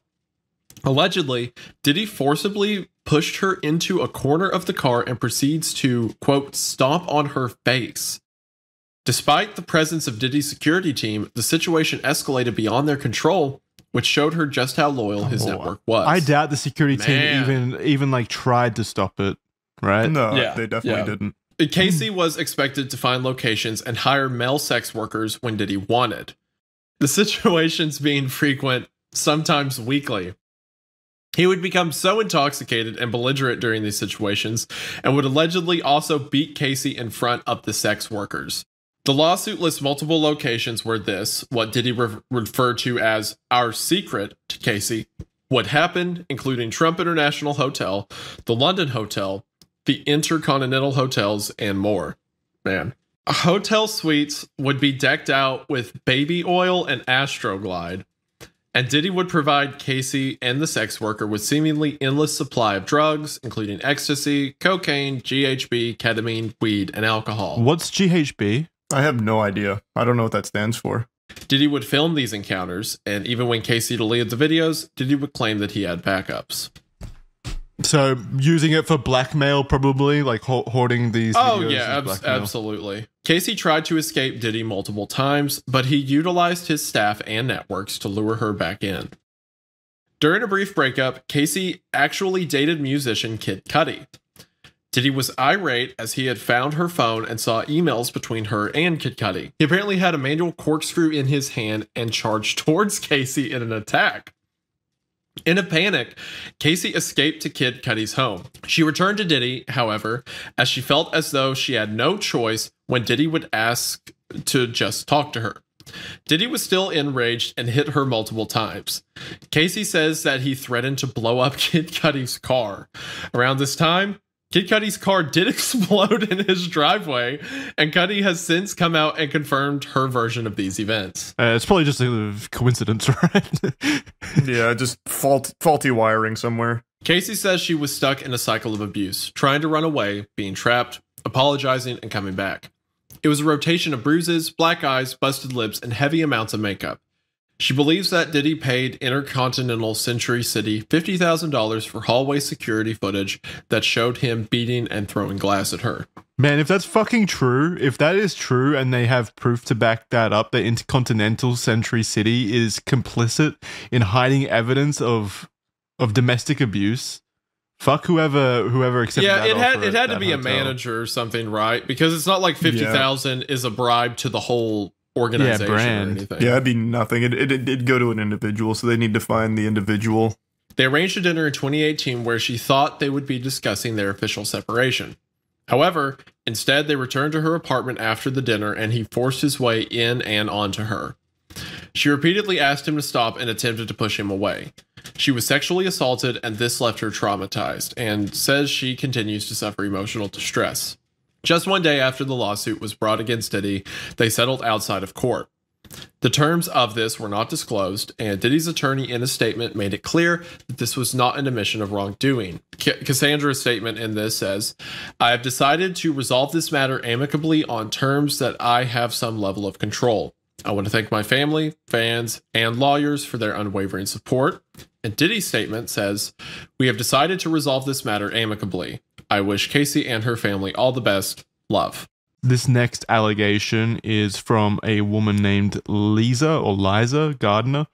On November 24th of 2023, another lawsuit was filed against Diddy and singer Aaron Hall. So it was a suit against two people by Liza Gardner for battery, sexual assault, and negligent infliction of emotional distress. The lawsuit was filed within the time frame of the Adult Survivors Act and details an event that happened in 1990.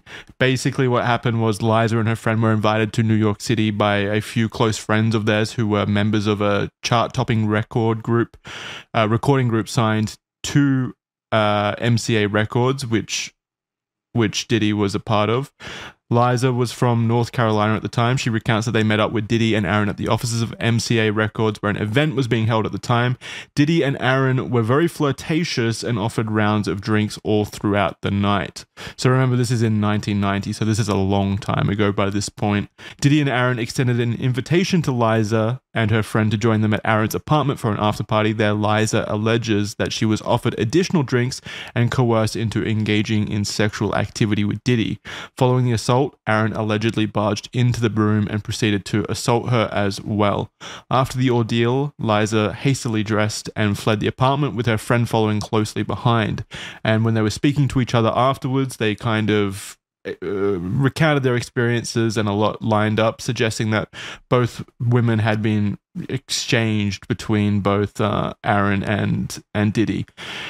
Days later, Diddy turned up to where Liza and her friend were staying, and he acted in a Diddy-esque irate manner. something we've come to know and kind of experience over the next 30 years as being pretty common with Diddy. He began to choke Liza to the point where she passed out, and he was also searching for her friend out of worry that she would alert the authorities about what had happened. This lawsuit goes into just really disturbing details, like apparently Aaron Hall had bragged about engaging in sexual activity with minors as well. Like there's information in the lawsuit about that specifically, and confirmed that Diddy was sometimes in the room when this was happening, so he was at least complicit to the conversations about some really disgusting stuff happening with minors. So one thing that you didn't mention here is that she was 16 at the time. The Liza Gardner was 16 during this period. Okay. Yeah, that sounds about right. I don't know why that wasn't in there. It's awful. I double checked, and according to NBC, the amended complaint filed by Gardner on Tuesday, which was like a week ago, obtained by NBC, said she was 16 at the time, thus too young to consume alcohol or consent to sex. So that's in the amended lawsuit? Maybe that's why I didn't see it. Yeah, this is that might be why it's not there, because I remember seeing that headline, and the fact that it wasn't there, I just thought it was important to mention as well. Yeah, so maybe you just missed it because this is pretty brand new. Charlie, you can take the next one. Sure. This next one is Dickerson Neal versus Combs. On the 23rd of November 2023, a lawsuit was filed against Diddy, Bad Boy Entertainment, and Combs Enterprise LLC by Joy Dickerson Neal for suffering as a result of being drugged, sexually assaulted, and abused, and being the victim of revenge porn. The lawsuit was filed within the time frame of the New York Adult Survivors Act, same as Liza Gardner's. Joy was a student at Syracuse University studying psychology. She was looking to make a step into the music industry and also worked many odd jobs in the industry, such as a receptionist at a renowned talent agency and as a location scout. When they met, Diddy made several advances on Joy, but she had heard that he had a reputation of treating women badly and rejected him every time. So he already had that reputation. Yeah, and this was in 1990. Yeah, before he even had like his massive amount of fame to his name. Fucking Christ. In January 1991, she eventually agreed to meet Diddy in New York, but she chose the Wells restaurant in Harlem as she was reluctant and knew the employees there. During the evening, she started to feel more comfortable. They were sharing drinks and food, and she made a point to say that there was a period of time that she went to the bathroom and she left her drink unattended. Diddy did not want the date to end, and invited her to run errands with him. And once they were in the car, he brought out a blunt. Originally declining, Joy felt pressured to take a hit, and Diddy told her he would have her home with enough time to study. After this, Joy says her memory is incomplete. She remembers feeling rubbery in the legs and being unable to stand, and he brought her to a music studio. Then she recalls being outside of where Diddy was staying, possibly thinking that it was his house, but an acquaintance of both of theirs answered the door. Once inside, she was sexually assaulted, and due to being drugged, was unable to fight Diddy off. She says that the day after, she was in so much pain in a way she had never felt before, and held a lot of embarrassment and shame. This resulted in her not going to the hospital or reporting the incident, instead seeking safety in her apartment. Devontae Swing, a member of the group Jodeshi, would inform Joy a few days later that Diddy had filmed himself assaulting her and showed him and others the video. She was horrified to hear that everyone had seen it and that it would haunt her for the rest of her life. Joy recalls that Devontae wanted to speak up about it, but was scared that the band would lose their record deal as they were in the midst of recording their album Forever Lady. Holy shit. So they saw this video, still didn't do anything about it, and he is bragging about assaulting her and filming it. Well, he not just bragging about it, they showed the video. Yeah. They was just willingly showing these to people in the industry. Again, it's just... And the dude's like, sorry, we've got like this whole deal worked out, you know? Yeah, so like I saw you get sexually assaulted and shit. That video was brutal, but we're recording Forever Lady right now, so if you could just like tough it up till that's done. Every single time these situations happen where someone gets away with like decades of like assault and abuse and rape and stuff like that, it's always because there were 100 people who were like, yeah, but I didn't want to make things weird. Yeah. Yeah, we just had so much going on that was in jeopardy if I was to report this. It's like, I mean, you know, is it that urgent? Do I need to report it? We're doing great on iTunes. Record? You know, I don't want to kill that momentum or anything.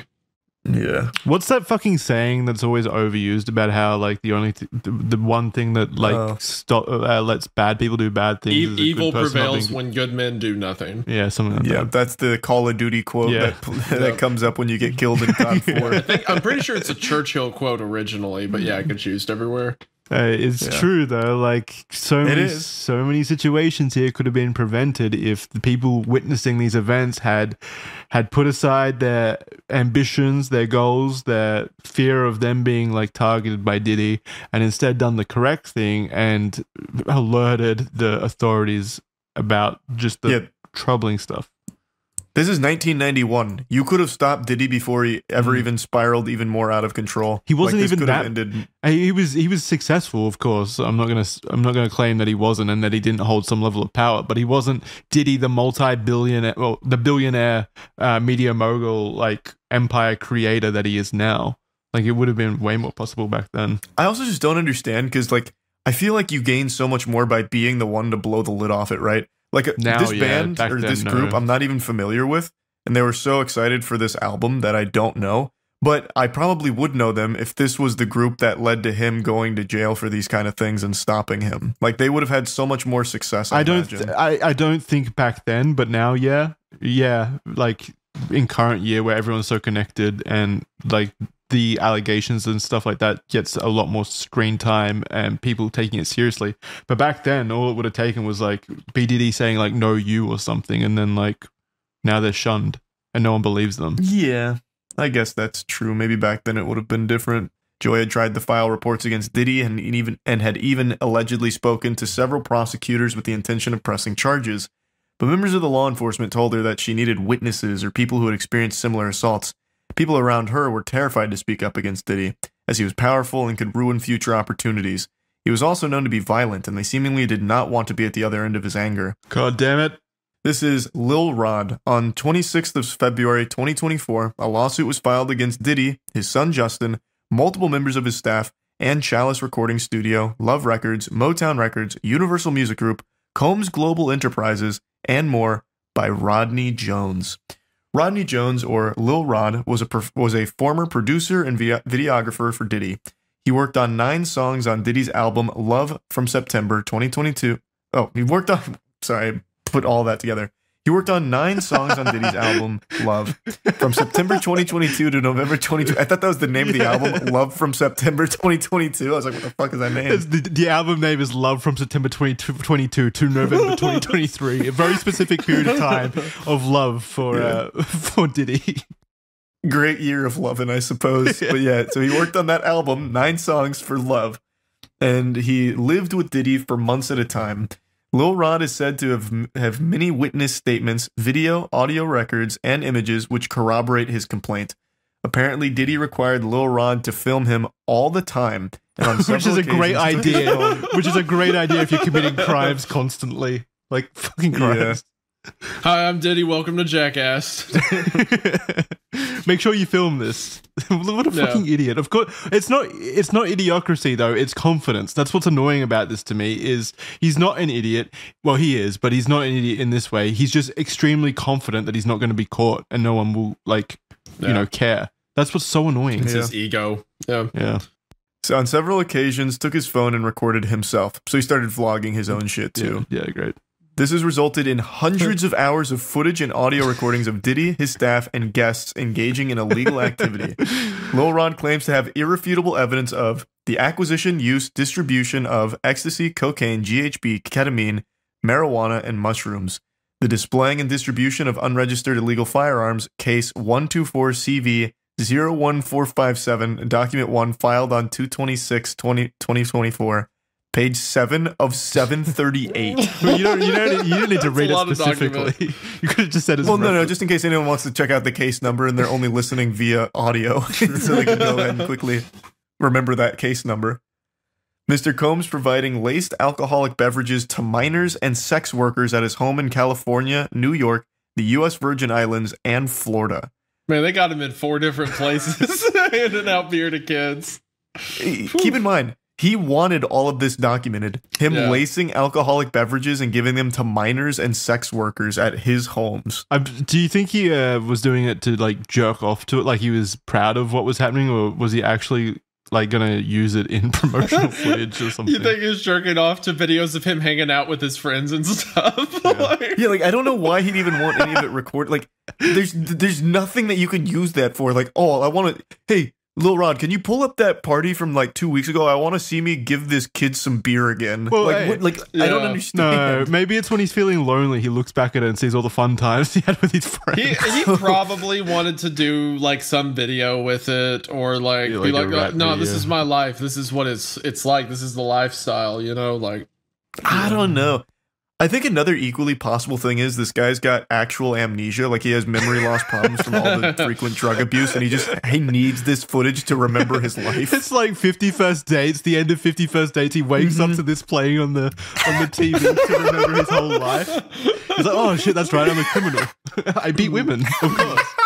Mr. Combs' chief of staff, Christina Coram, KK, instructed her staff to retrieve drugs so she can provide it to Mr. Combs for his consumption. Christian Combs drugging and sexually assaulting a woman. Mr. Combs detailing how he planned to leverage his relationship with Bishop TJ Jakes to soften the impact on his public image of Cassie Ventura's lawsuit.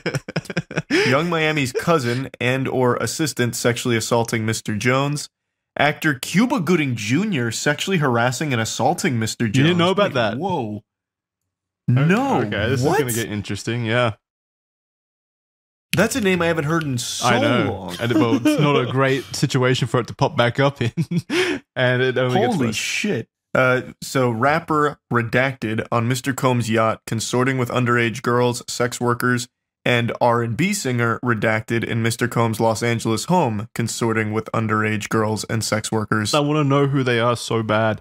Yeah. I'm going to send you guys this article because I looked up Cuba Gooding Jr. No, here. it's coming up. It's coming up. Well, this is 9 hours ago. There's no way it's here. Oh. It's just this headline and this picture associated with it is fucking extraordinary. So it says, Cuba Gooding Jr. surfaces in Miami amid Diddy's drama, and it's him on the back of a golf cart looking like really shocked at what he's reading. Like he's reading it in real time. He's on his phone. Yeah. Oh my god. I'm going to throw Is he this up wearing on screen overalls? as well. He's got like a vacation shirt. He's got like a vacation shirt on. He's going to a yacht. He's like, shit, I did what? Like he's just He's like, finding out. damn, I don't who did I remember that. sexually assault? He's in the next picture. He's shaking his fist. Damn you, little Rod. However, this turned from promises to threats. Allegedly, Diddy even threatened to harm Lil Rod physically, saying he would eat his face off. Diddy even said he would kill his own mother, Janice, to achieve his goals. Jesus Christ. Unprompted, just go. Yeah, I can imagine how that conversation went. Listen, I will kill my mother right now. Like, I will do in it. an instant. You think Janice is reading these fucking allegations and be like, what the fuck? My son said what? That's fucked up. My son's gonna kill me. Why? Also, eat his face off. Was he on fucking bath salts at the time? Like, what a Probably, yeah. weird threat. According to the lawsuit, Diddy was relentless, intimidating, flaunting his firearms, and boasting about his ability to evade consequences for violent acts to sow fear in individuals like Lil Rod.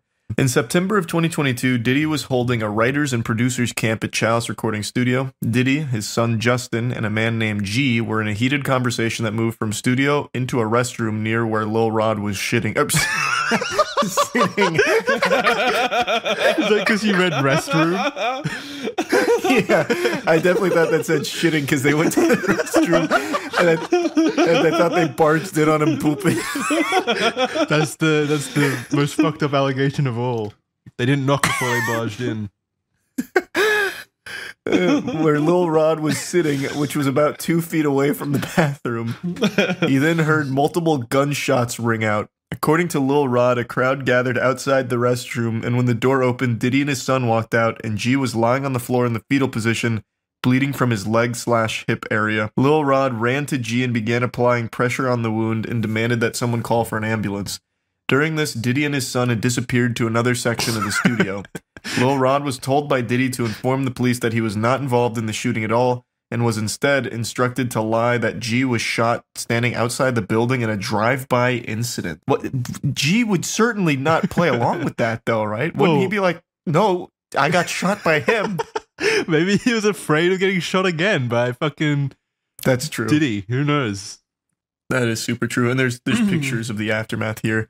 Lil Rod says that he still has the clothing that he wore that day, which he thinks may still have G's blood and DNA on it, and provided photos that show the assumed blood and mess inside a bathroom to prove that this wasn't a drive-by shooting. Lil Rod suffers from PTSD, severe anxiety, depression, and insomnia from this event, as the gunshot was so close to where he was sitting that he thought it likely that he himself was about to get hit. So there is photos of this blood in the bathroom and everything. Yeah. And definitely doesn't seem like a drive-by. Unless the drive-by was by the bathroom. Yeah, I don't think so. While living with Diddy, Lil Rod says he was the victim of constant and unsolicited groping and sexual harassment by Diddy. He was also forced into working in environments like Diddy's bathroom, where he would walk around naked. Lil Rod expressed his discomfort to Christina Karam, who was chief of staff to Diddy. She responded with, "You know, Sean will be Sean." What the fuck? How was this made? Just what was the absurd lengths they went to be like, it's just dudes being dudes, all right? Get your pants off. I've got some Astroglide. She was fucking chief of staff. Like, she earned that position. And walk around naked, grope everyone. Yeah, it's just, hey, that's just quirky old Sean. Yeah, maybe you should talk to someone about that instead of perpetuating and accepting it. She also attempted to downplay the groping as friendly horseplay. That's even worse than Sean will be Sean. What are you getting so upset about, Lil Rod? It's just he diddling your balls. What, you don't do that with your other friends? Then she slaps his ass. It's like just the worst working environment. Lil Rod also believes that Diddy was grooming him to pass along to his friend Cuba Gooding Jr. They met on Diddy's boat, and Diddy left Cuba and Lil Rod together in a makeshift studio on the yacht. Cuba then began groping and touching Lil Rod, who felt extremely uncomfortable in this situation. Apparently, Cuba did not stop until Lil Rod actually pushed them away. Lil Rod says that he was often forced to solicit sex workers. Diddy would also want him to perform sex acts at his pleasure. Another incident on Thanksgiving saw Diddy asking Lil Rod to solicit sex workers from Booby Trap on the river in Miami. Shout out. Did he actually provide... I think it's Booby Trap on the river. Oh, that's the whole name of it? I think so. Like, is there only one river Booby in Trap Miami? on the river? Yeah, I think. I have no idea. I've never heard of that. You've never been? But anyway, Diddy provided Lil Rod with a bad boy baseball cap and forced him to wear it at the venue. It was a signal to sex workers that Diddy was in town and Lil Rod has been sent by him. Oh my god. They have their own like code. Diddy's That's like a sock on the door. Lil Rod did not want to do this, but was intimidated by Diddy and felt forced to. He felt Diddy had some level of power and influence over him. In February 2023, Diddy compelled Lil Rod to bring sex workers back to his home. Here, Lil Rod believes that he was drugged by Diddy. He woke up naked and confused in bed with 2 sex workers and Diddy. He recalls wandering around the house naked aimlessly. Bro, what the heck? Yeah, he also details that Diddy hosted a listening party at his home in July of 2023, and the party consisted of his son Justin, a redacted R&B artist, sex workers, and underage girls. Apparently, at least 5 of the girls were under the age of 16, and Diddy forced all of the women to drink DeLeon liquor laced with what Lil Rod believes was ecstasy. No IDs were checked at this party, and Lil Rod says he felt uncomfortable and attempted to leave, but Diddy forced him to stay. Lil Rod says that there were many people of power that attended these sponsored events and listening parties at Diddy's home that should or would have known that the underage girls were present. Apparently, there were specific bottles of alcohol that were only for females and certain bottles only for himself, staff, and friends.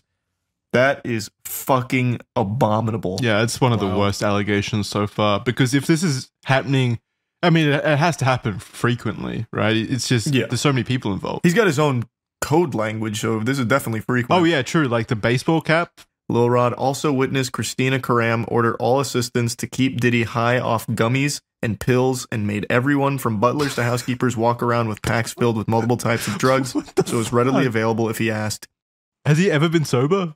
It doesn't sound like it. She made Lil Rod carry around a drug pouch on multiple occasions.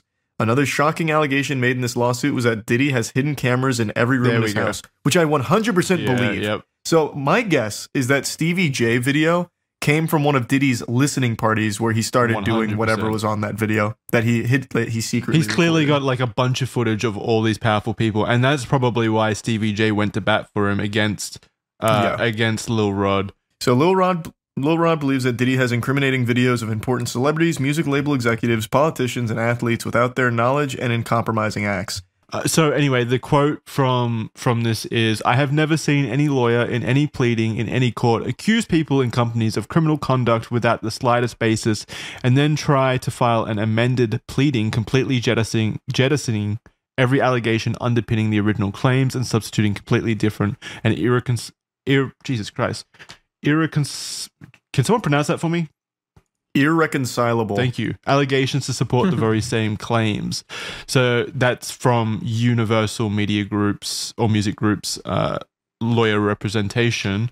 So they're claiming that because the lawsuit was amended, this is clear, irrefutable proof that some tomfoolery is going on and such. So I don't know if that. I mean, there's fucking photo evidence and apparently hours and hours and hours of footage evidence of all the stuff that Lil Rod is talking about here. I mean, throughout the document, I've got the pictures here. So it doesn't seem like it's just made up to me. Plus, there's a history that you can pull from the other lawsuits and the other victims of Diddy. So many people talk about it. And that brings us to the next thing, which is something that happened very recently. So on Monday, the 25th of March, 2024, authorities from the US Department of Homeland Security conducted raids on Combs' 2 residences situated in Miami and Los Angeles as part of a federal investigation into sex trafficking.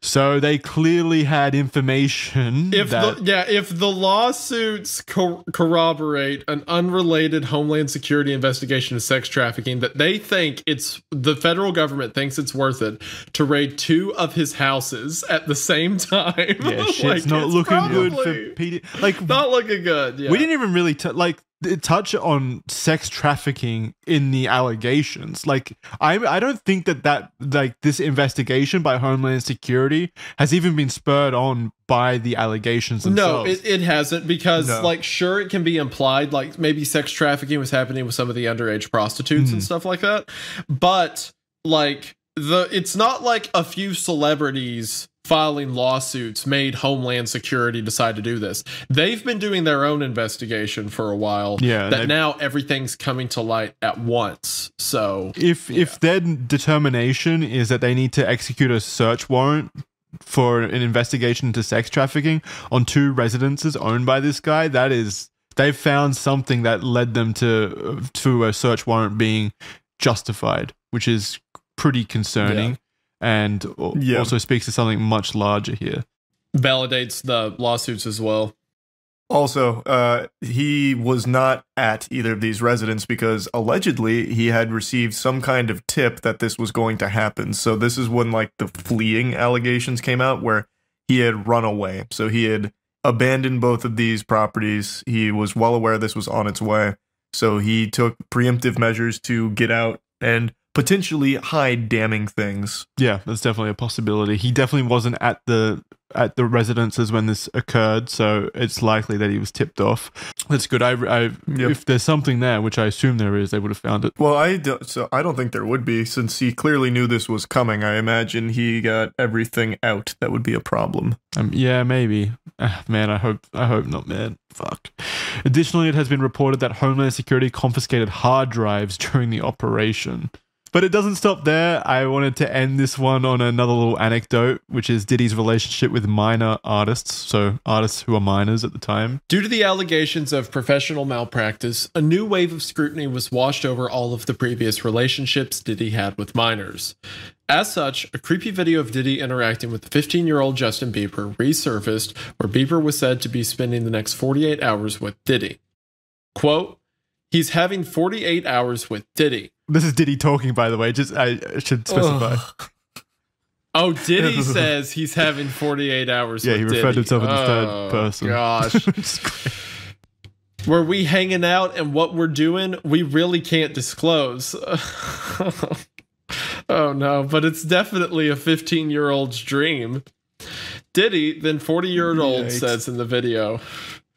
He would continue by saying, quote, He's signed to Usher, and I had legal guardianship of Usher when he did his first album, after implying that he's been given custody of Bieber for 48 hours. Oh, in another video taken months after, Diddy confronts Bieber about not returning his calls. Have you guys seen that video of like the awkward confrontation between Diddy and Bieber? Where Bieber looks super uncomfortable. Yeah. He's like, I don't know, man, or whatever. He's just kind of like dismissing it, but like Diddy genuinely seems upset that he can't get in contact with Bieber. Oh gosh, this is so sick.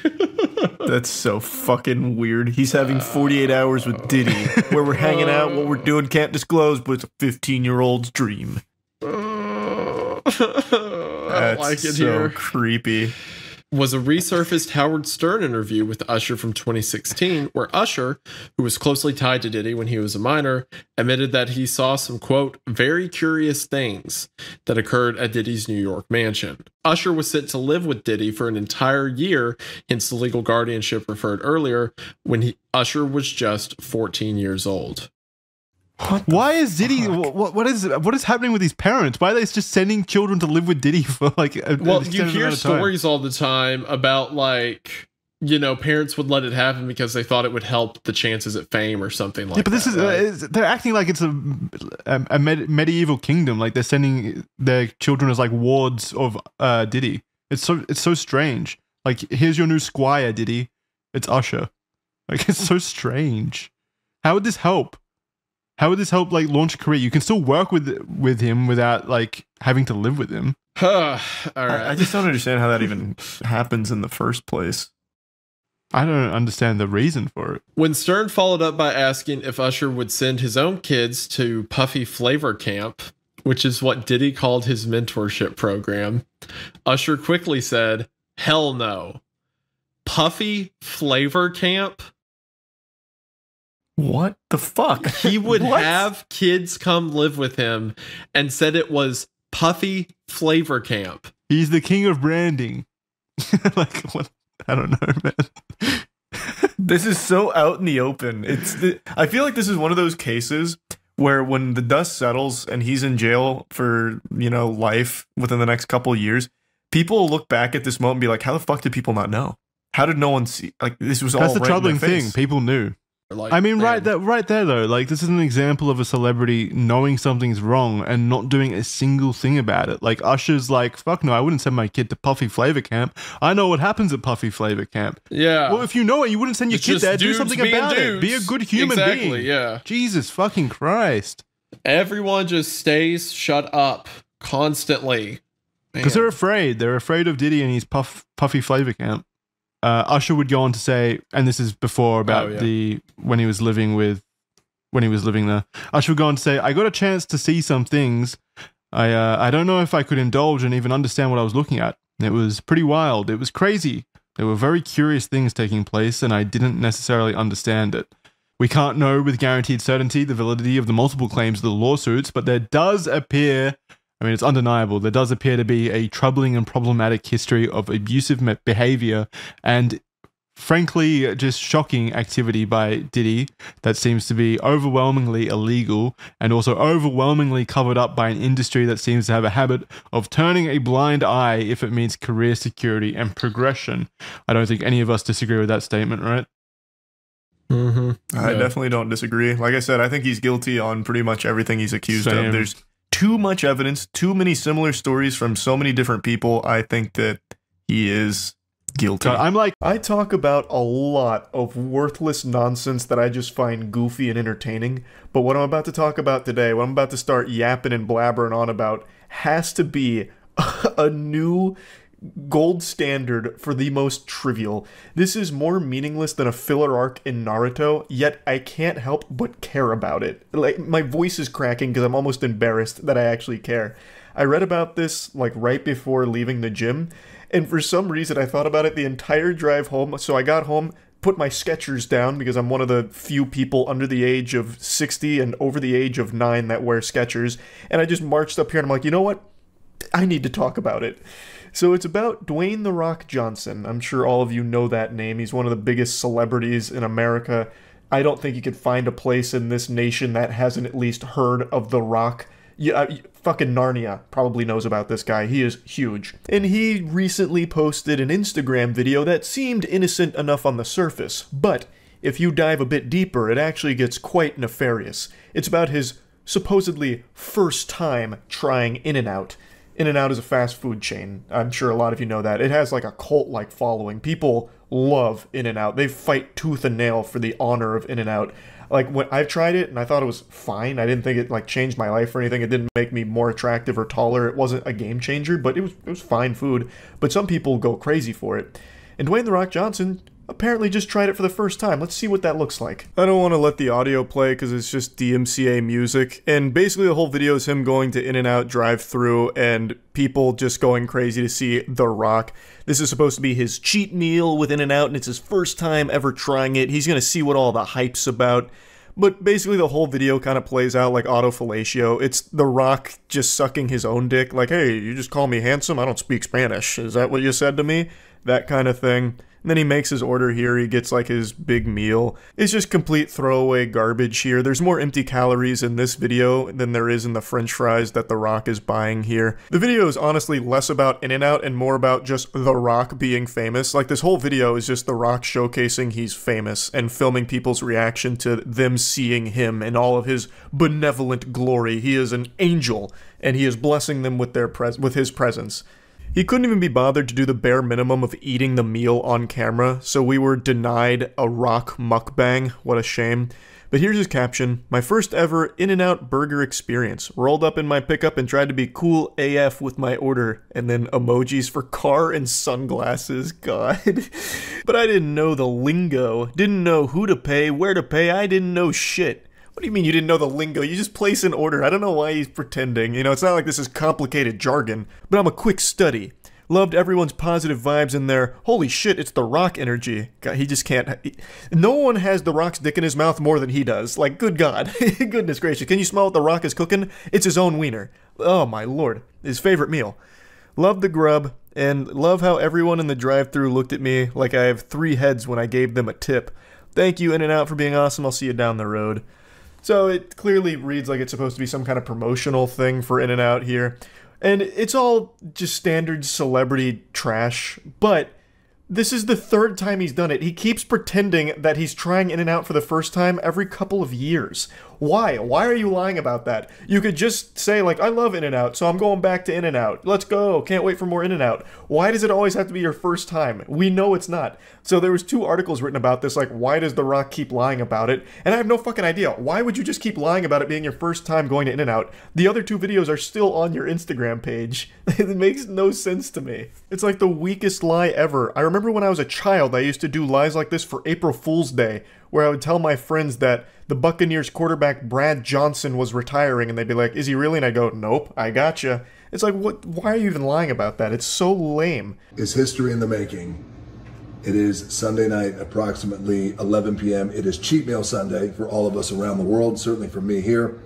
And the reason why this is history in the making is because this is the very first time that I have ever tried an In-N-Out burger, or In-N-Out fries, or anything from In-N-Out for that matter. Now, I've picked up some In-N-Out burger before through the drive-thru a few times for some buddies of mine. I've never tried it, so this is a first. That's such a convenient excuse. I've been through the drive-thru, but I've never actually eaten it. I've only ever picked it up for other people. That's like the timeless classic of, oh no, those aren't my drugs. I was actually just holding them for a friend. Now, he has a post from 2017, once again, through the In-N-Out drive-thru, but he doesn't have any evidence of him eating the meal, so I guess I can't say beyond a shadow of a doubt if he tried the In-N-Out meal when he bought it for the people in his vehicle. I would wager a guess that he has, because he keeps pretending like he doesn't even know what the fuck In-N-Out is, practically. He doesn't know how to go through the drive-thru or how to pay, according to his most recent Instagram post. So I don't know if the Men in Black keep coming around and neuralizing him every time he eats In-N-Out so he forgets entirely, or if this is just the weirdest marketing idea ever. I don't really get it. But I have said for about 5 or 6 years now that The Rock is the fakest celebrity in Hollywood. I truly believe that. I grew up a huge fan of The Rock. In the WWE, he was probably one of my favorites. Not up there with Kane, but pretty close. He cut the best promos. And to this day, if I had a nickel for every single time I said, "Can you smell what The Rock is cooking?" or if I imitated the people's elbow, man, shit, I'd be able to own In-N-Out by now. Like, he had a big impact on my childhood, but as he made it more into the mainstream consciousness, and as his fame grew, I feel like his soul kept getting chipped away at, whittled away, and now he's just this husk, this hollow shell that PR firms speak through. Like, every time he tries to vocalize something that's supposed to resemble his own thought or opinion, it feels like the most PR speak shit ever. Like, all of these PR suits are just using him like a fucking fleshlight, like this puppet, a ventriloquism act, where they are talking through The Rock. What really cemented that for me was when he went on Joe Rogan recently. I haven't listened to Rogan in quite a long time, but when The Rock was on, I was very interested to see if he would finally come out of his shell here and actually speak his mind. And he barely spoke at all. The whole episode was mainly crickets. Like, he barely engaged with anything because it seems like The Rock only vocalizes what his team allows him to. Like, it has to be the most filtered responses and statements imaginable. He's just so fucking fake, and this In-N-Out madness was just a cherry on top of it. Another thing, I'm getting way off topic now, but another thing with The Rock that always rubbed me the wrong way since it happened was about a year ago, he was a brief guest on Jeff Keighley's Summer Games Fest. So he was there to promote the Black Adam trailer, but Summer Games Fest was supposed to be like a celebration of games and talking about all of that. And The Rock sent in a video that he absolutely threw together in like 30 seconds, but he couldn't even go through that video without plugging his own fucking drink. Like, come on, you're already there just to promote a movie and you're still going to promote something else as well? He only has one mode, and that's sales mode. That's it. He didn't engage with the community at all. He couldn't even pretend to care about Summer Games Fest or Jeff Keighley's production or really gaming in general. He just can't even put on a facade that he gives a fuck about anything beyond just selling himself. Like, even in this In-N-Out clip that I showed you, the second one where he pretended that he, trying it for the first time, let me show you how it actually ends. Check this out. They're called double doubles, loaded with lettuce, tomato, onion, pickles, and cheese. Of course, we got fries here. Get this. The fries are good. So we're off to a good start. Now, the question becomes, I have the one and only Teremana tequila. What is going to pair best with, yeah, you know what? I'm the founder of Teremana, so fuck it. We make up the rules. So I'm going to go with Blanco and Reposado. Here we go, ladies and gentlemen. What a pleasure this is. My very first In-N-Out burger. Ah, that is a good combo. Here we go. Yeah, he couldn't even eat a meal without plugging his own shit. That's all he is doing anymore. He just says what his PR firm wants him to say, nothing else, never doing anything that even resembles like his actual personality or his actual thoughts. And then he is just constantly selling his own products and selling himself. That's it. Like, that is so fucking sad. So yeah, just a really weird thing here that he keeps pretending that he's never had In-N-Out. So every year or a couple of years, he'll be like, oh, I'm trying In-N-Out for the first time. In fact, I'm pretty sure he even ordered the same exact thing last week as he did in this video from 2022, the one I just showed you. I'm pretty sure he made the exact same order as well. So he's probably a regular at In-N-Out. Like, he has his order down to a science. I just don't get why he keeps pretending for that. But I'm also not surprised because he actually is just super fake across the board. So yeah, just wanted to talk about it a little bit. A super, super meaningless topic that I just got passionate about. That's it. See ya.